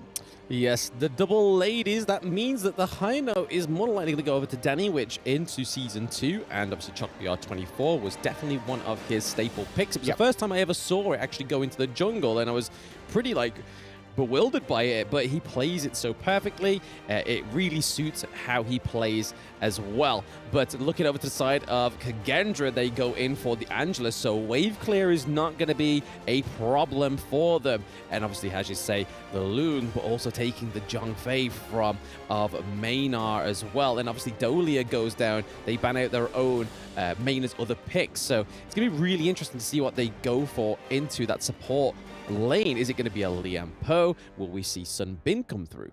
Yeah, for sure. We'll have to wait and see as the Ming actually gets banned away. We've already seen today that Lady Sun and Ming is a very scary combo to deal with, but VKS prioritizing that mid lane pick, prioritizing Lady Shen instead, probably knowing that it's going to get banned as well. Guan Yu as well. I mean, we've seen it a lot. It's a very strong pick over in the HoK BR. We have seen it a few times for Niab on that top side, so it's going to be banned away. One of the pocket picks really for the Brazil region, but that's going to be banned away. So the likes of the Liam Poe are opened if Maynard does want to go for that tank route. As you mentioned before, the Sun Bin as well. We'll have to see what Kagendra picked first, but they prioritize the Angela instead to make sure that the mid laners don't get banned away. Yes, and focusing the Orgrin, I think, on the side of VKS is probably a good call, because I think Kagendra would actually pick that up again. We've already saw it with them once, paired with the Lung as well, but they do pick up the Dharma, so going against what 90 drafted against them, and arguably probably the best performance on the side of Team Vitality when they were playing against Kagendra was 90 on the Dharma. But that targeted ban on the Guan Yu for Niap, that shows you that Kagendra's actually done some studying, not only onto VKS and not only onto Team Secret. It really shows that there is a lot going on behind the scenes for this Indonesian team. And as I was saying, that Sun Bin has been highlighted, and we're getting the Xuang Yu come through, which is a Brazilian pick. We haven't seen this for a while. This normally takes place in HoK BR, but never on the global esports scene. I'm very excited this pick for Niap. This is brutal. A really, really strong pick, as you mentioned, a pocket pick over in Chop. We was mentioned about the Guan Yu. Yeah. They banned the way the Guan Yu. They were like, okay, we're not going to let you pick the pocket pick. And VKS is like, hey, buddy, I have 2 pockets. I have something else up my sleeve. With that Zhong Yu as well, going to be a very, very strong, more of a tankier hero as well, being played towards the top side, which we normally see a lot of these bruisers played towards the top side. So it's going to be really interesting to see how they adapt with this kind of tankier style in that top side. That's going to be their kind of tank. Well, they do have Hino as well, which, as we know in the jungle, can also play tank. So, I mean, this is going to be a super exciting game. First time, I believe, this tournament, from what we know, that we've seen Zhang Yu, but as you mentioned, pick the VKS have already picked up a few times. Yeah, it's a great hero, to be honest, because one of his skills, he can basically barge you around. So if you're thinking you are safe in that turret, he can literally come from behind, barge you out of it. He has a great zoning ultimate as well, just literally places where he's going to literally swing his sword onto the ground, and you better hope that you can make your way out of it. But pair that with Sunbin Silence from her time-lapse skill, I think it could be pretty deadly. And also having Danny on the high note as well is going to be super interesting. But it's at that point in the standings, VKS have to pull these kind of things out. Yep. Just to remind everyone of the stakes of this game, Kagendra at the moment sitting at 1 and 2. That surprise victory against Team Vitality that we saw earlier today. Vivo Key sitting at 1 and 3, the big surprise factor at the moment in the EWC, and this is such an important game for both of these two sides. If Kagendra can bring out another surprise here, because I think a lot of people would go into this and say that Vivo Key are probably the favorites, but with them also losing to Vitality, like, everyone's beating each other in this group, which I think is super crazy and also super fun as well. I mean, we've got to think about as well that this is the first time we've seen VKS on the main stage. It could be main stage buff. They have been waiting for this moment to prove themselves in this main stage, and the draft is looking like they are here to prove it. They're like, yo, take the Zhongfei, take away some of our pocket picks, but we have something in our front pocket for you. And it's so far going okay for both of these teams. Yes, it is a very, very calm early game right now. We're seeing a few trades here to 0-0 from the Lady Sun as well. But that's going to be the thing, right? Lady Sun just making sure that itemization gets in place at the right time. Oh, 100%. I totally agree. And I mean, for the side of VKS, they have just so many slows as well. You know, you have the slow from the Sunbin, you have the slow from the Lady Sun as well. You have Lady Shen that can also slow with her ultimate. So there's so many ways in which they can slow down the likes of the Dharma, the likes of the Luna that like to, you know, rotate around, that like to be super mobile. It's going to be quite difficult for Kagendra to try and, you know, make things work in this game. But they do have the Angela, which, as we saw earlier on today, Angela can be a very, very strong pick with just sitting in the bushes, trying to catch them off guard. But I feel like this time around, VKS have a really, really strong front line with that Rangju and also the High 9. Yeah, one thing I've just noticed on the common spell, so we see that they have taken 2 Purify, so one on the Sunbin and one on the Lady Sun. I'm assuming that's because of the Dharma, so if they get crashed into the wall, they know that they're not going to be stuck there onto the Dharma. They can try and get out of there, but Movers could not get out of the attack from VKS, taking the first blood Mana on the Sunbin. Yeah, really nice gank there as well from Danny, being able to get onto the back line there of Mufas. And with, you know, with Smite being picked up here for Zhongfei, can't really do too much to escape that one, unfortunately. And that's going to be a really nice first blood here for VKS. They keep that momentum going so far in this early game. As you can see, they're trying to defend at the moment. You know, one is trying to defend the jungle for VKS, making sure that no sort of invades happen as well. And one thing that happened during the S2 Invitational, which I loved, is the Brazilian players on Lady Shen. As we can see, the play into the mid lane again, the bombs are not going to tick over and do too much damage. But a comment that I made during S2 Invitational is both Loops and Vivo Key, both their mid laners, like one, 2 of the best Lady Shen players I think I've ever seen, like even throughout even Malaysian teams as well. They play this hero like no other. They play it super aggressively. Sometimes you'll see them flash forward on Lady Shen to try and land the knockups, to try and land the huge amount of crowd control. So I won't be surprised if you see one trying to be the main setup for the team, even with the likes of Niap and Danny playing the tanks. I mean, one was the FMVP of Season 1 as well, so it really just shows how good of a mid laner he is. But this has been a team roster that's been around for some time, and it's really showing here. Yes, they haven't had the best standing in EWC so far, but Danny is able to use the recall ultimate there on Heino to keep himself alive and keep him in this battle a little bit longer as the Tyrant comes up. But as a double stun from the Dharma, but there is that Xiongyu push away that VKS are doing right here. That is a 2-0 trade right now for the Brazilian Titans. Yara Habibi, you better run.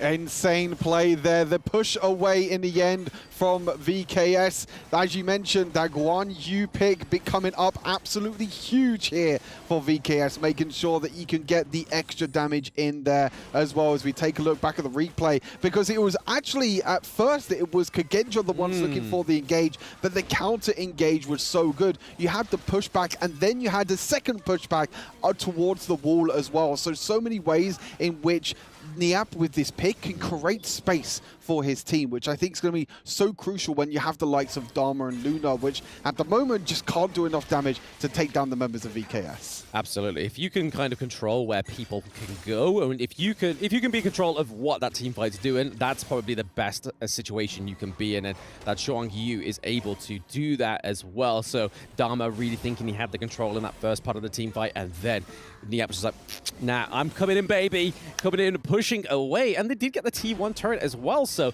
that was overall a fantastic fight for VKS, really showing that even though they took an L from Team Vitality, they're now 4 up to Kagendra, who's just beaten Vitality, and they've just taken the first Tyrant as well.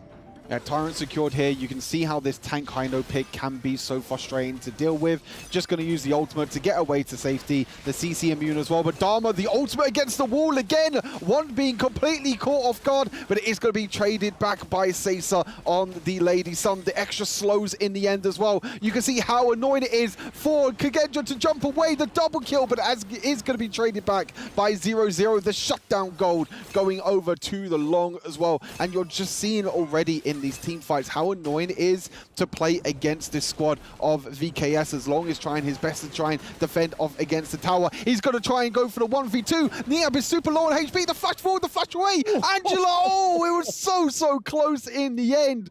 Flash is going left, right, and center, but Niap survives on 1 HP. Yep, Niap pulling out the Hail Mary play just to save his life there. But I feel like that Lady Sun double kill, even though we got the shutdown there for a 0-0, I feel like that's going to be a great thing for Lady Sun to just pick up some more gold and just basically further that gap so far between 0-0 and Sesa.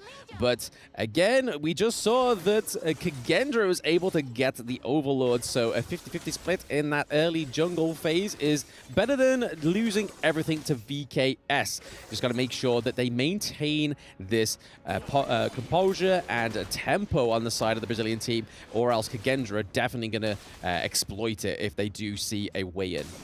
Yeah, for sure. You can see that they were just overstepping a little bit there, the trade kill back. I mean, yes, you are going to get the double kills. You're probably going to get more gold onto Lady Sun. But look here, you can see how annoying this Heino pick is. This is a sort of Heino that we was expecting to see, and something that we saw a lot in the S2 Invitational. Yes. This tank Heino. This Heino that can just dash forward and just be in your face, not doing too much damage because he is building tank, but just being super annoying and creating that space again for his team, like the likes of Lady Shen and Lady Sun, being able to do enough damage in the end. But you can see the Juanju trying to do enough damage there, but not going to be able to push back the Luna just yet. She's going to be able to dash away for now.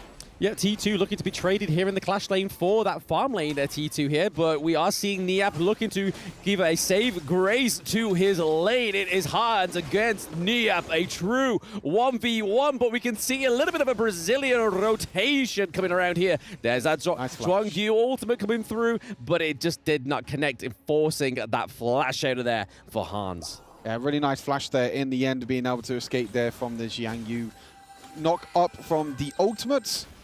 but is going to be able to keep that momentum going. They're going to try and push into this top lane at the moment and secure another tower for them. And that is 4 towers at the moment over to Vivo Keed. They have full map control at the moment with this 3,000 gold lead. But as you mentioned, Kagendra still not out of this game yet. This is still going to be a very, very close affair, and it really comes down to who are the carries that can keep themselves alive, because I feel like both these teams have so many defensive mechanics to be able to, you know, CC, try and defend their carries, like the Sunbin trying to defend the Lady Sun with the extra movement speed, the Zhang Fei trying to defend along with the extra shielding. So it all comes down to who can protect their carry, because for Vivo Keed, Weibo has been the main carry for this squad for quite some time. Absolutely. I mean, his performance in Season 2 was phenomenal. He was such an aggressive farm lane player, but it's also, I think it just must be within the Brazilians region, because of Zerion Loops as well. He's a fantastic early player also. So it just goes to show that the Brazilian scene, even though they haven't done as great as we thought they would in EWC, but it could be down to the actual quality of the players of the other team, but also just the matchups. And obviously, as the game goes on, it seems like a little bit more of an easy matchup. One almost getting caught out there, but it was thanks to Sunbin just recalling that health onto the Lady Chen. And now we could have a 4v5 here in this mid lane, but a big push down into the farm lane. They need to clear that up before they try and take some fights, or at least try and take the Shadow Overlord, which they're trying to do now. And as you can see, Kagendra going for the Shadow Overlord. They want more priority in these lanes, Stu. Yeah, for sure. Just a trading objectives, pretty standard at the moment at 10 minutes into the game. Really nice adaptation there for Kagendra, making sure that they at least get one of the objectives, because sometimes you can funnel onto that Tyrant a lot. We have been seeing other teams just fighting around the Tyrant and losing even though they took the Tyrant, which is something that Vitality did earlier today against Kagendra. So really nice adaptation here for Kagendra, making sure that, hey, we can't get the Tyrant, that's totally fine. Let's take the Shadow Overlord instead, and let's see if we can try and push one of these lanes. I don't think it has been used yet. It seems like it hasn't been used in any lane yet. So it's going to be curious to see what lane actually gets used on, and you'll see kind of rotations happen when that Shadow Vanguard gets spawned.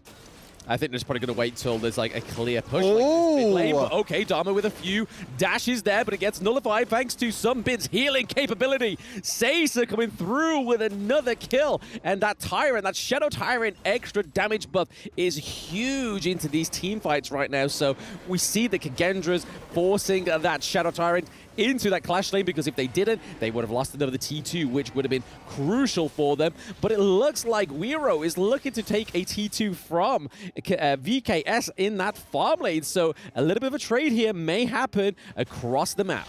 Yeah, you're seeing that Kagendra using that Shadow Overlord defensively rather than aggressively, knowing that they lost the trade. They still lose the tower, though, so even though they tried to use that Shadow Overlord defensively, tried to get that big, massive Vanguard into that lane to try and defend off that Tier 2 tower, they still weren't able to in the end. But as you mentioned, Luna, Roa going to be able to take that Tier 2 tower on the bottom side of the map. So Kagendra still getting trades across the map. This is not like a complete stomp or anything. There are ways in which Kagendra are trying to get back into this. They're trying to take some even trades across the board. They are just getting a little bit caught out at times as well. But in terms of the scaling of the two compositions as well, you know, when we get into the stage of the game, you know, we're kind of in the mid game going into the late game at the moment.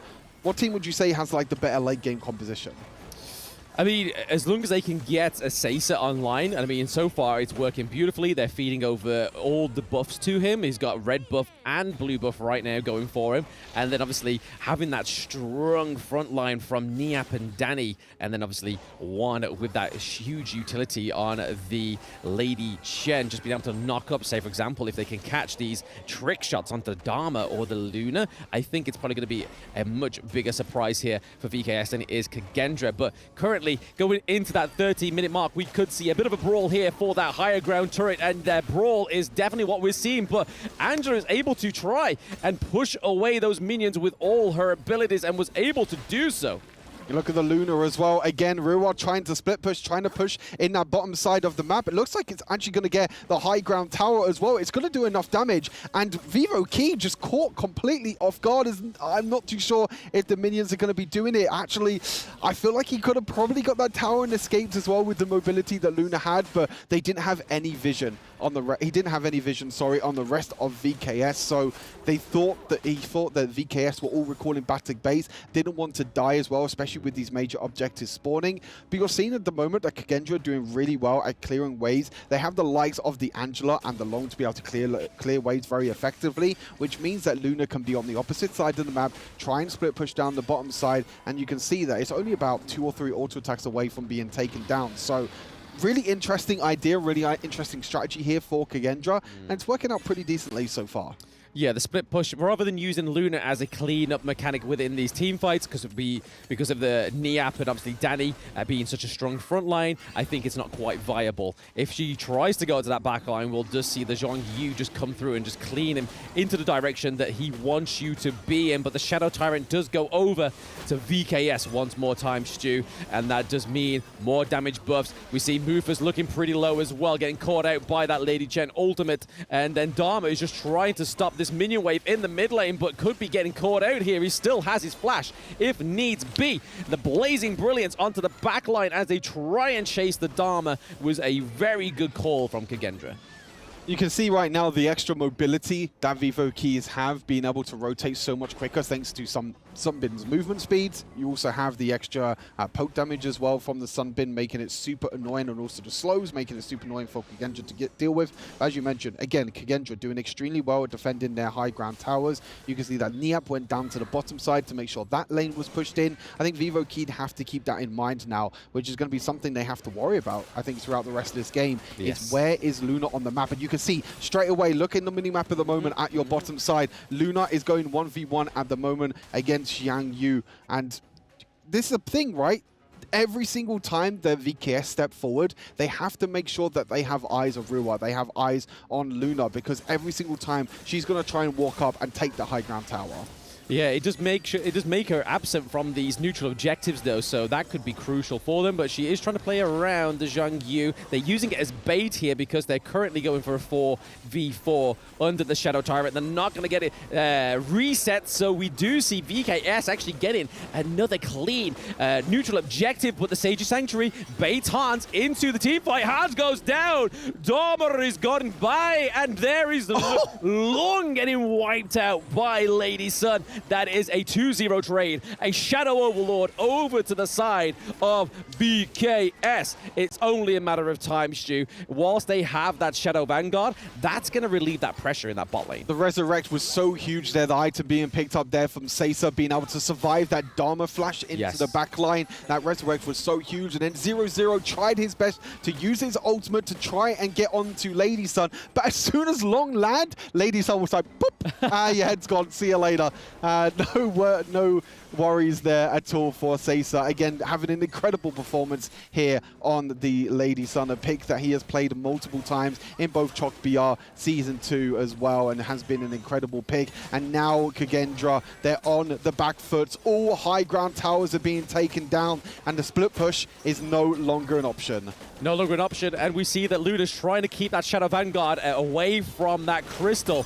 But I think it's probably best here for VKS to not try and be too aggressive. The Vanguards aren't quite around yet. They probably just need to just reformulate what they're going to be doing here. But that completely wipes out all those higher ground turrets now. So the only thing standing between VKS and their second victory within the EWC Mid-Season Invitational is that crystal.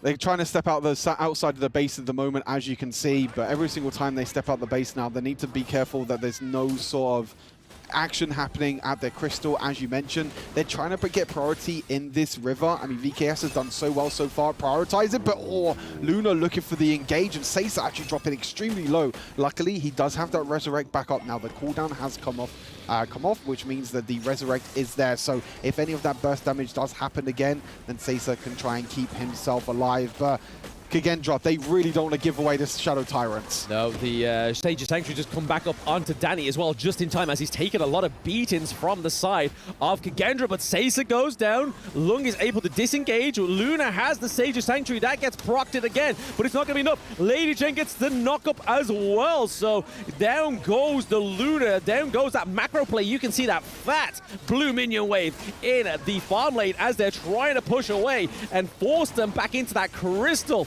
We see Zero low, Hans is low. The only thing stopping them from taking that down is the Zhongfei, and that goes down. Mufus goes bye-bye. The minions are here. Is Dharma going to be able to clean up the minion wave, and does it so brilliantly? We just need to wait for a minion wave to come through, but is it going to be enough for Dharma and Angela to keep it off? No, it is only Angela alive, and she has not got the Blazing Brilliance on cooldown. Here we go. Yeah, the victory, baby! Vivo Kid gonna be able to take down Kagendra. A huge victory for them to try and make it out of the group stage. That was their final game, and they do end the group stage at 2 and 3. And now it's the nervous wait for Vivo Kid to see how the other games go in this group, to see if they need to play potential tiebreakers or they can make it through into the top 8 of this tournament. But that's the Vivo Kid we're expecting to see. Obviously having a little bit of struggle, as we saw yesterday in the off-stream games, make it being, you know, losing to Vitality. They did beat Impunity, but they did say it was a little bit rough in the end as well. But this is a big, big win for them to kind of end the group stage strong. But Kagendra, on the other hand, they still have one more game left in this group stage, which is actually going to be the next game against Team Secret.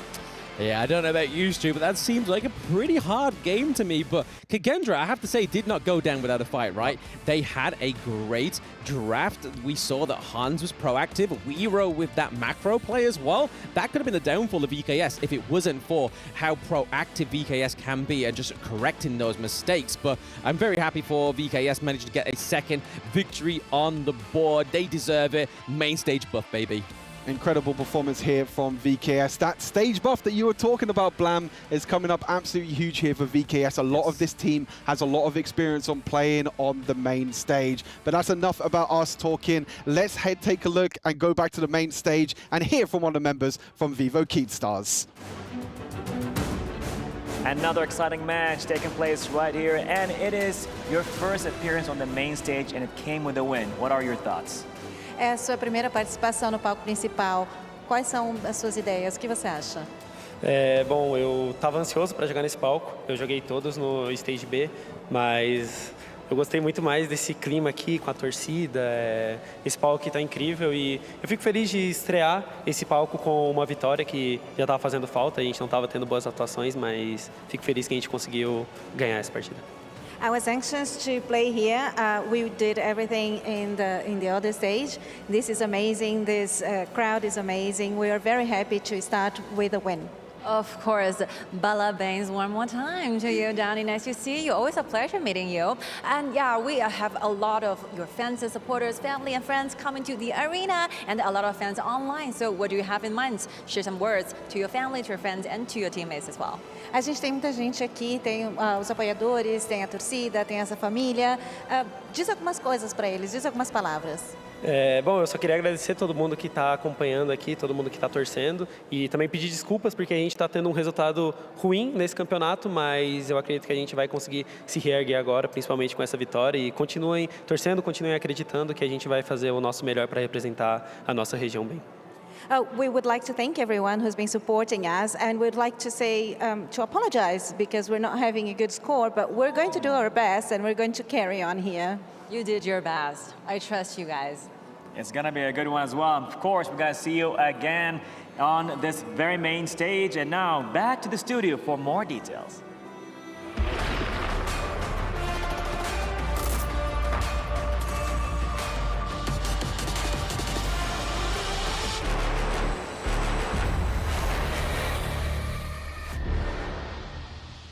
Vivo Kid Stars finally showing us what they're really made of. It was important for them to take this victory. It was necessary because just going home with only 1 point was not an option for them. That's right. Oppa, oppa. That's the cheer that we have all the way from Chalk BR as well. Now, this was a very strong performance, and I want to highlight Danny is my personal MVP. He did so much work for the team, getting all of the baits, luring all the skills. I mean, there's so much damage thrown onto him. Yeah, played very, very well. But let me kind of go back to this one because of the fact that I made my biggest mistake today was agreeing with this prediction here. We both chose Kagendra on this one, and Kagendra really did not show up on this game. Vivo Kid Stars were ready for the draft. They understood what they needed to have done. Their strategy was on point. It is difficult, man. I'm not gonna lie. I don't feel like it was that much as a VKS victory, but it was a Kagendra loss. Every single time that they started the fight, they never actually won a big fight, and they allowed VKS just to take the victory. Yeah, but more of a force error here. Maybe we can go with that instead, right? You know, Isaac, you were talking a little bit more about the buffs. Maybe you want to share that with the audiences. Oh, of course, man. Like, if you analyze the BP from Kagendra, the main focus is going to be on what Weibo can do on that Luna. And we know that Luna's extremely blue dependent. If VKS could keep an eye on when the buff was going to spawn, they could always just try to invade and just kind of slow down Weibo. Reason why Weibo decided, like, well, I cannot fight no more, I'm just gonna do the split push. Yeah, but that's why Vivo Kid Stars, their strategy was on point, trying to limit that as much as possible. Agree. And of course, Danny was on point with the high note, just always up in front, being all of that bait. And Senku, how many Blazing Brilliances were expended on Danny? Yeah. Too many to count, right? And they were counting on Riyadh to have the new moon, but it only happened once in a blue moon. And it is sad, man. It is very, very, very sad because I just feel like Kagendra came with the momentum, but in the moment that they needed to just give that strong punch, they were always missing. Kind of hesitant. It didn't seem like they were making really plays that they knew that they were gonna make. Like they were gonna, take over in certain team fights. They were playing very scared not to lose almost.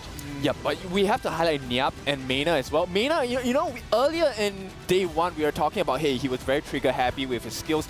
This time, he picked Sunbin, which is, go ahead, throw as many time lapses as you want as long as you get the correct targets. And Nyap was there to soak up the damage. And with the addition of the time flux, he was able to soak in even more damage and use the ultimate to the full potential against Kagendra.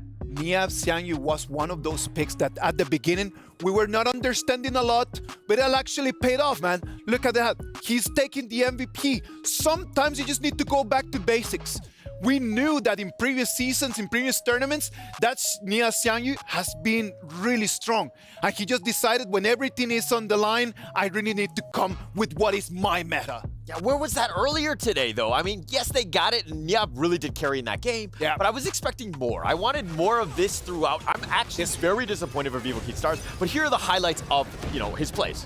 Yep. One thing you will see later on is his godlike play.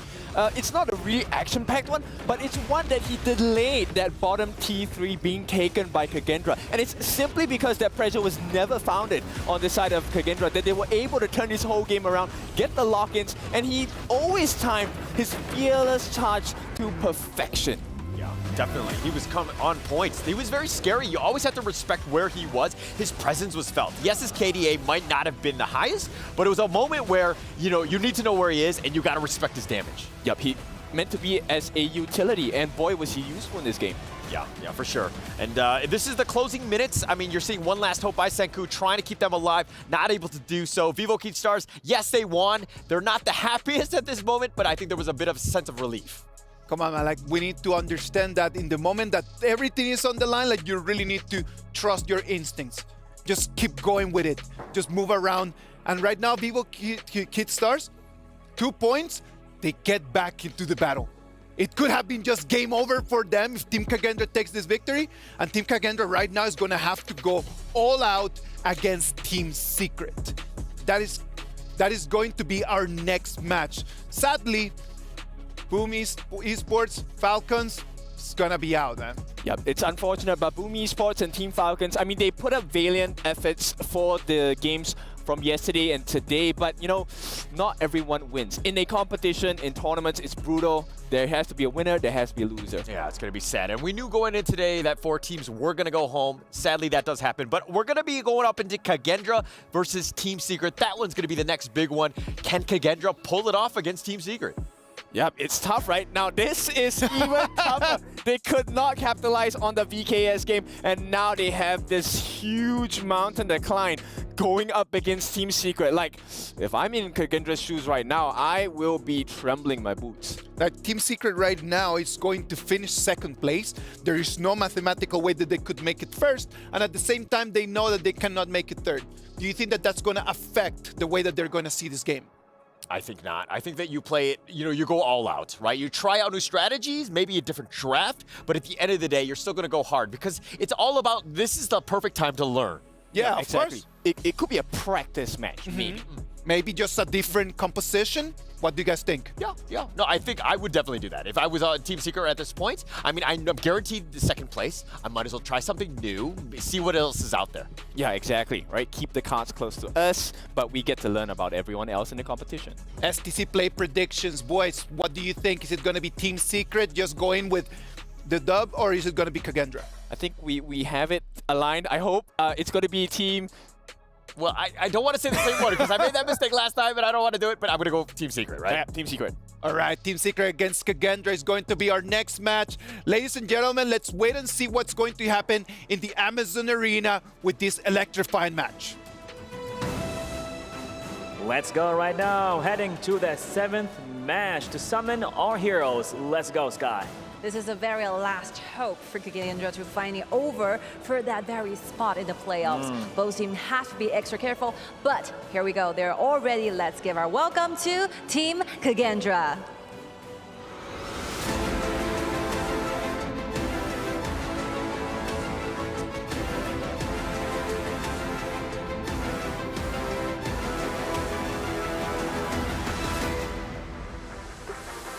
This is another back-to-back game to Team Kagendra. Hopefully they can quickly bouncing back from the failure they did today. Let's see what's gonna happen right now against their challenger. Let's hear it for Team Secret.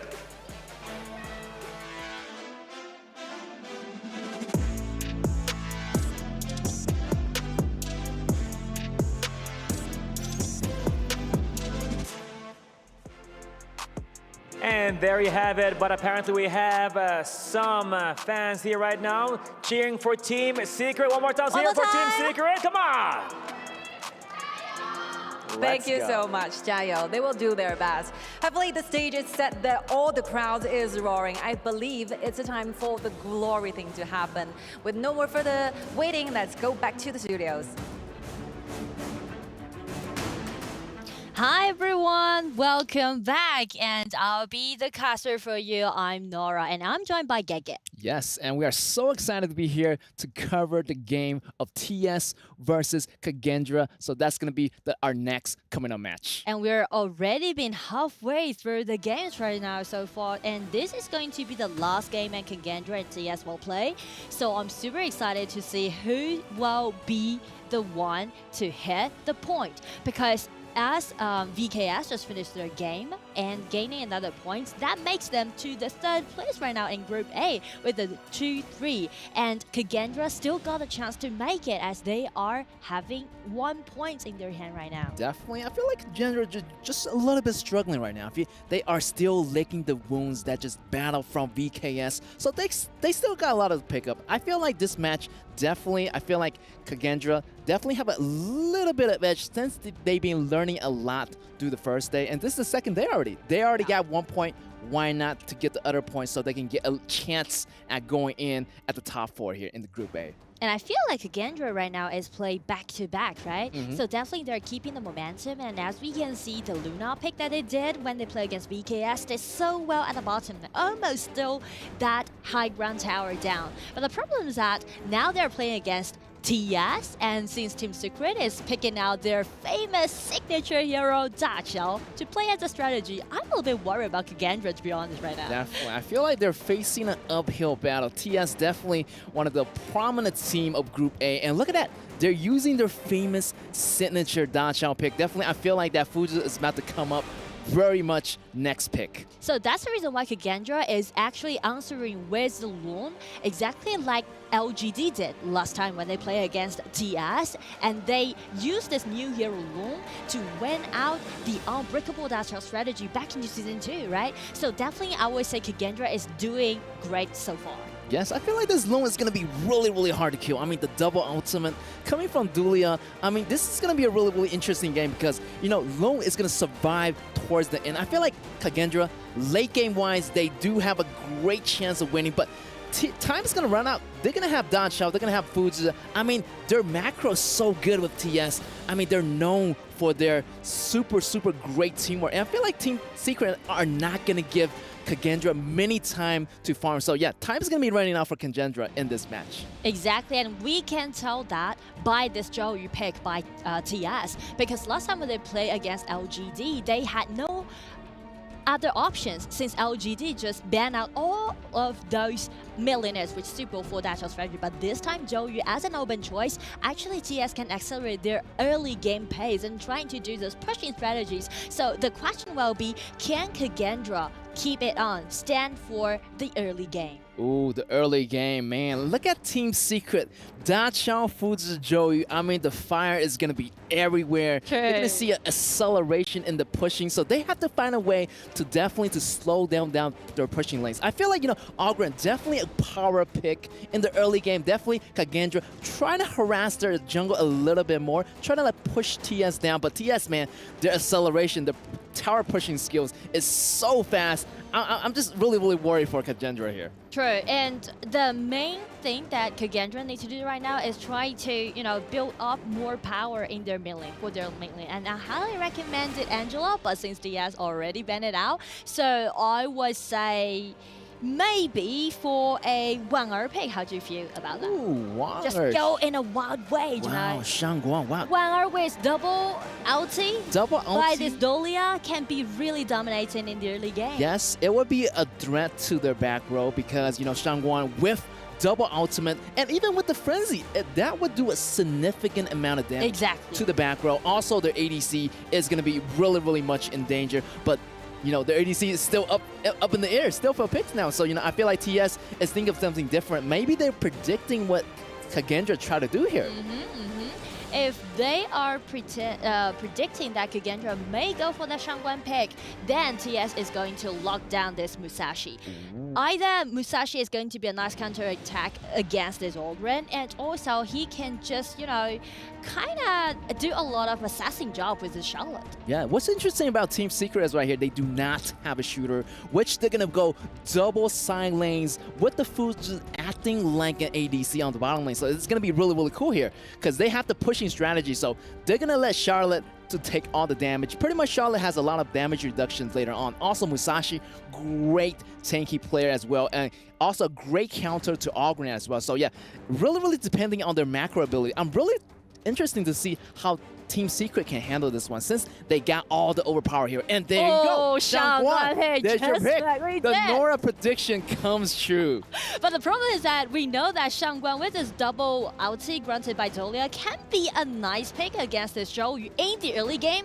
But the problem is since Musashi and Charlotte has been picking out, just like you said, triple warriors that we can see from TS composition. If Kagendra, I will just put it like this. If Kagendra can't end this game within 30 minutes, then it's going to be their problem. The time's ticking. That's right, time's ticking, man. I'm telling you, this match is going to be super interesting. Team Secret, I mean, they have 2-1 right now. So definitely they try to get that extra point to get into that top 4 position. I mean, only 4 teams are going to make it from each group, and 4 teams are going home today. So they gotta grab the win right now. Let's go, let's go. It's gonna be the last game that these 2 teams is going to play in the group stage. TS standing on the blue side, play against Kagendra staying on the red. Let's go, let's go. As you can see, Kagendra are playing it really safe actually. They're starting at their own blue buff.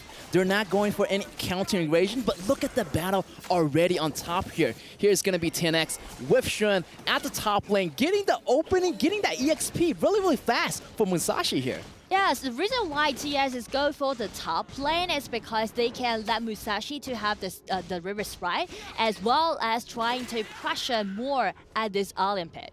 Yes, and look at that. They already got a little bit of lead here. 10X and Shun cleaning out the jungle really, really fast. So they're going to be a little bit quicker here, trying to go to the bottom lane. Maybe a possible potential gank on Loon here. Yeah, that's possible. As long as Fuzi got his ulti when he leveled at the 4, then definitely it's gonna be the engagement that we can see from TS. And right now they're using those damage dealt by this Dachao in the early game and try to chop the bar for this Loon. Yes, I feel like Dachao is like first and second ability in the early game. Really, really nice poke damage. And definitely that Loon is gonna feel that in the early game. And 0-0 has to be careful because he's gonna be really, really squishy in the beginning. Oh, here we go here. Musashi going in and going in. That's going to be the first blood already for Team Secret. And we can see also some movements has been taken at the bottom side because they already used a flash, and it seems like they also want to attack at this 0-0. Yeah, so many things happen right now. Yeah, I feel like double buff already on Shishan and 10X. Great beginning for Team Secret already. They got a little bit of huge goal advantage. 1,000 more than Kagendra, so Kagendra still need to pick up the pace here. I mean, they do have the Algorand Rival, so they need to use it to their advantage. Yeah, but I would say like before 6 minutes, maybe they should depend on this Shangguan. But since we can see TS always do a lot of ambush around the mid lane, as you can see, they're trying to call this Shangguan off. And right now it's gonna be ulti, dash in, and with this Alia flash in come in and made a nice tower dive. Yes, the Hans do not disappoint me. And he's really, really good on lane. And you can see it in his previous game. Really, really aggressive top laner that Zai went in for this Joey right there, successfully taking him out. Also got his flash out as well. So that's going to be a really, really nice trade there just for now to slow down that tower push in the mid lane. Exactly. But somehow they still need to pay for their price, right? Because 10X also take the hands down. So I would say for TS, so far so good.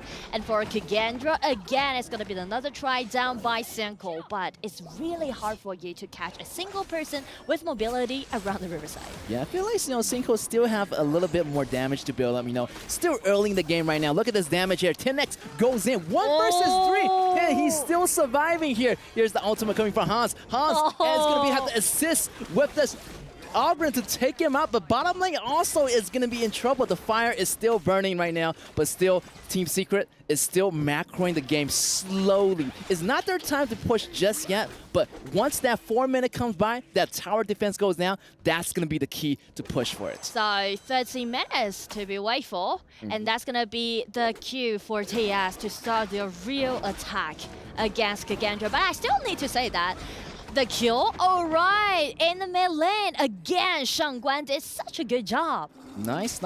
Great point out to Shangguan here. And yeah, Joey is pretty squishy in the beginning, so definitely Shangguan is going to be a really nice counter. And also, after taking down their mid lane mage, here is going to be the chance for Kagendra to get the drive, but the crucial kill death by Musashi, getting that smite right on time. Great job on 10X getting that steal right there. And I feel like TS trying to get for more, but Kagendra already predict what's their next movement. So as long as Loon has been bound by this Fuzi, all of those members just gather down and try to, be in the backup. Ooh. And right now, Kagendra is doing really good. Wherever the Shangguan go, he's gonna be killing spree. Yeah, I feel like they do have a lot of burst damage potential. I mean, you got 0-0, he's leveling up. Guard got the Axel Torment. That's gonna be a lot of, like attack penetration, armor penetration, and this is going to be a really, really tough chance for TS because in the later game, that 0-0, the damage is going to go way off the chart. So they got to figure out something fast, and they need to end the game definitely before that 13 minutes. Exactly. So that's the reason why we can see Kagendra just playing so aggressively in the early game, and right now they're trying to get the river control, get the map control, and the next movement might be they're trying to do some invasions. to their opponent's jungles, and right now Cinco is just an ulti, trying to force Strand getting back and let his team to, you know, secure the overlord, and that's it. Yes, also that double ulti comes in really, really handy. Yeah. You know, you can use it as engagement, you can use it as an escape, and here you go. Kagendra using an escape, but it's going to be really, really trouble. He's going to be alone in the top lane right here. And Wow, that's here going to be... comes Ooh, Shen takes him out, and Alain chasing Charlotte back into the towers right now. But what about the bottom lane? They have to worry, because their towers are getting pushed in on the bottom side here for Kagendra. Man, two teams are doing totally different things at two different lanes. And right now, Kagendra doing so good, just lotting the members from TS, but TS still gonna stick to their plan. Just take down the tower, and that's it. That's right, Team Secret, and they have the tunnel vision for the towers right now. You know, you took one of my heroes away. Well, I'm going to take down one of your towers, maybe even more. Exactly, and speaking to the operation of this game, though we can see a lot of highlights made by Kagendra, right? Really visually stunning. But the problem is that check the goal lead. TS already got 3,000 goal lead against Kagendra. That's going to be some problem for them to solve. And right now it's going to be another engagement happening in the jungle, and it's going to be the Fuzi using his multi. Nice bound. But right now Waro just coming in and just being killing spree. Take that Fuzi down. That's why, you know, I feel like Fuzi got caught in the way back a little bit deeper, and the reinforcements starting to arrive. He was already gone. So still, Team Secret do not have to rush this. They still can work with the Dachao, you know, the Dachao Fuzi strategy. Agree. Definitely not to be hasty as what happened in the match versus LGD. So they learned their lessons right here. So they need to actually apply it into this match as well. You already can see two reckless movements made by TS, right? One is that TNX going too deep into the cage's rebuff side and just being killed, or like solely, right? And the one that Fuzi did, flash in, try to do a nice ulti, but the problem is that this kind of terrain is not in favor of TS. And you can see right here, Kagendra, you know, using their vision control, try to gain a vision of the mid lane. Look at this. Everyone is waiting in the mid lane, waiting for each other to start the fight here. Are you going to start the fight? Well, I'm going to start the fight. But look at Fuji and Dacha always pushing. Always pushing, and Alain is going to have a little bit more pressure on top side because he's facing a lot of enemies right here, but his friends are coming here. Senko and this Murphy are coming in, but they actually go back here with the second ability of Dacha, but coming back in, it's going to be a trap. But look at here, Musashi's going to come back in, but still Dacha got taken out. A little bit hasty here. They still choose to come back, but everyone else already arriving at the scene. Kagendra taking Shishan right here. Great teamwork on the side of Kagendra. Definitely, Kagendra is doing so well right now in game, but the problem is, why were those members from TS coming back?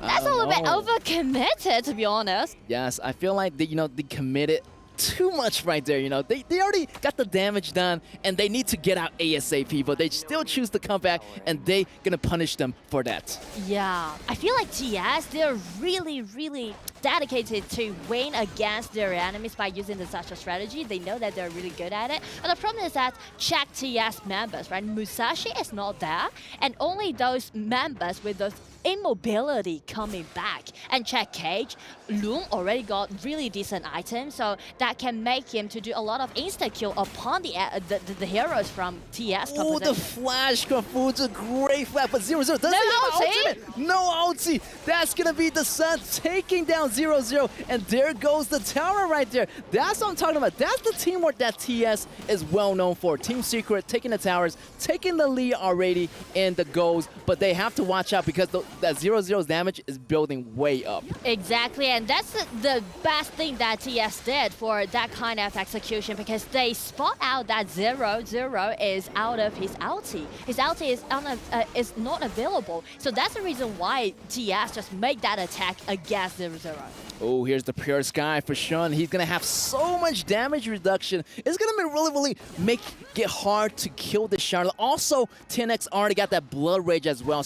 So many tanking frontliners. So those are the shields for Team Secret to do. While they have the shields, it's going to be enough more time for Sun and Yuhan to get the Dachao and Fuzi pushing strategy going on here. Hopefully, Kagendra can still able to stop that with their damage right now.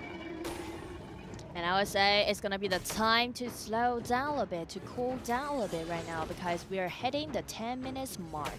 So TS definitely gonna, just hold back a little bit more and just organize all the lanes and trying to, use those lanes to arrive in at the high ground tower simultaneously. And Cage is setting up a trap, and right now they're hitting it. Oh, here we go. Shun using the flash. He got the Pure Sky active, but Musashi goes down. 0-0's damage is way off the shot. The high ground tower at the top! High ground tower is way gone. Like, while you are fighting, I'm taking down the high ground tower, and the next target is going to be the Crystal. That leaves the top lane wide open. I mean, look at the tower counts right now. 7 towers on Team Secret versus only 1 tower on Kagendra. So Kagendra has to pick up the pace. Time is going to be running out. They're already at the doorstep of the Crystal. So with the numbers advantage, so Kagendra is trying to secure the dragon, but the problem is that Moffat has been bounded by this Fuzi, and this is going to be a kill against this Dolia. And right now, Shangguan just dashed in, but without the Dolia, there's no more ulti can let him to get out of this battlefield. Oh, they just have to back up right now. Oh, look at Shun jumping in, and he has that damage reduction. And he has the chance. He has the chance. Ability, second ability, double kill, and making it back to the home. And now they're gonna transfer back, teleportation. All the teammates are here. 4-member down on Kagendra, and this might be the final push that Team Secret is about to do here. I mean, 0-4 trade, no more way for the Dragons right now. They are just trying to secure their victory. It's coming for this Alien, just using his ulti, and this is the double ulti, but they can't save their Crystal. It's gonna be the victory for TS. Team Secret, yes.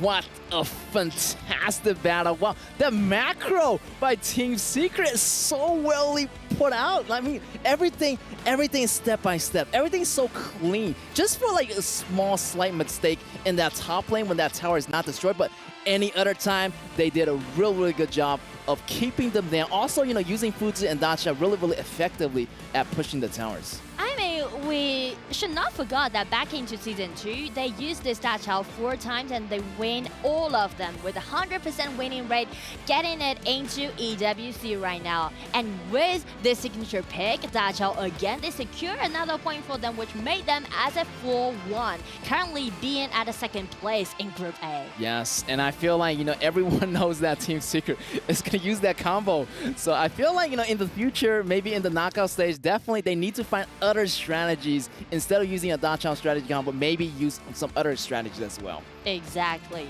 But still, it's really nice for TS to do that, right? Because they lost the Dachau strategy against LGD, but right now they just improve it again. I feel so glad to see that happen. Yeah, that's crazy, man. I'm telling you, Team Secret definitely have something going on, and we're going to go into a small interview here on stage at the Amazon Arena.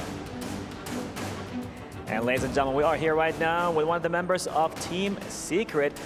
I can tell you had the confidence that you're going to win this match, but how do you feel that you had people flying all the way from China just to be here to witness this win? 首先，恭喜玉涵选手获得本局比赛的胜利。我们能看得出来你们的表现非常的自信。当然呢，我们也有很多来到我们场馆支持你的粉丝朋友们，他们也在赛前为你们应援。有什么想和他们分享的吗？谢谢，就是粉丝来帮我们应援，就是可以多多支持我们。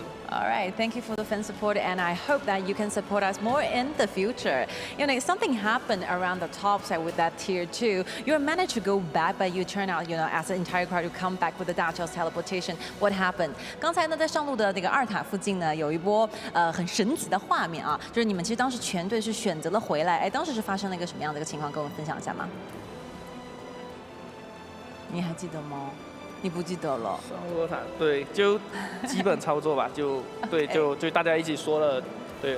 All right, it's very hard to remember, but it's basic. We are very skilled, and I think we're so used to the fact that these are the combos and composition that we feel comfortable with. All right. So now, what is that one team that you want to go against in the coming matches? 在未来还有机会的话，有没有哪支队伍是你特别想要交手的呢？组内组外都可以。KPL Dream Team. Of course. Of course. KPL Dream Team. I'm not surprised at all, but let's see what's going to happen right now. Back to the studio.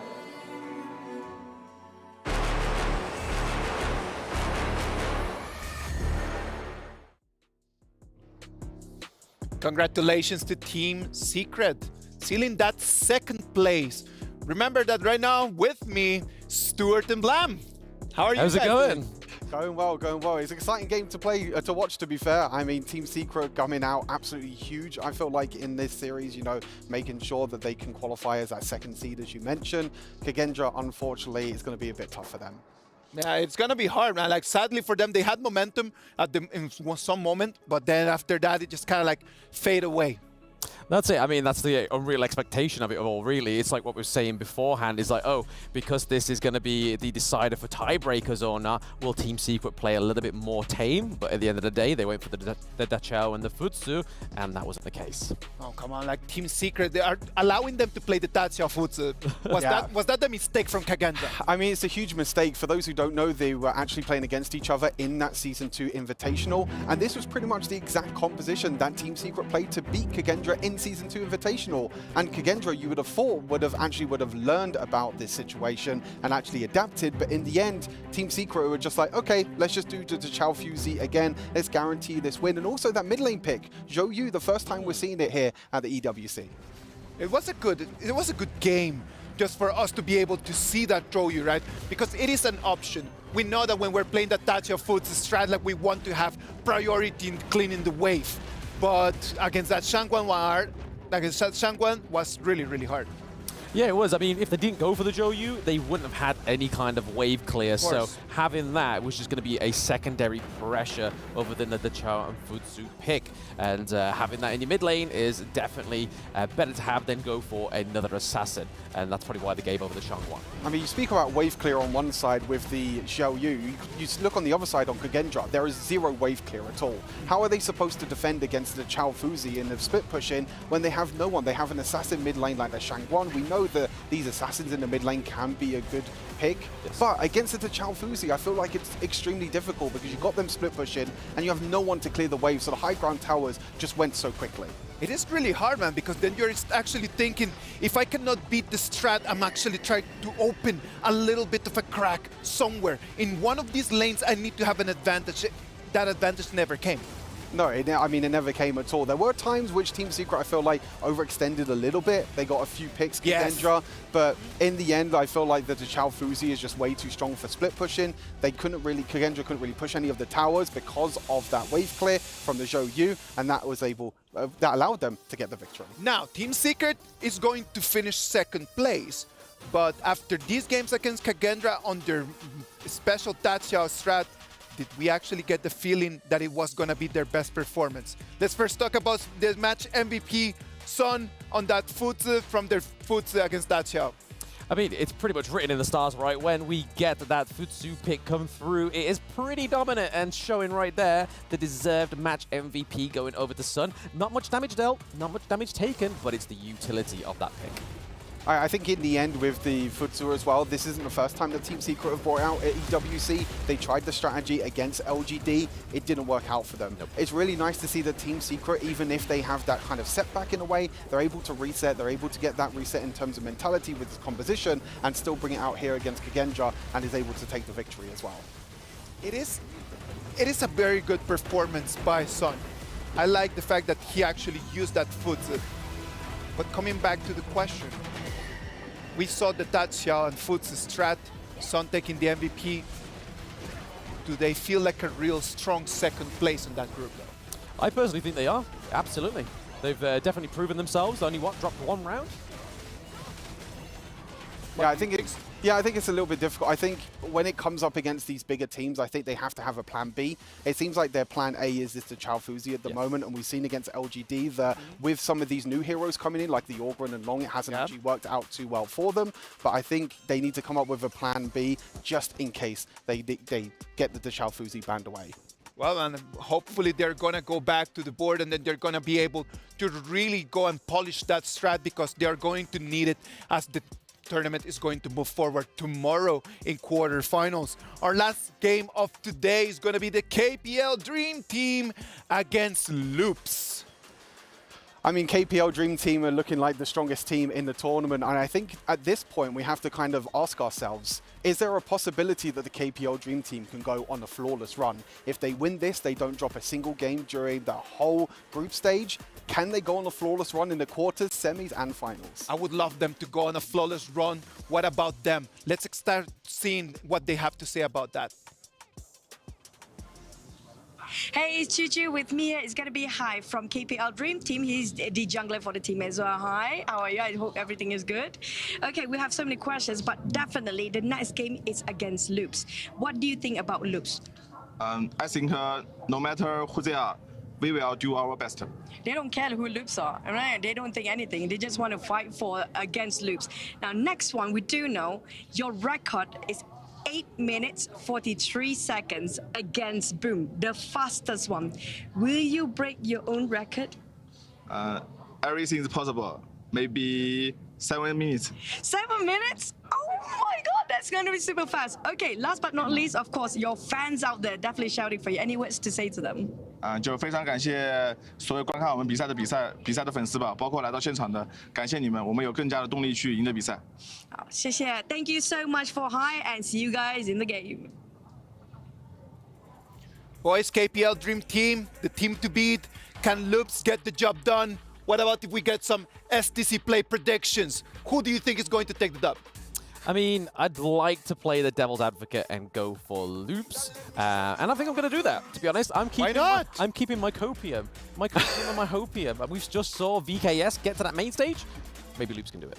What about you? I have to go for KPL Dream Team. I mean, it's without a doubt. He might have a bit of a hopium, but I don't, unfortunately. I think KPL Dream Team just way too strong. And Loops, they're going to have to try and figure out something. I want to see APH on a hyper carry, but they're going to have to figure out something huge against KPL Dream Team. You know what? I'm going to go KPL Dream Team as well. Hopefully Loops is going to show us a new strat, thinking on something that they can do against the other team. But let's wait and see what happens in the Amazon Arena.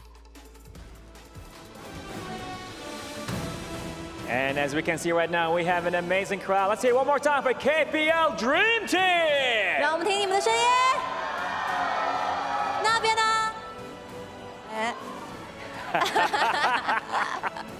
？Thank you so much for your passion, and we are ready for this last game of today to kick off. Please, first, the one and only KPL Dream Team.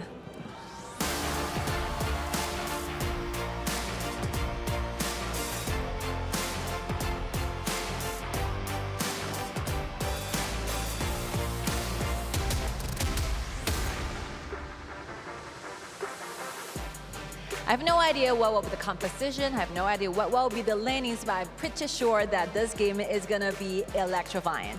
True, true, saving the best for last. And now for their challengers, here comes Loops.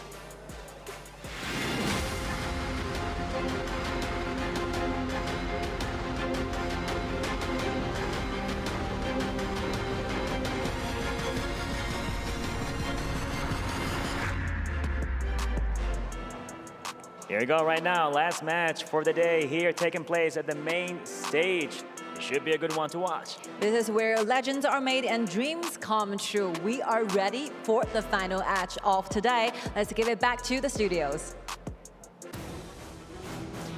Final match it is! KPL Dream Team play against Loops. It's gonna be electrifying. Super electrifying. What's your feels on this, Nora? What's your prediction today? Definitely, I am with KPL Dream Team all day long. Definitely. And I would just say, like, I did my calculation, KPL Dream Team with 31 times of championship and including 15 times of FMVP. Yes, and also for Loops, I feel like they've been learning a lot. Day 1 has been super crazy, but this is day 2 already. And I feel like Loops has been learning the way of the game. They learned the fundamentals. They know what KPL kind of, what they're going to do maybe in this game. So let's see. They know maybe they're going to go for the counter invasion. Maybe they're going to go for the fast, mean, or Lady Strong combo. But Loops already analyzed a lot of the KPL playing style. So I'm feeling like Loops is going to do something new this match. True, and speaking Loops composition, definitely they're gonna go some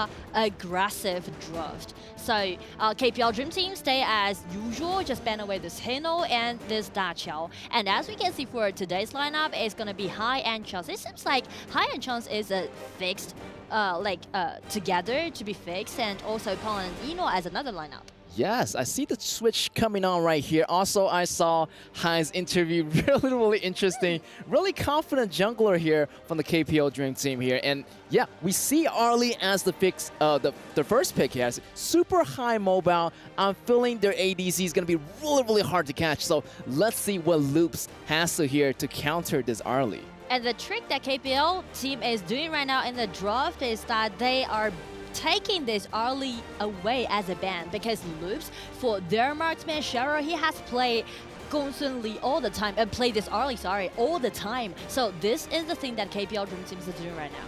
Yes, and you can see that Ogron already getting the second pick, and that's going to be a really power pick here. Already know this Ogron might be a flex pick. You can use it as the top lane. Maybe Fly can use it as he did last time, gaining a lot of great moments right here. Or they're going to use another jungler to play as jungle while, Ogron can be the top laner. I feel like Loops really need to ban away this Monkey. Oh, yes. They really shouldn't let Monkey to be an open choice, because they already show off this Musashi, so definitely they're trying to counterattack this Ogren pick, and so does this Arlie. So if they want to do so, they need to take that Monkey away from KPL Dream. Oh, I don't think so. They're not going to take it away. This might be a deja vu moment here. Maybe it's going to be Monkey and Ogren on the same team again. That's going to be monstrous. And how Loops is going to deal with that. I mean, two heavy tanks in the front line, and you got Yuhuan as well. Oh, they let it open. Oh, did it? Okay. KPL might think of something new here. Maybe they're going with some experimental builds, which I do like. They're already this strong, so they might do something a little bit different in this last match against Loops. It's going to be the time for Loops to pick some heroes. Well, it's really interesting that actually they can't just take that Monkey away, because Musashi is a fixed jungler pick as usual. So they are trying to do another thing, is that they are just trying to empower their marksman and trying to pair this Lady Sun with this Mozi. And they are building kind of like a waning lane at the bottom. Yeah, I feel like the winning lane is going to be really effective against Arlie in the laning phase. Definitely, they do have the advantage in the early games. Lady Suen, Mozi, harassment, keeping the distance away from Arlie, and letting this Lady Suen farm. But look at here. Again. The scariest thing has happened here. Monkey, Janfei, and Ogron. Wow, what a great front line here for the KPL Dream Team. I do feel like it's kind of like Loops don't think High has the hero pool to play this Monkey. Because last time we know that KPL Dream Team play against AG, while they used that Ogren as a flex pick, that was Pan as the jungler. But the problem is that High, this player, he has won championship for 7 times, and including FMEP twice, so definitely High, being played for such a long time, over 6 years right now. He has the sufficient hero pool to let him to do the Monkey flash pick. Yeah, definitely. And not to mention his debut of his Arlie, right? Am I right? You told me about that. I told you the story. Super interesting. Yeah, here's the thing, that High, as his debut, he kicked his debut with a pentakill by using Arlie back in 2019 in KPL. So he was a marksman player, and then he just rotates his role to play as a jungler. Yes. But always going to be the core of the team. Yes, and now he is the jungler for this game for KPL Dream Team as he play Monkey. Wow, he's going to have a lot of advantage. I feel like his top laner is going to do so well that he doesn't really have to go to the top lane, because Fly can just handle it by himself. Definitely have Fly, the MVP, right? I can't He's really one count. of the kind in KPL Origin, actually. Wow. Seven times. So definitely it's gonna be something that KPL Dream teams will do again for their last game in the group stage, while they take it as 5 wins in a row, being the undefeated, get into the quarters. Or it's gonna be Loops get ready to this uphill challenge. That's right, KPO Dream Team here on the blue side here versus Loop on the red side already here flying, trying to gain that second level advantage. But look at here, Miffy here on the top, a little bit surprising. They know that Fly is really strong in the early lanes of the early phase, so they brought Miffy to help, but it's not bringing Fly down. Fly noticed that someone is missing, and right away he knows something's wrong. Oh, nice stun and trying to save Musashi, but the problem is that Ron was there, so it's gonna be the first blood goes over to Ron. Oh, how dare Loop's go in, try to get the blue so early, but you know that Ron and Hai already point themselves in the area. They're gonna be waiting for Musashi, and once he get back, respawn, his red might be in trouble here. The smite goes in, and Hai is gonna get that red away from Loops. And it's gonna be a flash, it's gonna be another try by Tempest. Well, they take him down. Hai has been killed by Kang, so they got their red buff back. But the problem is, it's not only the red buff, but also including the blue buff. Because why it's being so chaotic on the top side of the map, Arlie just find a chance getting into, already like sneak into the blue buff side and take that blue away from Abyaga. Yes, that's a huge loss. Also, Fly almost getting the kill here, almost going for the tower dive, but very close. Tempest still surviving those blows. He has to go back and heal right now, or else maybe staying for the healing to get back up, because he does not want to lose that EXP on the top lane here. And right now, we can see from the camera, from the window, a lot of fans from China flew all the way long here to Saudi Arabia, and they're making their badge and writing with always believe in no fair, the support from KPL Dream Team. Yes, a lot of fans here, and they're showing their support, and you can really hear the chant in the stadium just now. I'm upstairs, but I can still feel a little bit, shaking from the stadium as their voices are so loud. But to be honest, I'm really impressed by Loop's opening setting, because I know what they are trying to do.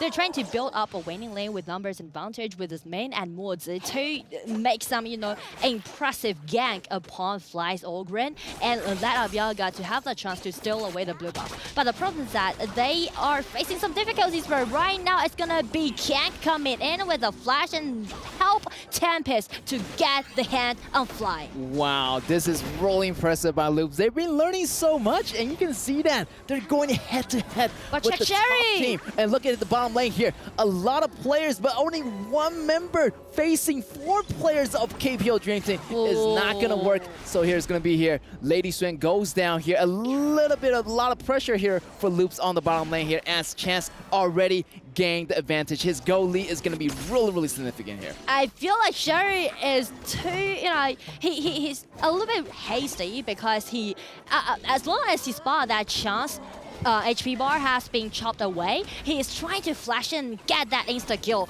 But the problem is that the tower is still standing there. It hasn't been 4 minutes, so still Chance has his chance to stay alive. That's right. The tower protection is going to be available before before the 4 minutes is going to be due here. Also here, Mai Ying taking the kill on Fly, which is going to be super interesting. So here comes Musashi. A great engagement here, but can Fly get away? But no, great combo here. Great coordination coming in from Loops, getting the second kill on Fly already. And that's how we're gonna see Musashi being such a nice counter-attack towards Ogren, because no more sustainability can be seen from Ogren. Exactly, that Musashi ultimate is gonna lock in that HP. We really can't recover a lot of HP during that period under that ultimate of Musashi, so it's gonna really nice counter here. And Fly is finally feeling some pressure on the top lane. Yeah, I feel like he's having an easy time right now, but I feel like KPL Dream Team, this is gonna be not a really easy game to win here. And I feel like this might be the reason why Loops let this monkey to be an open choice, because they are ready for it. It's gonna be the ulti from Lady Jin and trying to take Chance down, but still, it hasn't been 4 minutes, but I feel like so far so good for Loops. Yeah, Loops is handling They did their homework. Yeah, definitely. They're handling themselves really, really good. I mean, yeah. Look at that scoreboards are 2 and 3, and they got that extra kill. So yeah, they're technically in the lead right now in the kill count. And it's gonna be the ulti from Jump and also the ulti from Monkey dashing in, trying to make the tower dive happen. Kang is gonna be the one to be taken down. Ooh, KPO Dream Team are fighting back right now. Great tower dive Great initialization by the whole team here. And also now I feel like bottom lane gone, almost gone. They're going to open up the way for the jungle. The jungle is going to be way open. That's going to be a really, really nice time to capitalize on the situation. And Fly can go in, High can go in. They can gain more advantage, getting those goals and resources away from Loops. And I feel like from now on, Loop's gonna collapse since their mid lane tower has been taken down. So it's gonna be another try from Musashi, but he's using his ulti, trying to lock Monkey down with his teammates coming in. And also the ulti from Woods. Get a really nice 0-2 trade on the top side of the map. Yeah, 0-2 trade. That was a 4 versus 2 situation. Great teamwork on Loops, trying to pressure in Fly on the top side here. Top side might be the first tower to go down as there's nobody defending it and creeps are moving in. But the battle still happening here. Yuhuan doing really nicely to clean up that Ladies Run. I feel like a lot of things are happening right now, simultaneously on the map. But Loops, they are keep watching out this Ogren pick from Fly. But the problem is that they show less care about their marksman, which might be a big problem because Lady Sun definitely is going to be the late game core for Loops. But right now, Sherry has been taken down twice in a row, and he has such a great goal deficit against this chance early pick that might be a slight problem. That's right. I feel like definitely that Arlie already got that damage ability, and he's gonna get his item a lot quicker than Sherry. So definitely, I feel like late game wise, Lady Sun is not gonna be that helpful towards the team. Loops, however, did get a lot of damage on Fly on the top side here, so they might slow down on the top side. But what about Arlie? Arlie is already pretty much stacked in all the items. And using the mobility that Arlie has and also those ulti from Zhangfei Peg played by Nofia, the next step that KPL Dream Team is going to do is control the map. They are just do a lot of jungle cleaning, just clean up all those resources that they can. Yeah, right now, the game a little bit slowed down right now. KPL Dream Team trying to find their way and catch them at the best moments. So right now, the Dragon is up right now. Also, another counter for the Tyrant is also up. So, they have two choices. Either go for the Dragon for more pushing power or go for the Tyrant for the extra damage buff. And if we scrutinize the board that we just see on the screen, Chance already got 2,000 gold lead against Charis, Lady Sun Peg. So that will make KPL Dream Team being so dominated in the mid game because they got the tankiness from Monkey, from Zhangfei. At the same time, they got the sustainability offered by this Yuhuan. And they are just gonna play around with their marksman, with Arlie, and try to take those towers down as much as possible. Yeah, that bottom tower is already open here. I feel like their bottom power is really, really good. Zhangfei and Arlie doing so well here. And the look at that. vision is open since Tempest just trying to hide just right before Fly. So Fly just got the vision, call for High, and they got Tempest down. Oh, here we go. They already got the Tyrant, so they're going to go for the battle here. Invasion on the red area. KPO Dream Team moving in really, really hard. Look at that crease. Moving in on the middle tower here. Tier 2 tower is about to go down right now. Really, really trouble here for Loops. Their time is going to be running out. They're really, really getting choked in by KPO Dream Team. Also, Fly at the top, getting that tower as well. Also, wow, so many towers are going down simultaneously. I mean, a lot of things that we can see from Loops is that they highlight a lot on the top side of the map, right? They are trying to take Fly down several times. They tried a lot, but two things that they didn't really care is that the farming pace about their marksman is not that well, and at the same time they lost their mid lane tower around like 4 or 5 minutes, right? That's quite an early time in this game. Definitely. Also, High, try to farm up, try to get more items. I mean, 2 Pure Skies already on the KPL Dream Team here. Flying got the Pure Sky as well. Also, High got the Pure Sky. That's a lot of damage reduction. That's going to be really, really effective against, when, Musashi jumps in, or the damage coming in from Tempest jumping in on them to get activated.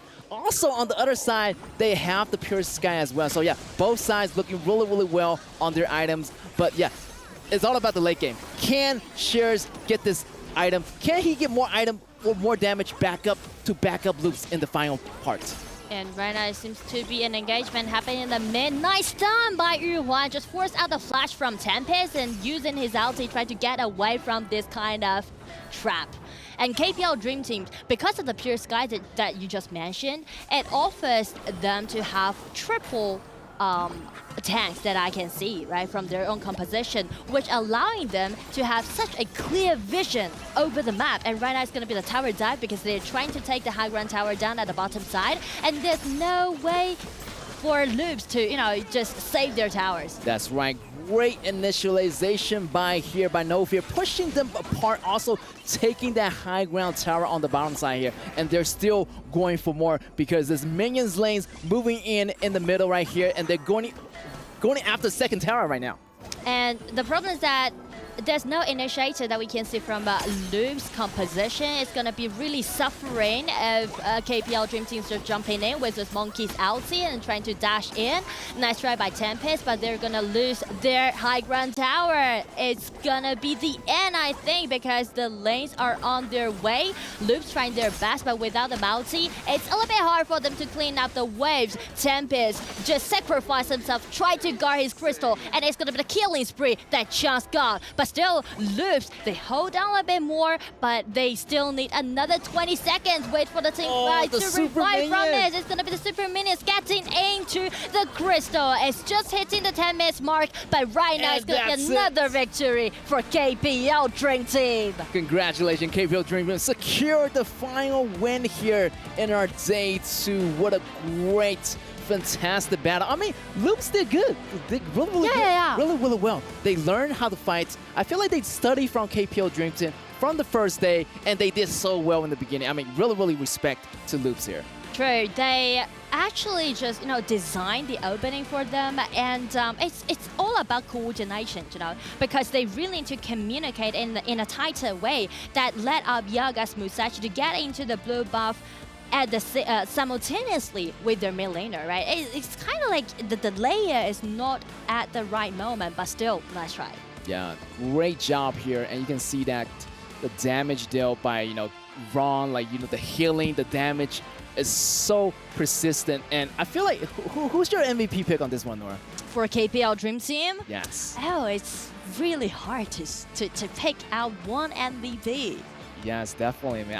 I feel like everyone did a good job, and I feel like, you know, the great engagement from No Fear, he did a lot of good job. I feel like he already have like one MVP already, so yeah, I feel like the MVP should be someone else right now. We just wait and see and give it over to Sky. Well, not a surprise, another win for the KPL Dream Team. Now, 5 wins pretty much since you started your journey right here in Saudi Arabia, the EWC, for the Midseason Invitational. What's your evaluation for your team and your performance? 首先呢，恭喜 Fly 选手又获得胜利。那我们今天结束了所有我们这一个赛段的比赛，是5胜0负的战绩，非常漂亮。可以评价一下，你觉得这2天梦之队整体的表现，在你眼中是个怎样的赛赛吗？这2天的话都是按照我们训练赛的一个训练成果去进行的嘛，然后表现的话也是比较满意的。We did just like we practiced in our scrims and practices, and wow, we were quite pleasant and pleased with what we have performed to the audiences across the globe. Great. All right. So now, I think so far Weibo Gaming gave you the most challenging moments pretty much when it comes to a competition. Who do you think is going to give you the same kind of challenge beside Weibo Gaming? 目前的所有比赛呢，感觉其实微博给到你们的一些压力可能会最大一些。那在你的眼中，将来的比赛会碰到的对手当中，会不会有一个给你们感觉是最难战胜的对手，或者说有一点难度的？其实这几天比赛的话，像老干爹啊、微博啊、TS 这种队伍的话，其实都是比较厉害的。然后后面的比赛可能也会碰上嘛，就是希望我们也能够保持好状态，然后去迎接每一场比赛吧。Honestly speaking, I think personally LGD, Weibo, and one more TS, they are extremely good. So we might have encountered each other in future matchups. So we are trying our best to do our best conditions to fight for that glory and, you know, win over to the opponents. Something happened in the real game which you have been taken super care player of on the top. It's 2v1, 3v1 all the time. How do you cope with this? 我们今天在上路呢，其实过得挺难的哦，要不是2打1，就是3打1。你当时在局中的这个大司命是怎么考虑这件事情的呢？其实，在开局的时候，就是有想过他们那个真机跟小满以及宫本，它是3个点位，可能是对上路有点针对吧，然后就一直来，然后也打得比较频繁，然后他们战术也比较成功吧。Okay. In the beginning, we thought that Lady Jin, Musashi, and the Mai is going to be coming for me on the top side. So yeah, I think very nice execution with our opponents. They did a great job. I'm sure they did. Definitely more to see as well with KPL Dream Team. And more thoughts with the studio. Let's go.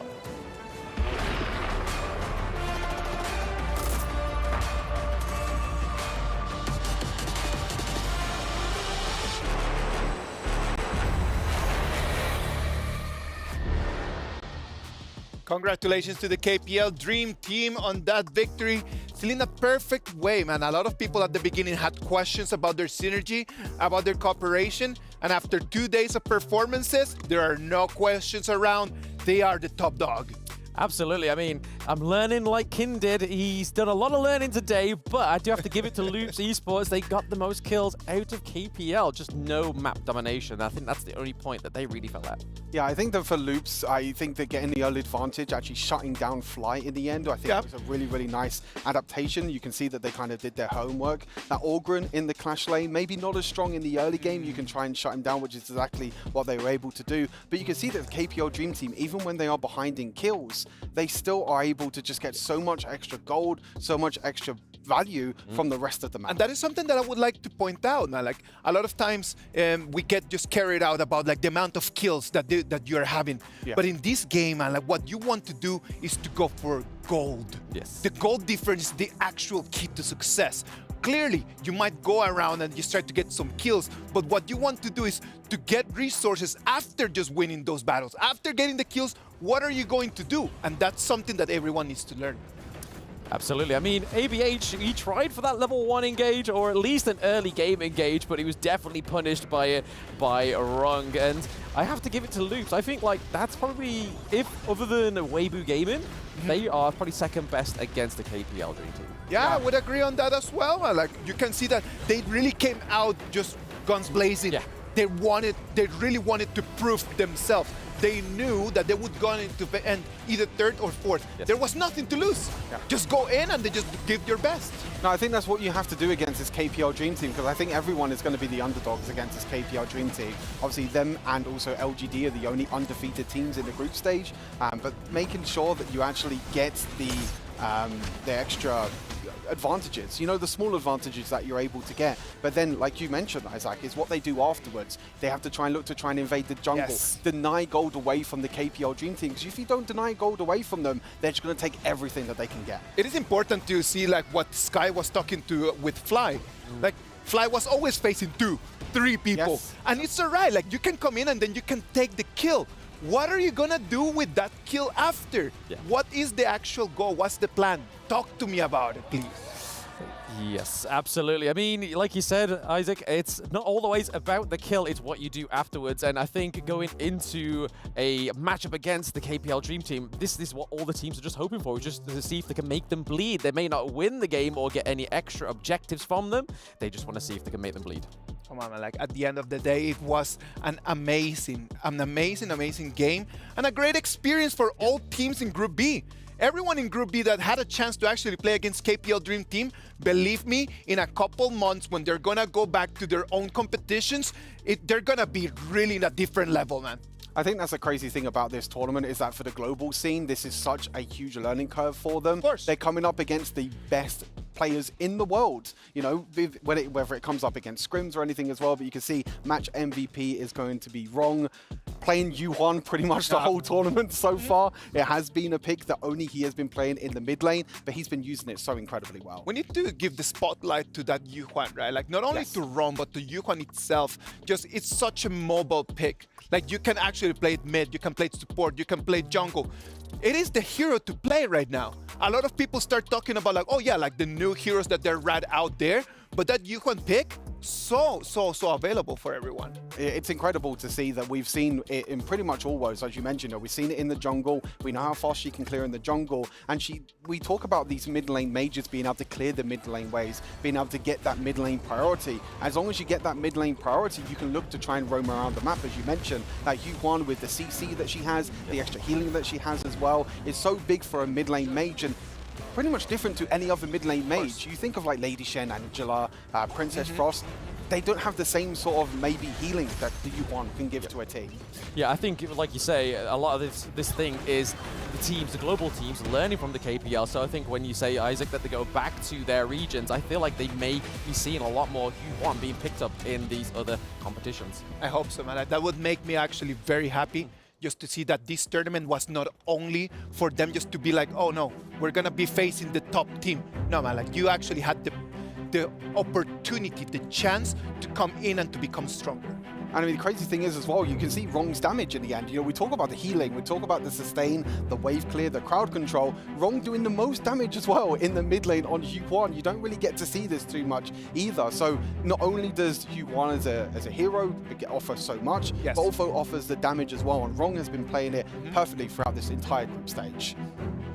Yeah, I mean, it's been paired very well with other heroes, with other teams. So we saw, I believe it was it Kagendra that picked up the HoK and the Dolia and then put the Lung in it. So it kind of seemed like a hyper carry mechanic going on there. And that was really interesting to see that Kagendra have already adapted that in the tournament.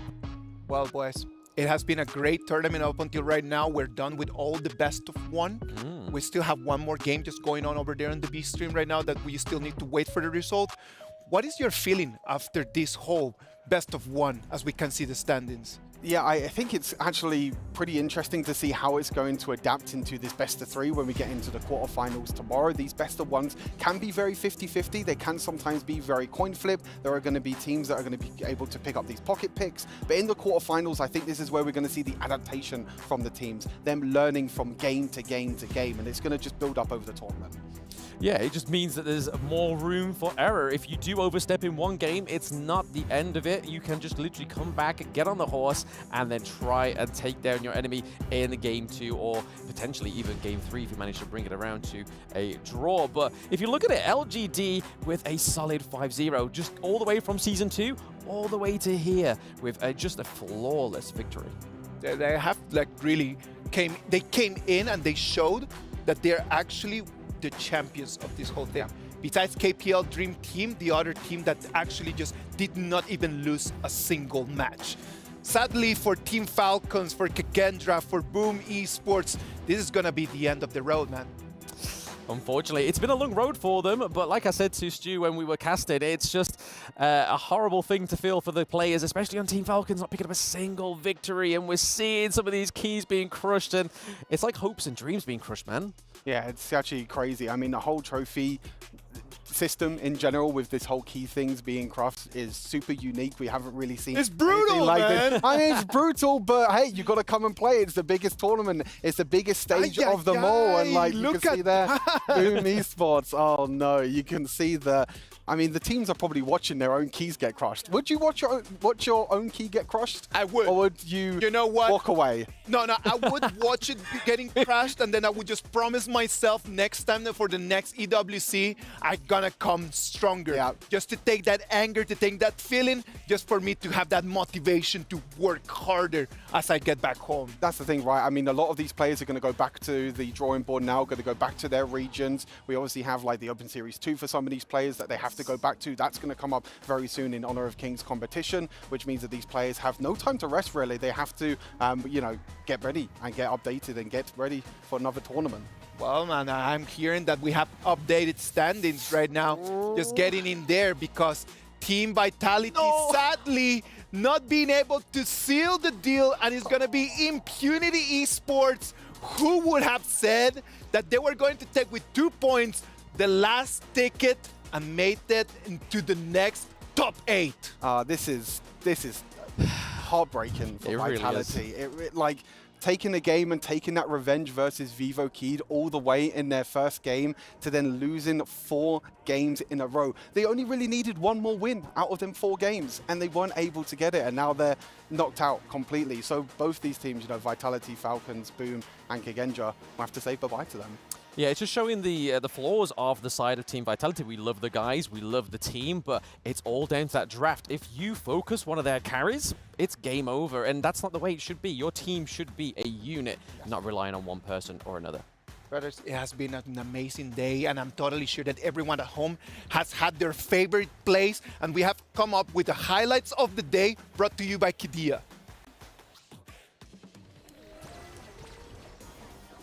But yes, just look at these plays. It's KPL and WG. So Weibo Gaming here.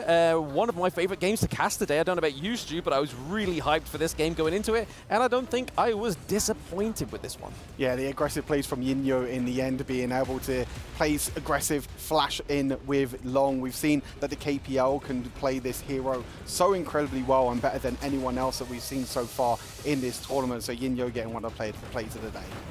Yes, it is another one of Weibo game, and it looks like it's a Weibo day, baby, against Falcon, who we've just been speaking about, who haven't been able to get a single victory on the board within the EWC Midseason Invitational. But when you're playing against Conling on this Ogryn, it's crazy, that triple kill, man. Yeah, I mean, we're seeing a lot of adaptations. I guess we're seeing a lot of the same new heroes that are coming through as well, as we can see here. Another play here. Again, with Ogryn, again, just super aggressive play styles here. This is AG against Boom, one of the series that AG were able to take as well to secure themselves in the top 4. I think that was my proudest father moment, though, of this Yes. whole day, was just seeing AG get a dub. I was like, get in! Martin is going to be so proud of these guys. And yes, AG Global taking some victories today was probably my top thing of the day. I mean, we might not have the EMEA teams left, you know, with Falcons and Vitality being knocked out, but technically we have the wild card of AG Global still in the tournament, who did qualify through the EMEA finals as well. So I'm going to be rooting for them for the rest of the tournament. We're going to be rooting for everyone. You know what? Tomorrow is going to be day 3 of our tournament. We're going to move into the quarterfinals. We're going to be playing best of 3. But that's going to be tomorrow. For today, Blam, Stuart, thank you very much for joining me right over here at the desk. I am Isaac Peña. Thank you very much to everyone for being here. Be online tomorrow at the same time. We're going to bring you more Honor of Kings. Thank you very much. See you tomorrow.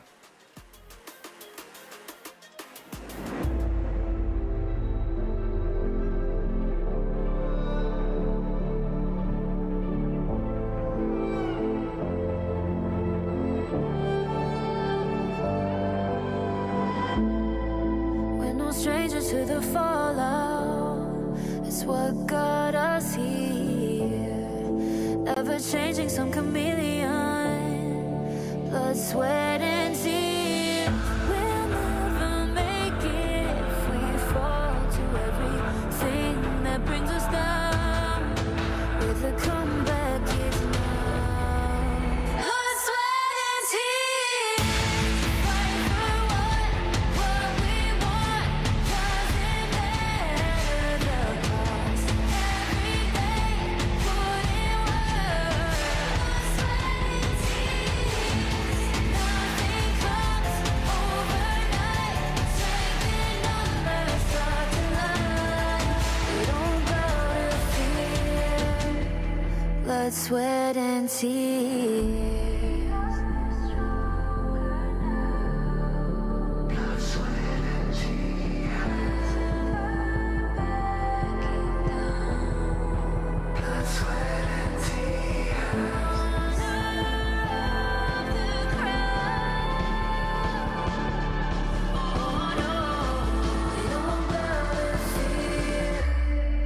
Blood, sweat, and tears.